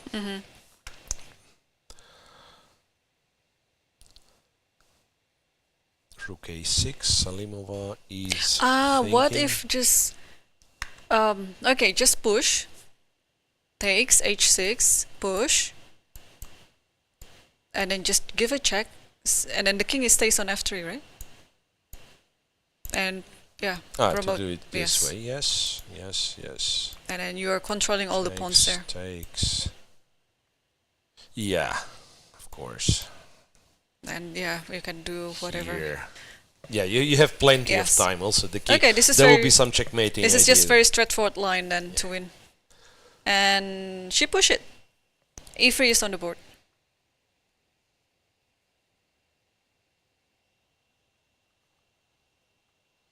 But no move from Divya. That is the only kind of tricky rook endgame that we have. Divya against Tsolakidou. Probably she expected the pawn race immediately without this move rook b2. So Rook d2, rook b2, yeah, that's a tricky one. So once again, what did we say? Rook a5, yeah? g5. King d5. Or what it is. g4, king c6. King g5, b6 check. Tricky. The rook was ideal on the 5th rank, so it's almost surprising that Divya wanted to go rook a7. The rook was like in many lines. Remember, the black runs with one pawn and then cannot cross the 5th rank. So now, again, like I might be totally off, but it seems that the move to play is actually to return back to a5. Oh well, rook b7 is already played. rook b7 already played. And rook b7, seriously, that's something that I don't necessarily like that much. Even, I mean, I understand it's a draw, but there is like a funny trap here. So I'm saying I'll cut your king, and after king f3, it's rook f5, king f5, and black has the opposition. But of course, yeah, this is like, by a huge margin, it's a draw because of like rook f1 and frontal attack. No, you don't want to go king g5. You go, I guess you go g5 here. Yeah. g5 and possibly b6, yeah? Yeah, and I'm thinking maybe king e6, not to let the king go to this direction. No, seriously, that's getting trickier and trickier. It's not necessarily a draw. Well, I mean, the evaluation might be like it's a draw, but the game does not necessarily finish in a draw by this point, because there is a potential for white to go wrong. Well, Tsolakidou wants to clarify the situation by going rook check immediately,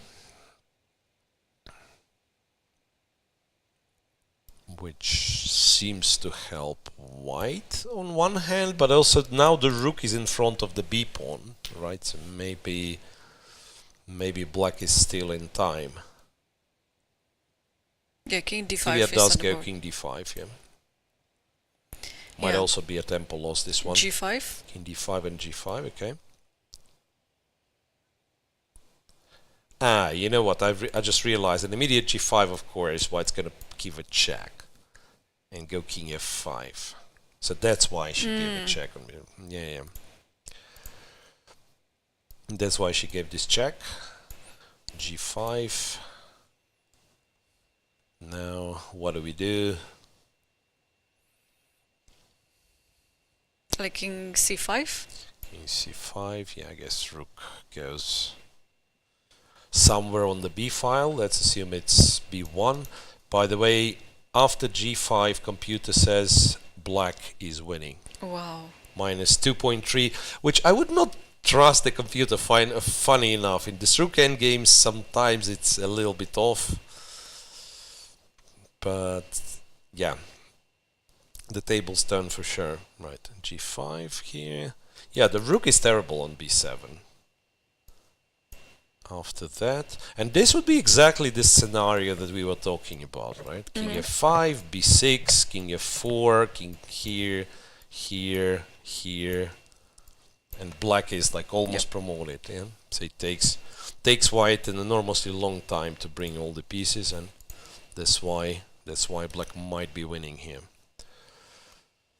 And in Munguntuul Salimova, we will see this line. And by the way, I just realized in that line we can insert king takes g3. Which one? Salimova's game. Salimova's game. So rook h6 is already played, and after e2, rook e6. E2, rook e6. And then you can take on g3 so that you're threatening a checkmate. White's only move would be rook e3. That one or rook g6. But I think either is the same. Here you can even take on f4 if Yeah, you want yeah, to. that's what I was thinking. Like here you take f4, attacking the rook. After rook moves, this is where... Yeah, just... Come on, this is Just rook c1 and promote. completely lost, yeah. This one is completely lost. So I guess this game, which we have on a camera, Divya vs Tsolakidou, that's the only one interesting. Divya down to 5 minutes. King She c6. goes king c6, goes in. Well, g4? Yeah. Looks very natural. Yeah, very straightforward. And then you push the pawn forward as long as the rook is on the 7th rank. Like the moment rook goes to the a file to stop the pawn, or b8, Then maybe king then moves, you yeah. move the king. Yeah? Okay, wait a second. So I can go rook a7. After g3, I'm still in time to do this, right? I hope so, at least. Maybe I'm not in time. Rook g4. Rook g4, and I have to go here. And this is where I guess, like, how do I we think king win this one? e5 now. How do we win this one? King e5, b6, f5. f5, b7, And then rook here. g8. Rook a8. Oh. And then, so, rook, No, rook I mean, b4 rook then. b4, Rook b4, sorry. Rook b4. Yeah, rook b4, and yeah. Hey, hang on. But the king is on e5, so maybe there's rook a5, rook b5. Because it promotes as with a check. So maybe putting the king on e5 was bad.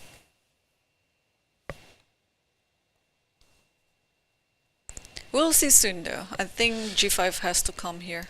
Well, it's clear, like, if you have to play rook a5, a7, then b7, then you return back, like, it has to be lost somehow. It has to be lost somehow. And Salimova did take on g3, by the way. Yeah. I'm just waiting for... And they just finished, so we can switch yeah, just a little bit. quickly the show camera. Salimova's game. And this is Salimova's Which first ended- win in the second leg of this Women Grand Prix, and still no draws for Munguntuul, so she is there. But she's like, she won what? She won game Paehtz and game Lagno. 1 and game 2 and game 4. I think so, Right, so she lost like 4 in a row after this second win. Right. So it's really a disastrous tournament. Okay. First win for Nurgyul Salimova, but she's still at the Tomorrow she's second playing half. the leader. Yeah, so second half of gonna the be a big table. match for her. Well, we are down to one game only. Mhm. Divya with Tsolakidou, and they're inevitably getting low on time. So king c6. The guess is that we have to play g4, right? I don't even know what else could you possibly consider. Well, like king e6 theoretically to have some like check on c4, but to me seems counterintuitive. So once again, let's be careful. Go here and we set this. Here.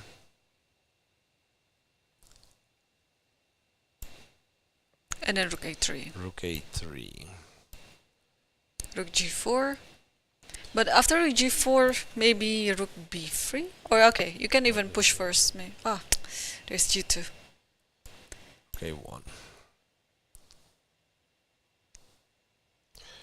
I guess king g5 in reality is the move.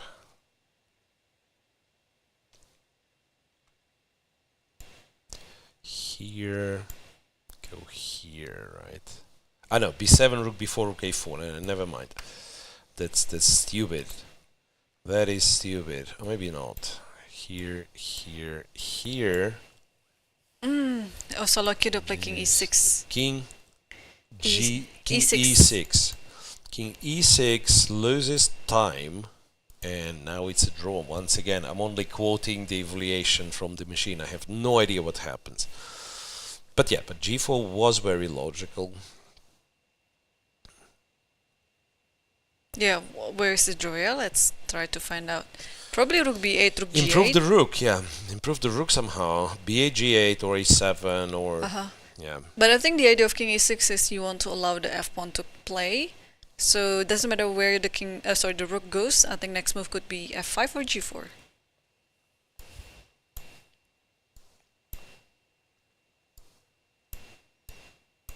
And push b6. b6. But it takes you, still takes you a lot of time, right? King f4, b8. Takes. So black's problem in this line is that the king is on c6. Like ideally, like in the line that we were looking at, black had to, how do you call it? Sorry, white had to promote the pawn with the king, right? And therefore, like some race like that would end with white king being on b8. And here, I don't know. Yeah, looks like relatively easy draw to me. There's go rook g8, go king d5, and somehow it should be a draw. But of course, yeah, it's a very, very tense. So tense. Very, very tense moment. b6 is on the board. On short time. So maybe Divya is waiting for the f pawn to move, so that the rook can be behind Then of course, the pawn. yeah, you go rook b7. So now what happened after g4?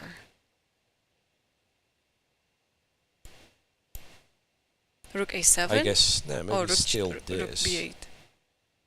5.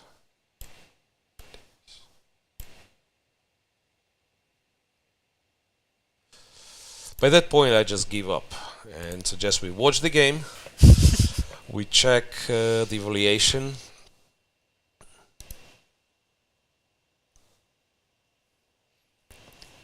Says it's drawish. But what is like, yeah, why exactly it's a draw? I imagine it's very easy to go wrong. Is there a chance that I will have the time, that I will have enough time to return to this plan, to this plan with rook a5? No, not really, right? Let's say now you go f5, b7, g3, no, rook a5 is too late. Rook a5, g2. Yep. g2 now, yeah?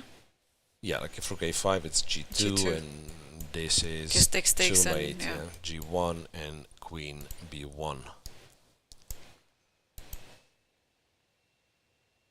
But computer is very serious about this being a draw, so I guess it's our idea: rook b8, rook g8. Very straightforward. Yeah, and Divya is now, what, 3 minutes? Oh, actually, Tsolakidou is 5 minutes. There was quite a huge gap of time between them two, but now it's closing in. You mean the one after the opening? No, I mean just after the time control, yes. After the time control, yeah, because it was, once again, a reminder that 8 moves ago it was this position with queens on the board, right? So of course it was a lot of stuff to calculate, and after rook a5, queen c1, this is how they've gotten this endgame. That's one monster game, I can tell you, because like we had long games today, but some of them, like Goryachkina Koneru, like not much was happening. For like 2 hours. Yeah. Or even Tan against Assaubayeva, we've gotten this material on the board, and then there was quite a bit of hovering around.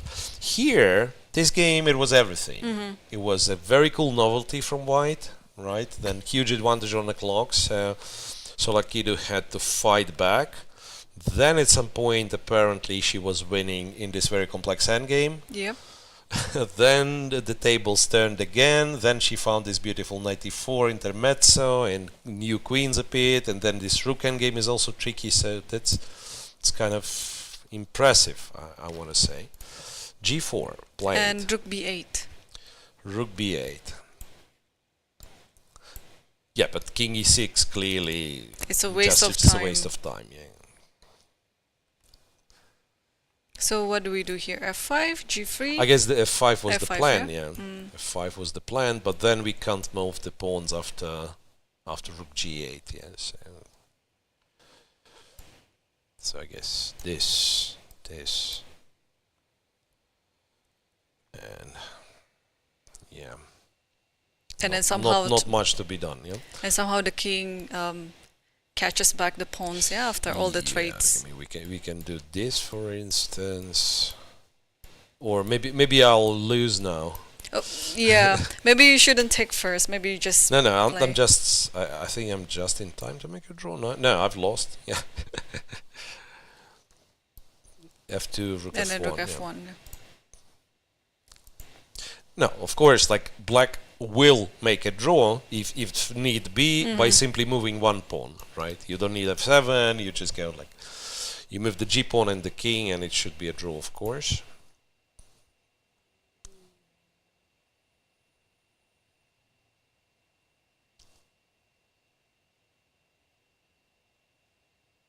Yeah, I think F5 has to come. If G3, rook G8, and what's the follow-up? And then B7, yeah? F5, then can you take on G3?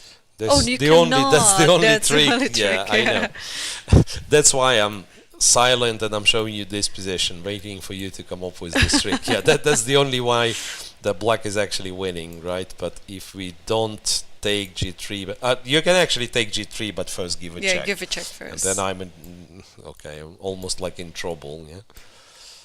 Again, probably not if I just like keep the rook. You can take the pawn as well. I guess, yeah. Yeah. Okay, 2 minutes. Well, close to 3 minutes actually for Tsolakidou. So the time situation is pretty similar now.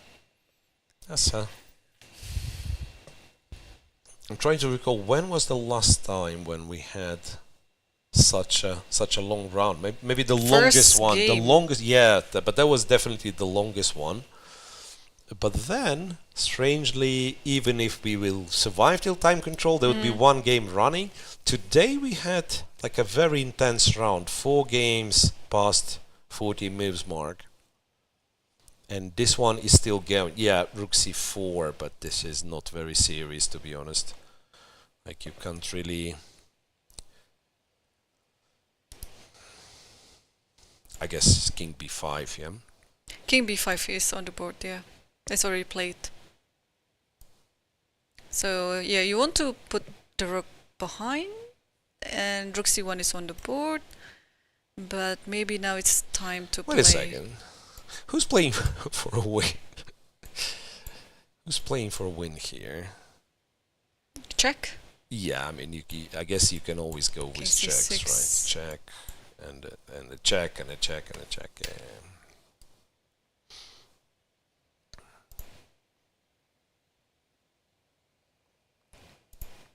Yeah, so 3 draws and oh, before draws. Could be 4 draws. Yeah, I think today we'll set another record. If this one draws, then we've never had 4 draws before.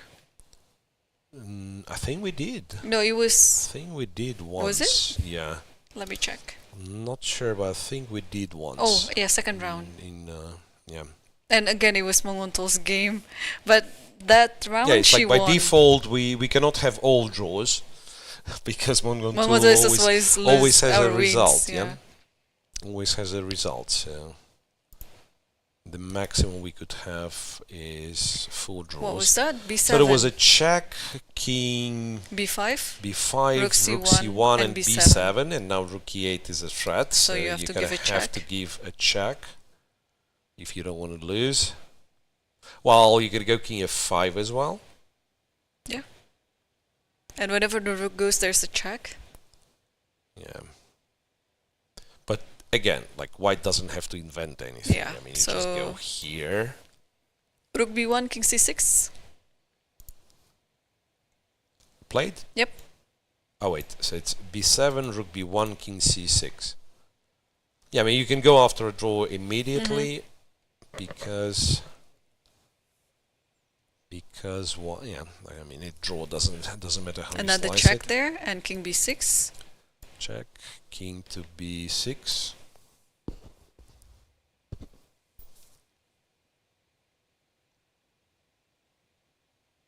Another check there.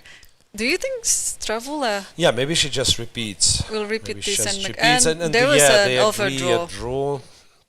Wow, Well, okay, this is what a battle. Yeah. What a Stavroula battle. I think she realizes that she missed a chance, I guess. But And I think Divya also, of course, during the course of the game, she probably thinks that she should be better in the opening, straight from the opening. But no, but I mean, at the very end, it's a fair result. The Rook Endgame, Stavroula had a chance, for sure. Yeah, but this is a, no one dared to call this one a boring draw. It was everything. Like, it was, very good opening preparation. It was, the time trouble stage when new queens appeared on the board, and at the very end, maybe it wasn't like perfectly played game, but a very tense one. A lot of fight, and draw seems to be like a fair result at the end. Definitely. So let's remind ourselves what happened in today's round, game by game.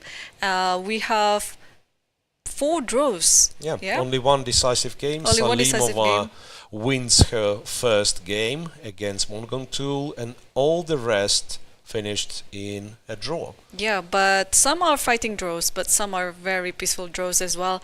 And let's take a look the standings after round 8. So going to the last round. Going to the last round, we still have Aleksandra Goryachkina leading by 1 point ahead of Tan Zhongyi on the second place. Stavroula on third and Assaubayeva fourth. So Goryachkina can only be caught by Tan Zhongyi, so that happens if Goryachkina loses and Tan Zhongyi wins, but Tan Zhongyi plays against Tsolakidou. So that means Goryachkina, in the worst case scenario, she tied for the first place still. Yeah, and draw for Goryachkina means she wins the tournament. And Tsolakidou will be looking maybe to win tomorrow with white. Yeah, it looks like she has a chance for the second. Exactly. Yes, and let's talk about game by game, Miro. What happened in the first game? Do you remember? It was Paehtz. So Lagno versus Paehtz. It was very intense, I want to say, opening phase, but then at some point the position stagnated, and with full pieces, board full of pieces, they could not really find any plan, and a draw was agreed relatively soon. And the second game to finish was Tan Zhongyi versus Assaubayeva, which was slightly better for Tan, but she couldn't really liquidate the advantage, and they agreed to make some repetition and a draw. Right, Goryachkina versus Koneru. It was, I think, one of those games when you say the leader kept everything under control. So, relatively peaceful opening. Goryachkina always was like a tiny bit better, but no real chance to win and absolutely zero chance to lose. A draw was agreed in the Rook Endgame. And Salimova finally scored her first win in the Women Grand Prix here. She defeated Munguntuul Batkhuyag, who also never had any draws in this tournament, so always wins or loses.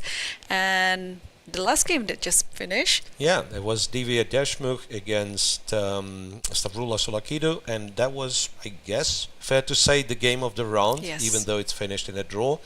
It's a brilliant opening idea from Divya Deshmukh, which Stavroula perhaps was not familiar with.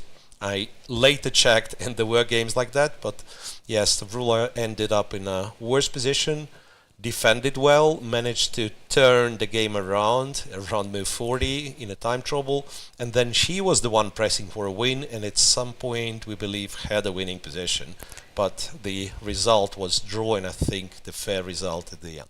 Well, that was round 8, and tomorrow it's the last round of the tournament. We will be back 2 hours earlier than usual, so it's going to be 1 in the afternoon local time in Kazakhstan.